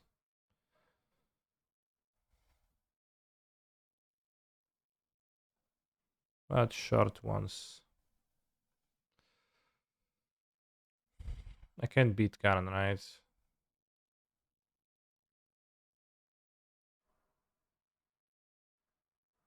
Will it be an anime RPG tomorrow? No, it will be Magics. Can use Dumping Sphere to stop them from Nykthosing.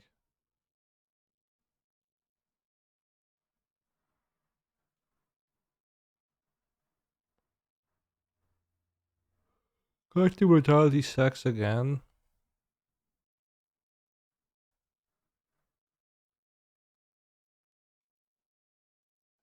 Aborted Thought Seizes.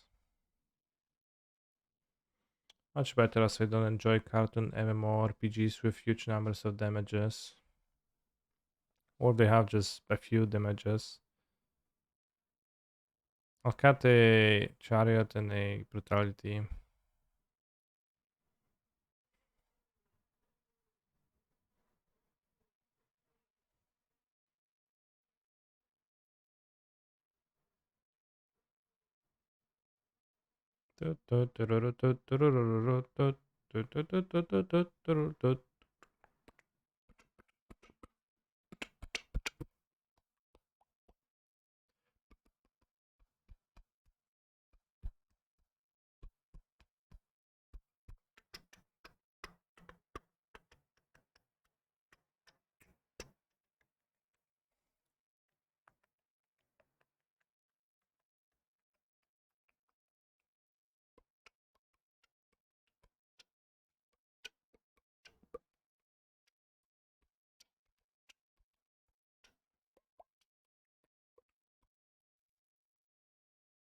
Can kill an elf and then not do anything.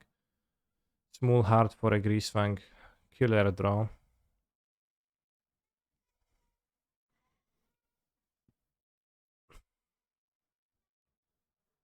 Alright, start the prediction chat. Will I hit my opponent with a Parhelion 2? Either will I reanimate Parhelion before stream ends? Question mark. Yes and no. 5-minute prediction. I think I mold this harder. Oh yeah. Keep. We play the full league. We'll see.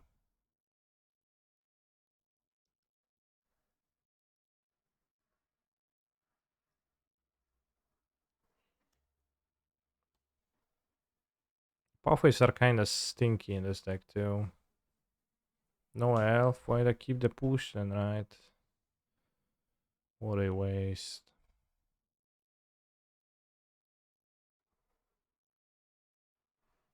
But you should have attacked for one. Because it's not like they're gonna either gonna play the Haven or Caryatid second push anymore. They didn't play the one drop. Got nothing. Let's get the Satyr Wayfinder.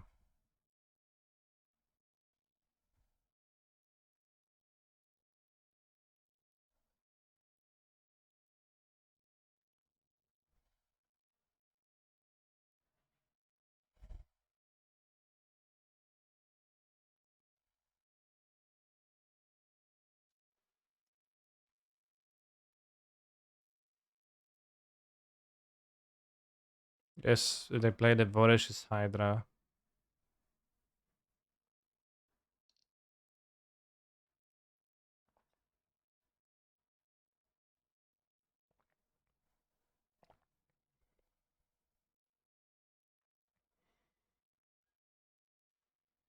Now I get dispute. Shaman is sackable too. Will this deck make a result? It's 5 of the league.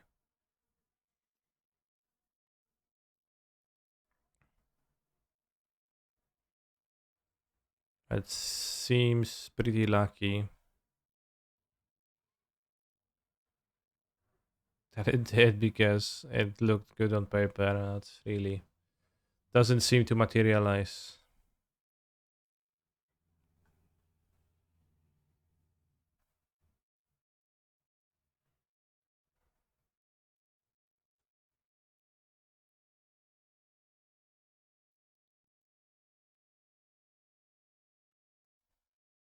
When I mirrored the Evergrande Tomb, they're like, yeah, I don't even need to. They don't even need the combo to beat you, bro.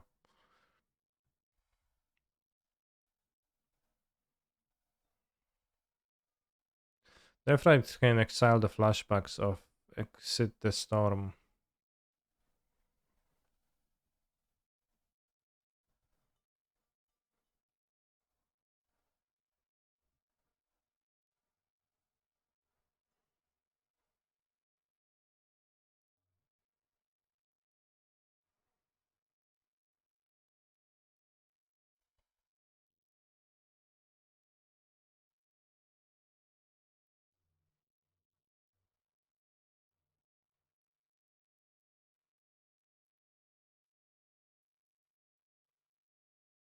Thank you, Oshin, for your supportage.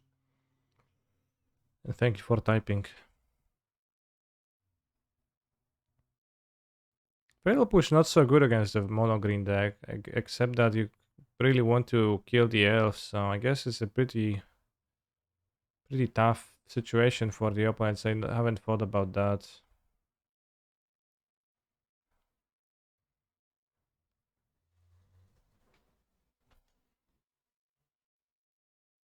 They milled over a Hydra. No, they revealed the Hydra. You can push the Hydra. Pog. So you see, that's a downside of the Hydra. Can be pushed.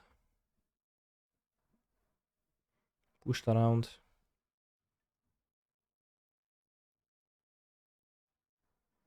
Yeah, I mean, portable hold doesn't really matter, I think. Because there's more things that are weak to portable hold in this deck, but...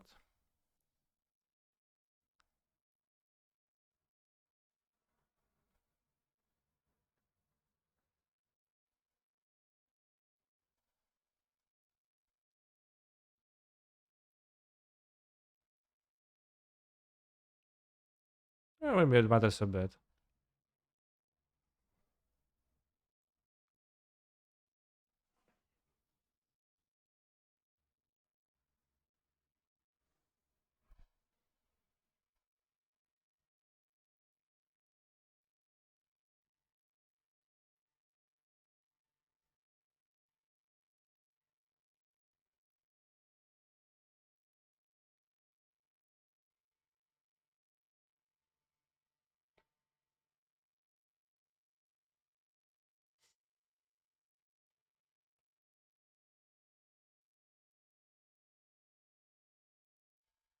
See, my opponent's in a tough spot. Their head is pulsating. As they're figuring out all the possible lines to take.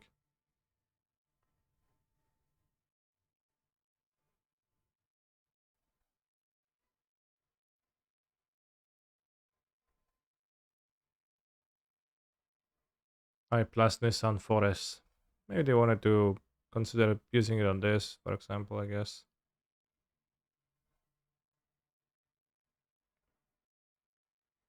Voraki's Hydra. Even fight. Huh.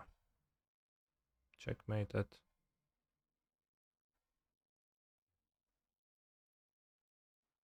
You lose 2 life. And I gain life.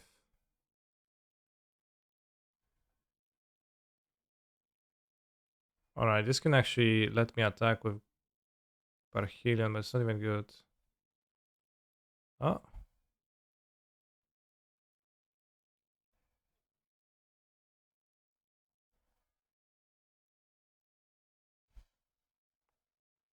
Well, it's not bad, I guess.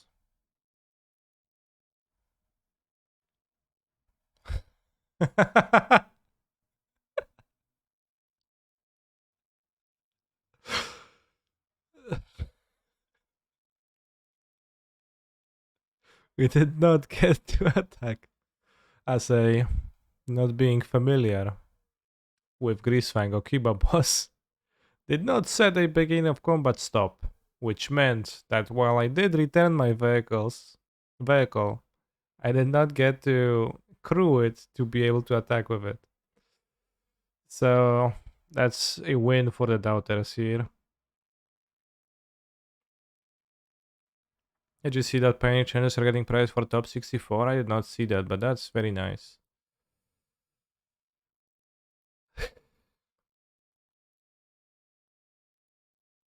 I guess now you're gonna pass. Oh yeah, now it's in my hand and it's in my hand forever. Well, would have been better to have attacked. The gamble was only about reanimating. Will I reanimate Parhelion before a stream ends? Oh yeah.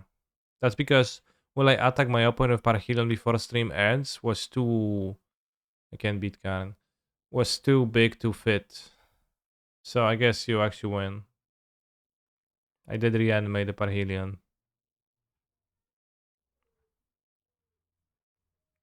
Let's try again. Maybe let's try one more match. Because the prediction sign limit is 45 signs. It's very small. So you have to make the predictions very short. Not small, short. Kinda inconveniently so. Hey, but that's not what you said. Well, that's what the prediction said. So I think we have to go with the exact text of the prediction. That is the fairest way to do it.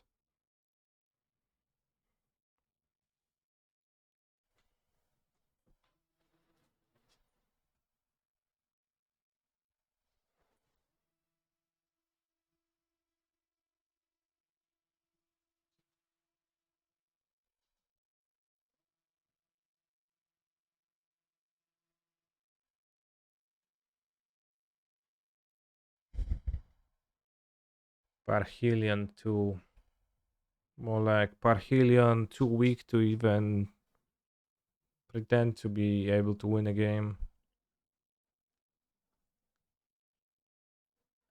Those will I attack with Parhelion this stream fed? Yeah, let's make a new one. Star prediction. Will I attack with Parhelion before stream ends?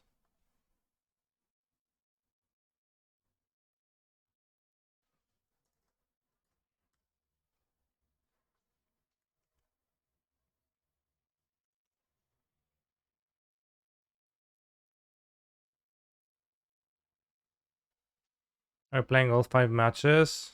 We'll see.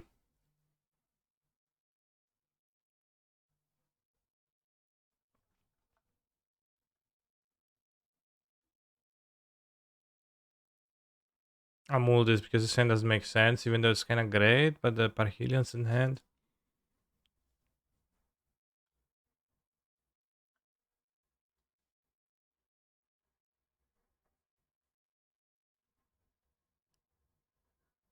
It's kind of stinky that you have to have a beginning of combat stop to use it this card though.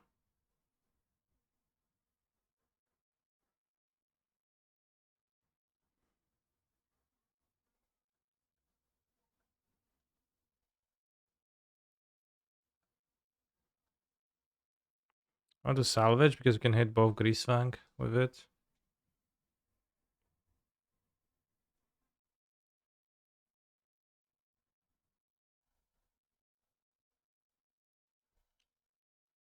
Parhelion my graveyard, PogChamp.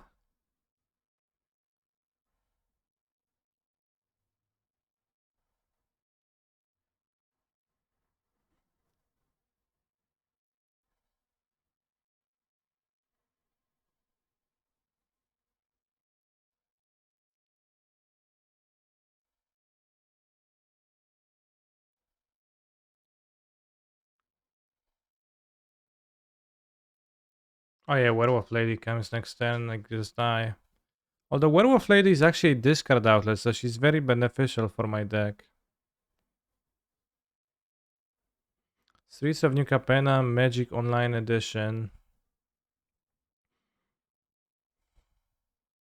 There are 4 new Magic Online only promos with amazing new art. Plateau, Winds of Abaddon, Museum Mortars. Also have 11 new to Magic Online promo cards with that delicious retro frame. Wait, do those cards exist? Ragavan Mishra's Bubble? Museum Mortars? What? Who? What? Is it like, was it drawn by somebody got cancelled or what? Why do they like old border Museum Mortars?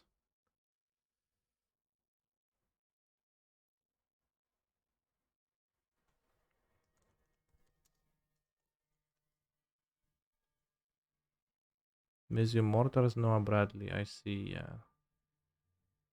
It's not really desirable card much though anyways, but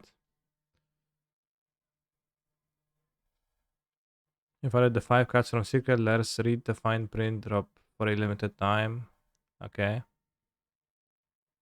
Added where? To the chests? Oh, then scabbards. Okay. Well, where's the waifu emperor, bros? Cringe. It's the only thing I want to be printed.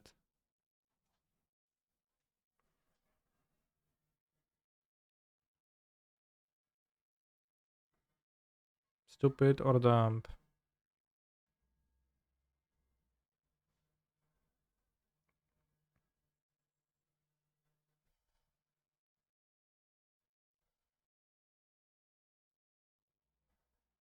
Chat, do you think if Bone Crusher Giant was printed today, would it have word pay to life? No, it's not very red, right? It would be ward take 2 damage. Why is the Weeb Emperor not available? If you're on Arena, you can't get it. I think on Arena she was or will be available in an event. But I don't know, they just hate free monies.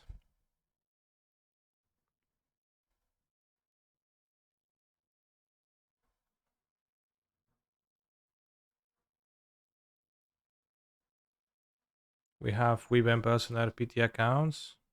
Okay. That's good. I haven't logged into mine yet. But I couldn't have gotten error for the previous one.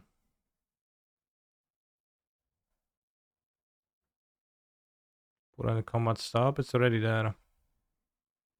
I have thought of that.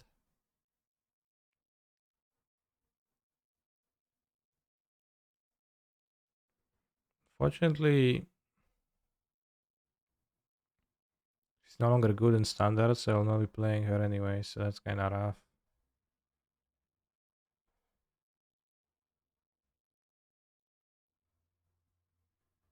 Chat, we're very close towards attacking.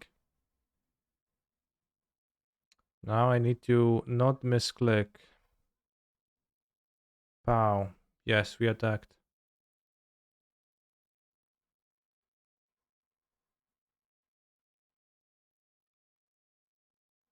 You can't crew vehicles with themselves anymore, but you can still do this.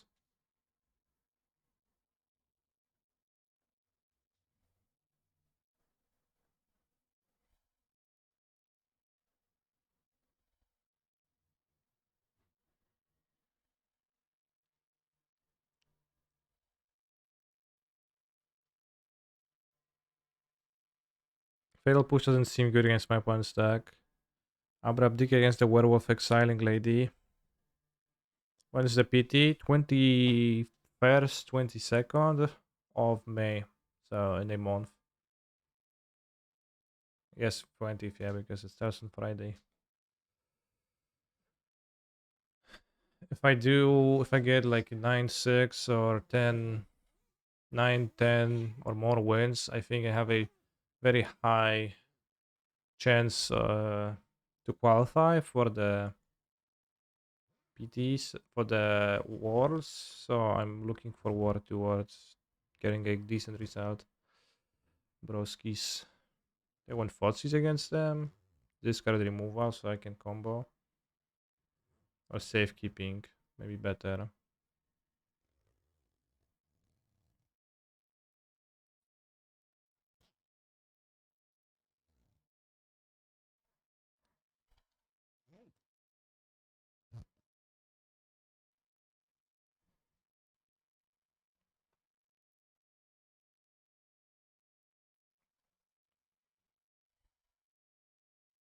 I keep because we can pass the first turn and discard Parhelion. Guess Obnixilis plus Wanderer's Mardu, so I can't play it. I actually played a Mardu deck the last time in Alchemy and it was a good deck. But I don't think Wandering Emperor and Obnixilis makes for a cohesive deck.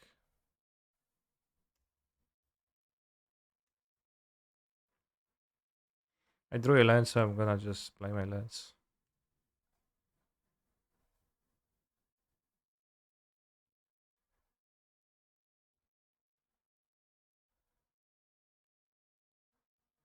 Rotting Regisaur, question mark. Please don't have the Werewolf Lady. I don't know what are you asking me about. You want me to play Rotting Regisaur to discard? I say discard Outlander's deck. No, they have the Trespasser. Sad. We have two disputes to grind, so we can grind. But it is hashtag sad. And we have the perfect answer to... I don't know, Chad, do you think I was supposed to wait?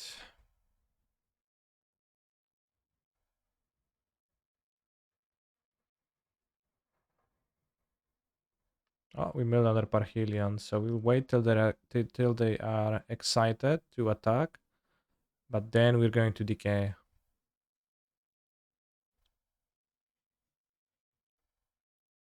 And we will not pay ward.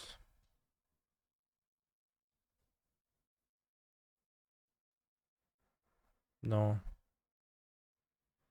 Opponent's like, what? How did you not pay ward yet still it works? Well, the answer is simpler.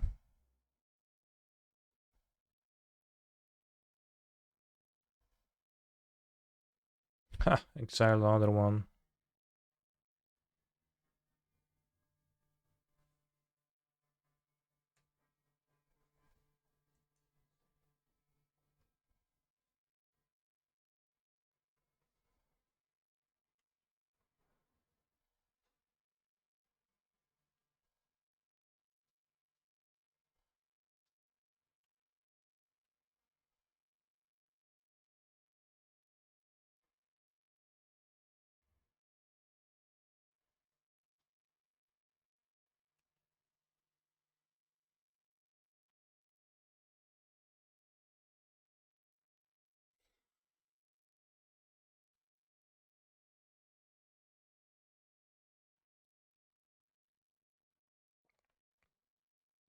If they were to use a sweeper, it would be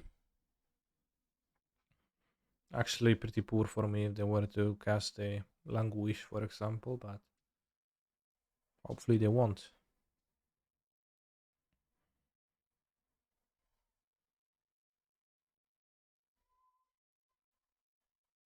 Languish.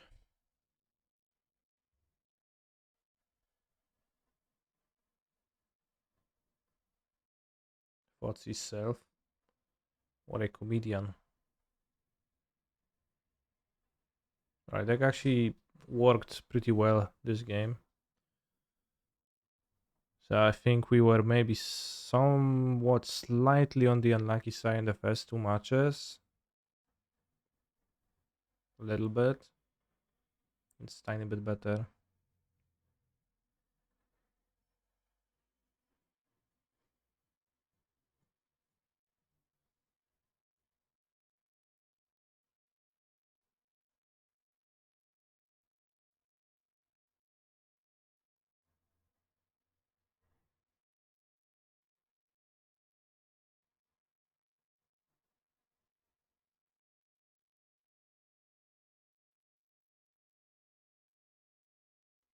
What feels better, out 2 into 3-2 or 4 into 4-1? 4-1 because 3-2 gets you nowhere. I can see how you got attracted by this deck. Well, I've just seen the list and well, it's kinda neat.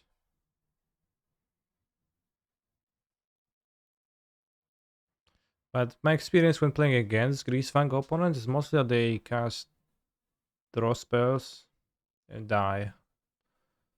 So I think it kinda maps onto what we have experienced right now. Kind of tracks, as they say. So you can turn one, clean up, discard Sika's Chariot, that sounds great.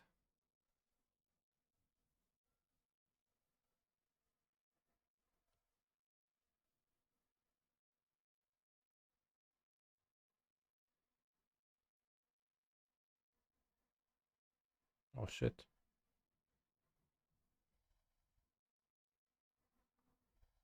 I think I need something stronger then. Maybe we should shock, right? Doesn't matter, and if they play Grazer, then I want to push Grazer. Cool, move to 5. Honestly, it's a move to 2, I guess, because I have 2 lands.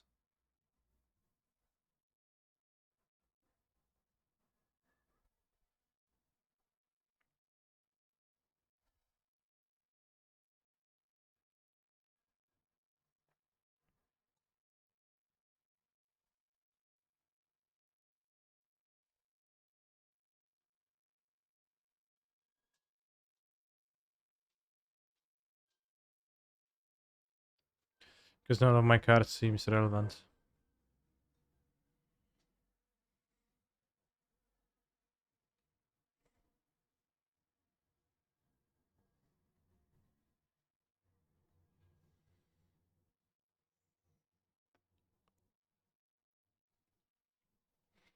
I guess I'll have to buy one old border Ragavan when it becomes legal.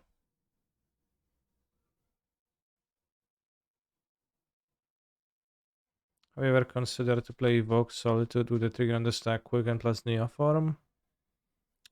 I've spent roughly no time thinking about this line of play previously. So not really, I haven't considered that. And Neoform adventures mostly contain Allosaurus Rider. And I'm happy to leave it this way. I guess the Pioneer deck is kind of funny too, but I don't think it's very good, right? I should give us instant speed Neoform, yeah. Well, it'd be kinda neat.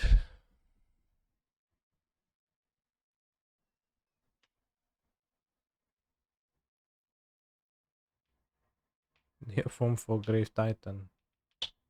Is Grave Titan legal in Pioneer? No, there's no Primeval Titan, right? I probably would see its played somewhere if it was legal.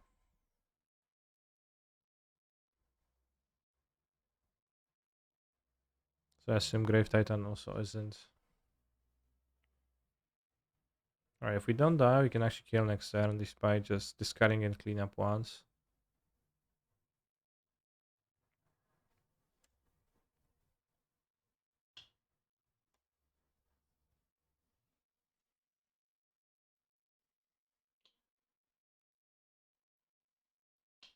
As I say that they play pour over the Pagas.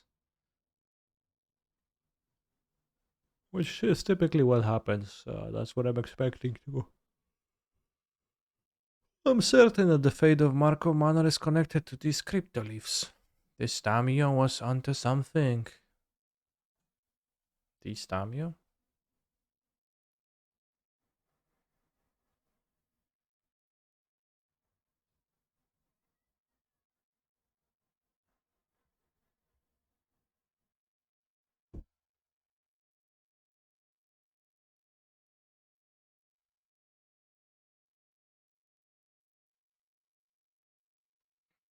I only played 3 powers. I think it's pretty common to only play 3 pores. People just play more ultimatums because ultimatum also wins.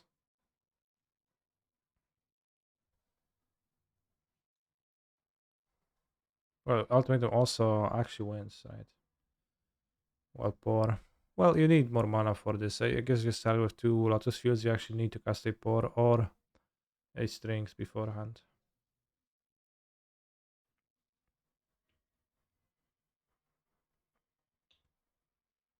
Also cost ooh, yeah, which means you need to use strings once you have to, right?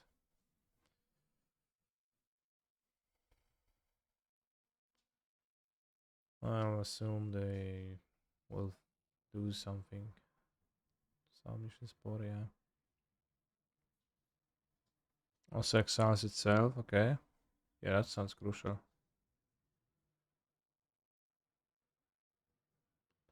I think the chariot has low chance of doing anything.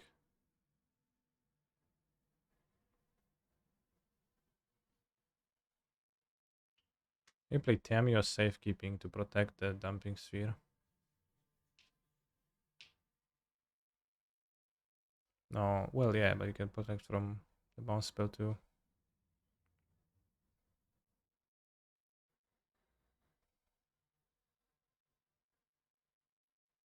This card instant sorcery actually relevant.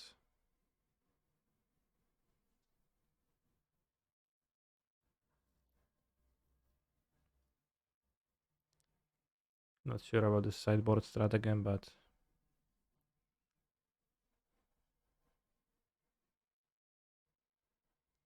the Emergent Ultimatum, have you ever looked closely at it? The monsters that those poor fellas are facing are humongous. This sand on the play I think can get there. Is this cat growling or trying to eat this?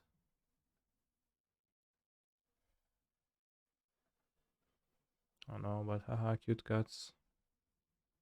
I love cats. I have cats in my house too. Haha, I love my pets.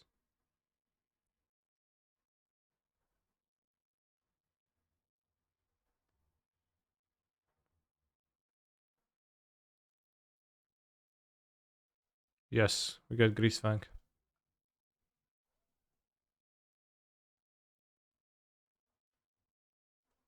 Should be able to win.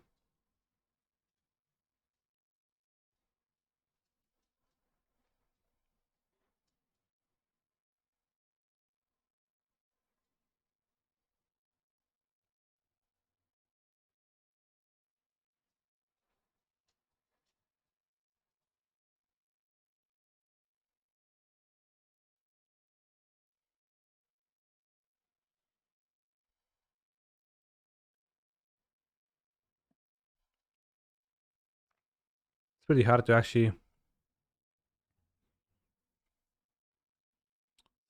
actually lose from this. Cats stay away, you got it, because it has cats in the image. Yeah.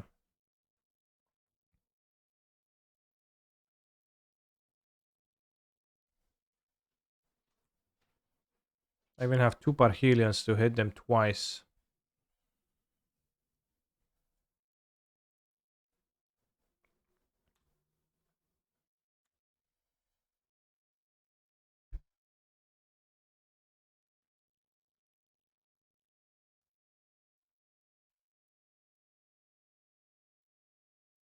Dupi moment for Słońce. Watch them go. The untapper guy. Copy, string, spore, strings, ultimatum.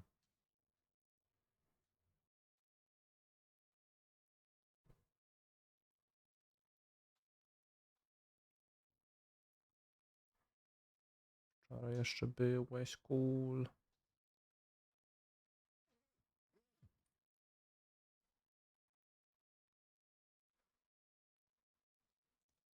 Seems like they're not doing that.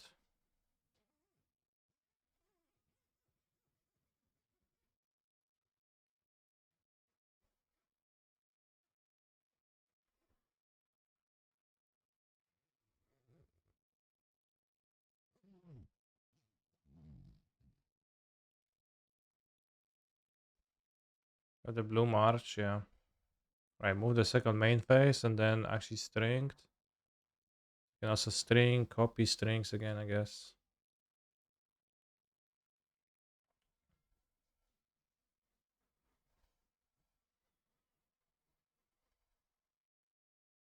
So much flash. Whoops. No, no, no. Well, it's okay. The shaman doesn't matter, but I misclicked. I'll check the cost on this. It's 5. Blue March seems like it's gonna beat me.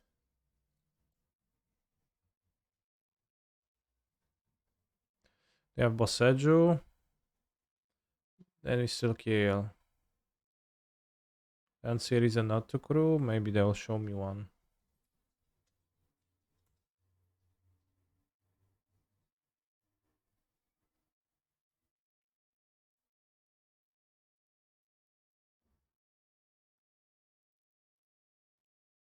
I don't know what to board out from those decks though. Like So I always struggle with this super hard because it's very few cards you can afford to cut, it feels like, but not in my opponent's view. Which means that we die. Well, they have 3 cards, so it's not 100% they kill me. They managed to actually copy stage and survive. So they untap with 2 fields, and if they play poor, then okay.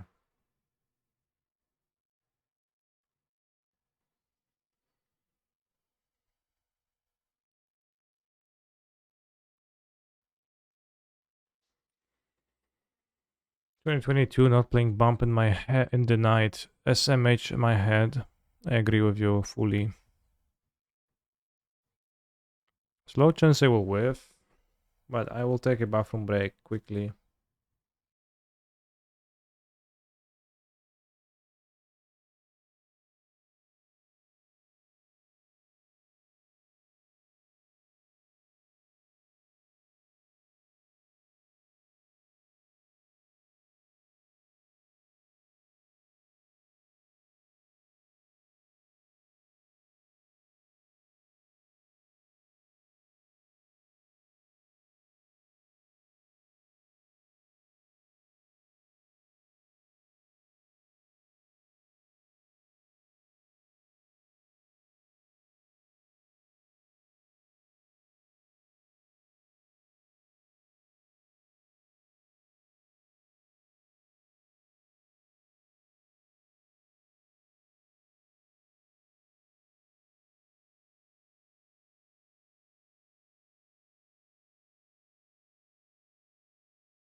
It's actually a word. I won. Yeah, I had to board out something powerful for the march, and they actually lacked that card. Why isn't Blue March playable in Modern? Seems busted, does it? I believe the Parhelion shouldn't have returned when it was phased out. Got tried in Murktide? Well, it's like a tap spell, right? Just tap a creature. And you cost 2 mana to tap a creature. Seems pretty bad. Can like kill a creature for 1 mana in this format.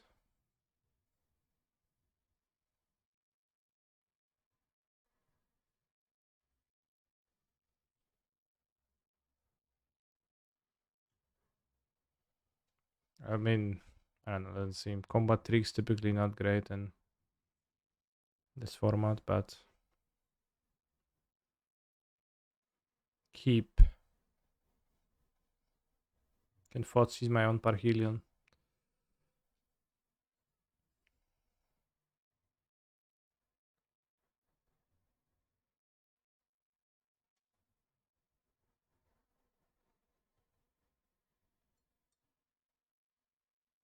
They only have 3 cards.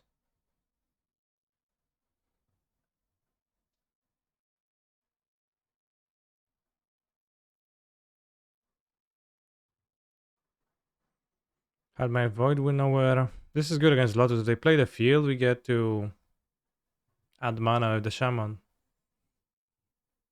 Yeah. How does phasing interacts with Dryad triggers if they target Dryad and they receive Valakut in play? Well, that will stop being mountains, so you're going to be free to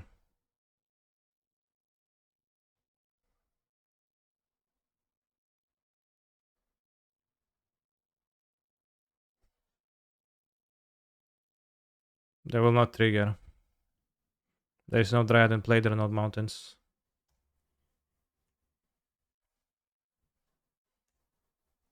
Why can I have 6? Okay. Yeah, very nice send. 2 ultimatums. Look, there is a small boat here, so those guys are humongous. And they are like, which 2 out of us 3 you choose? Actually, there's only 2 already, so I guess you're supposed to get 3 large beasts and you get 2. And then the boat meets 2.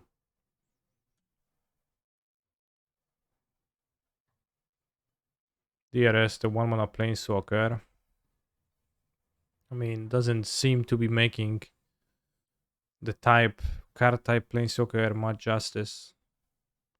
Okay, Boseju was their best. Not that good. Not like I have anything going on either, though.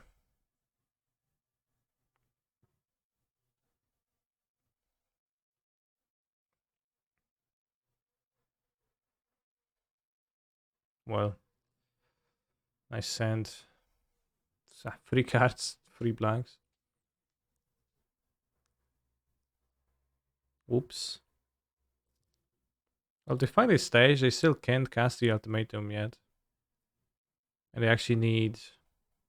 Like, this doesn't help at all because they already have 3 green. So it's surprisingly okay. Well, you know. Until they draw strings, but...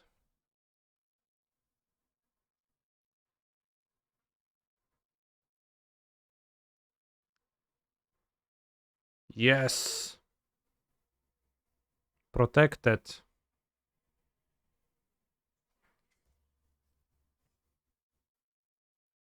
Vivon, hopefully.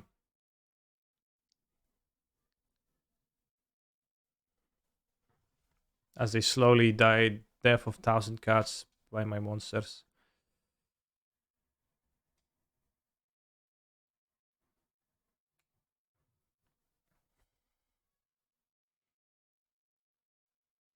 I'm gonna be like, yeah, I find Boseju, yeah, I Boseju a dumping sphere, and then I time your safekeeping. They're like, damn, bro. You really got us. They have another Boseju. We milled over a Greasefang, but we're keeping up the safekeeping.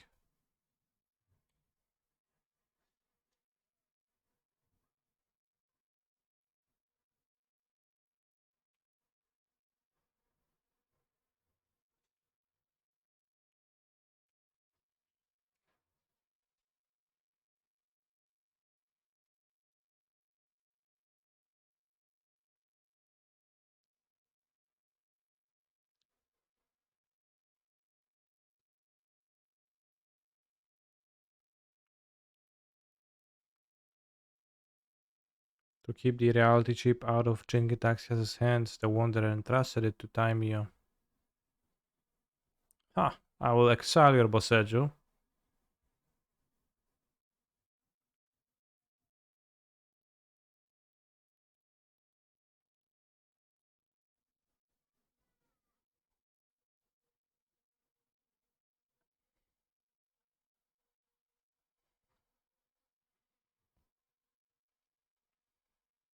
Oh no, they have this too. But they're gonna be pretty dead now. Have I seen the 5 Pioneer? Is it Lutri deck? I have not, but you can build U3 everywhere, yeah. It's not good. Alright, we win the match. On our way to Frio.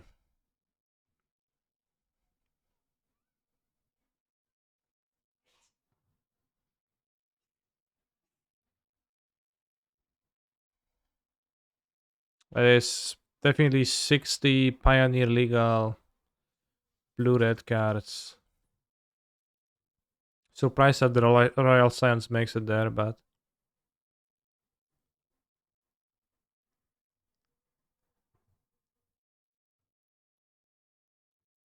Full Brigade Horror. Funny meme deck, yeah.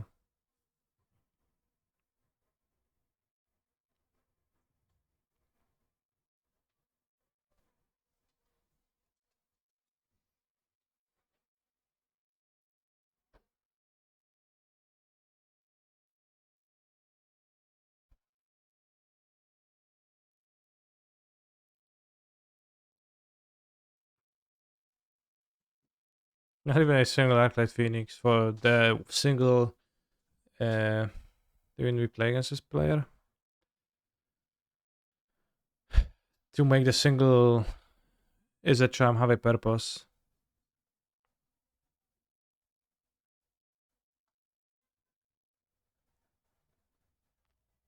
No mission briefing. Is mission briefing good? Is it fine the free to ball? Yeah, it's definitely fine. Oh, yet another matchup we can't lose. Post board when we get when we are a combo deck, when we actually become a combo deck, right?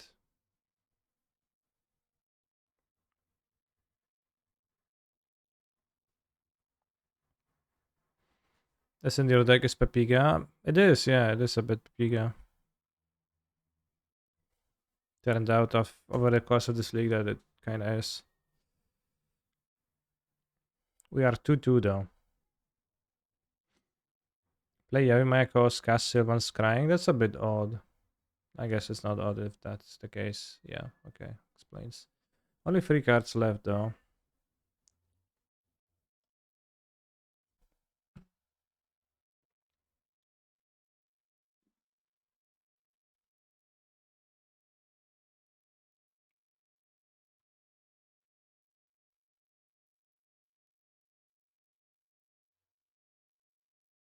No vehicle.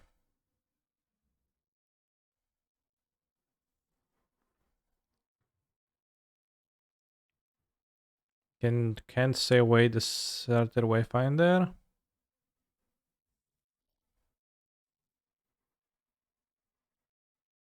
We go Deathrite Shaman. Next turn we have 1, 2, 3, 4, 5 mana plus the push, same thing. So I guess same thing to play Deathrite Shaman now.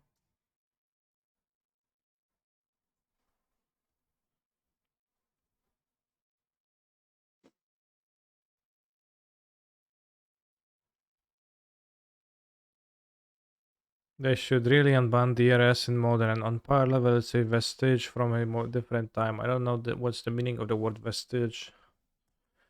But it does, it's definitely much worse than Ragavan is, yeah. But I don't know if that's like that PogChamp for everyone to play those 1-drop stats. You kinda die if you don't kill. Well, it's not that you die if you don't kill Deathrite Shaman, like that's not true.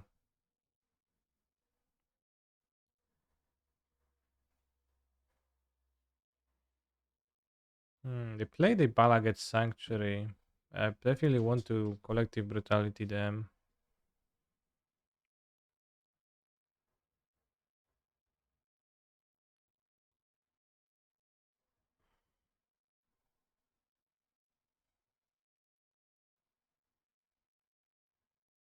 I did Nasiga's Chariots. I need a tempo to get the Nasiga's Chariot this turn.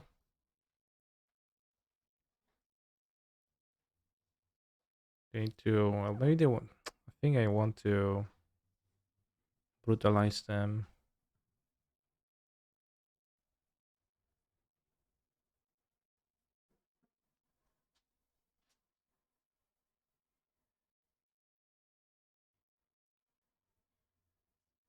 It's like, what's the trick here? Damn.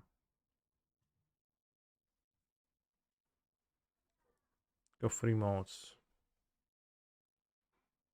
Why not? Yeah, I definitely wanted to get that. Get rid of that.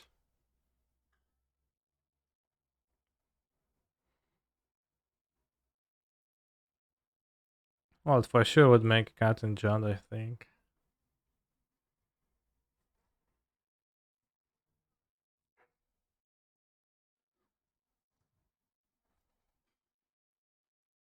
I think if I could play Deathrite Shaman Modern, I would play it. That would be the one drop to play on turn 1. And Reanimator, that makes sense. Ooh, we can kill it, nice.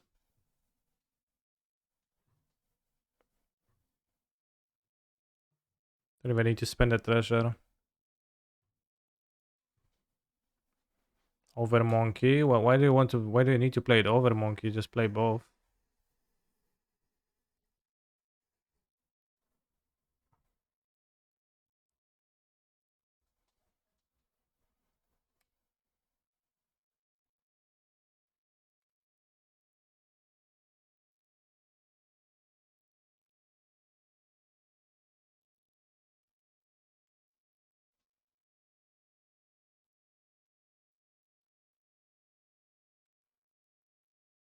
I didn't play lands.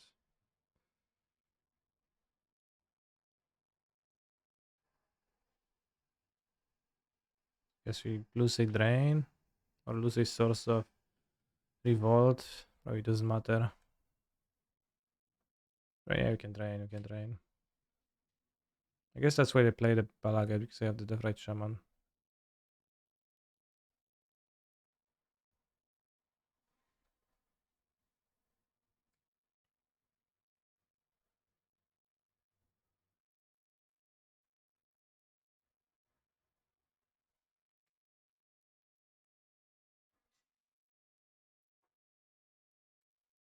Lotus Field, the worst deck ever.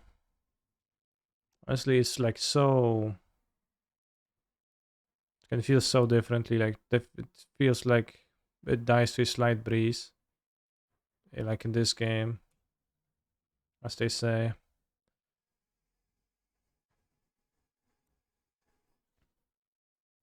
Or in the previous match. As I say, they will, go pour, stage, strings, ultimatum win.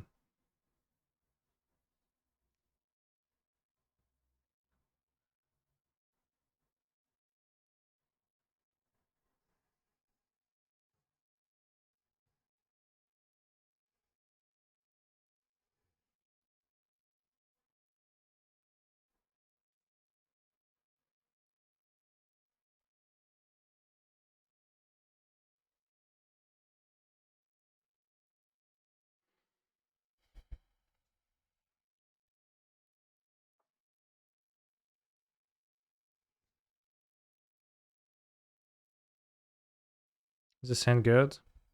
Not quite. Mulligan.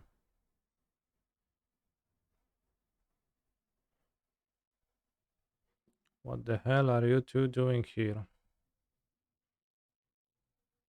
Pulling on your. I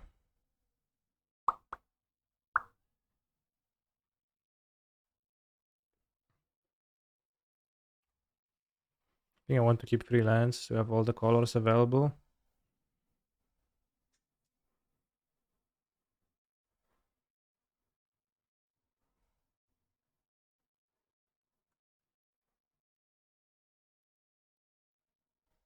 Okay, now that I drew a land, I actually wanted to keep it under Stitcher Supplies. Can I get it back?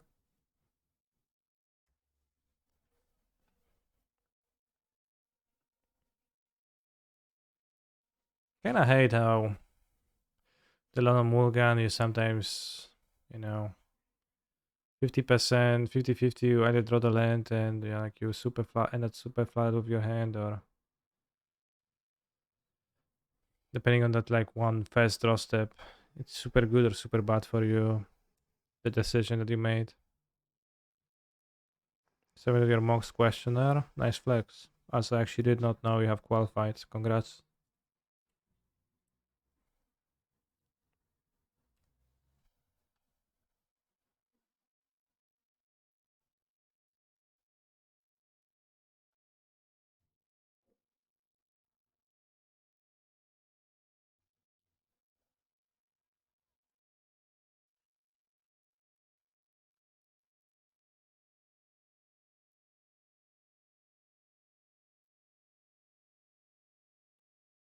Don't belong here.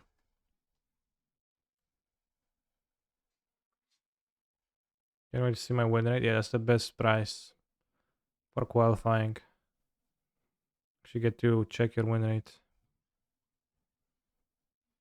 Alright, actually deck looked solid for the last 3 matches, sort of.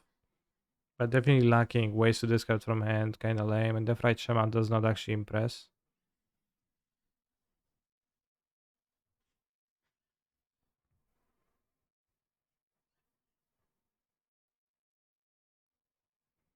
Freeze.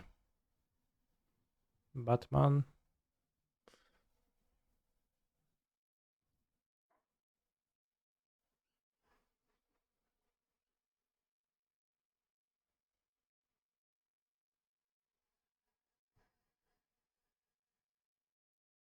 Actually not even killing this turn.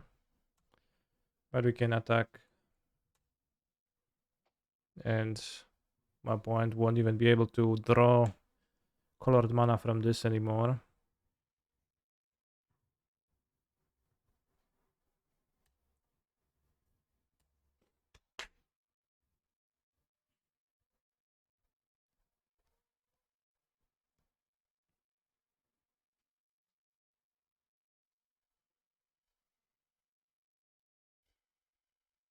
Maybe Tainted Indulgence would be good, yeah. Maybe you can play Death Right Shaman, Folklore, and Splash. Somebody mentioned that in the chat at the beginning.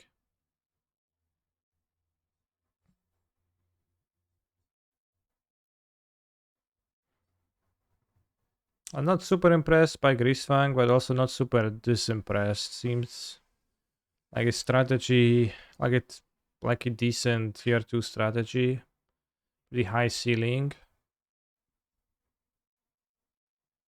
And also requires assuredly tons of work.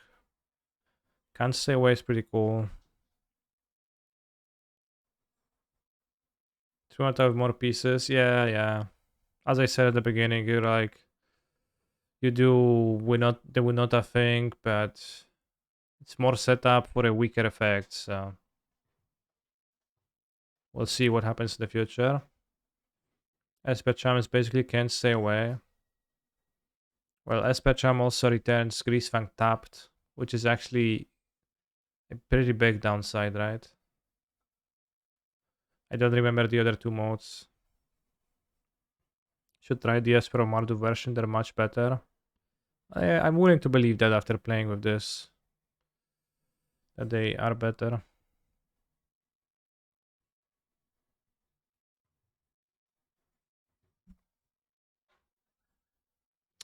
That's it for today. Thank you, Twitch chatters, for watching. Be spending the rest of the evening with my girlfriend. We're going to the cinema to watch Everything, Everywhere, all at once. Maybe it's gonna be fun, maybe not. We'll see. And I'll be raiding. Well, let's find somebody to raid.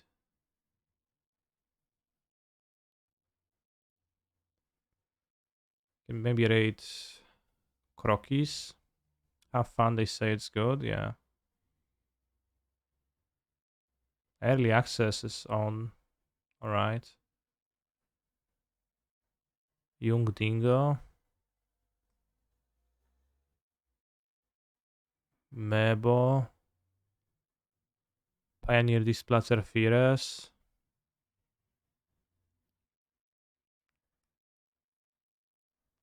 Let's raid Young Dingo.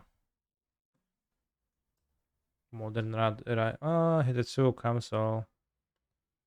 Kind of a blame deck. Tuning tier 1 combo deck. Alright, Yellow Hat, you win this time. VTuber. Where?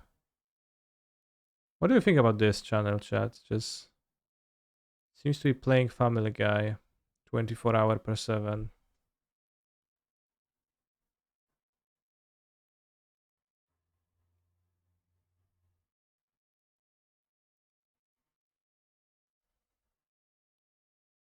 You watch it sometimes. It's been up for 24 hours.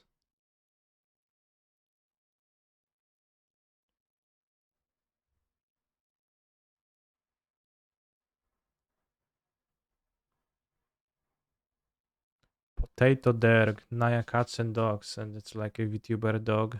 Damn, good one. Alright, take care, broskis. See you tomorrow, because there's gonna be a stream tomorrow.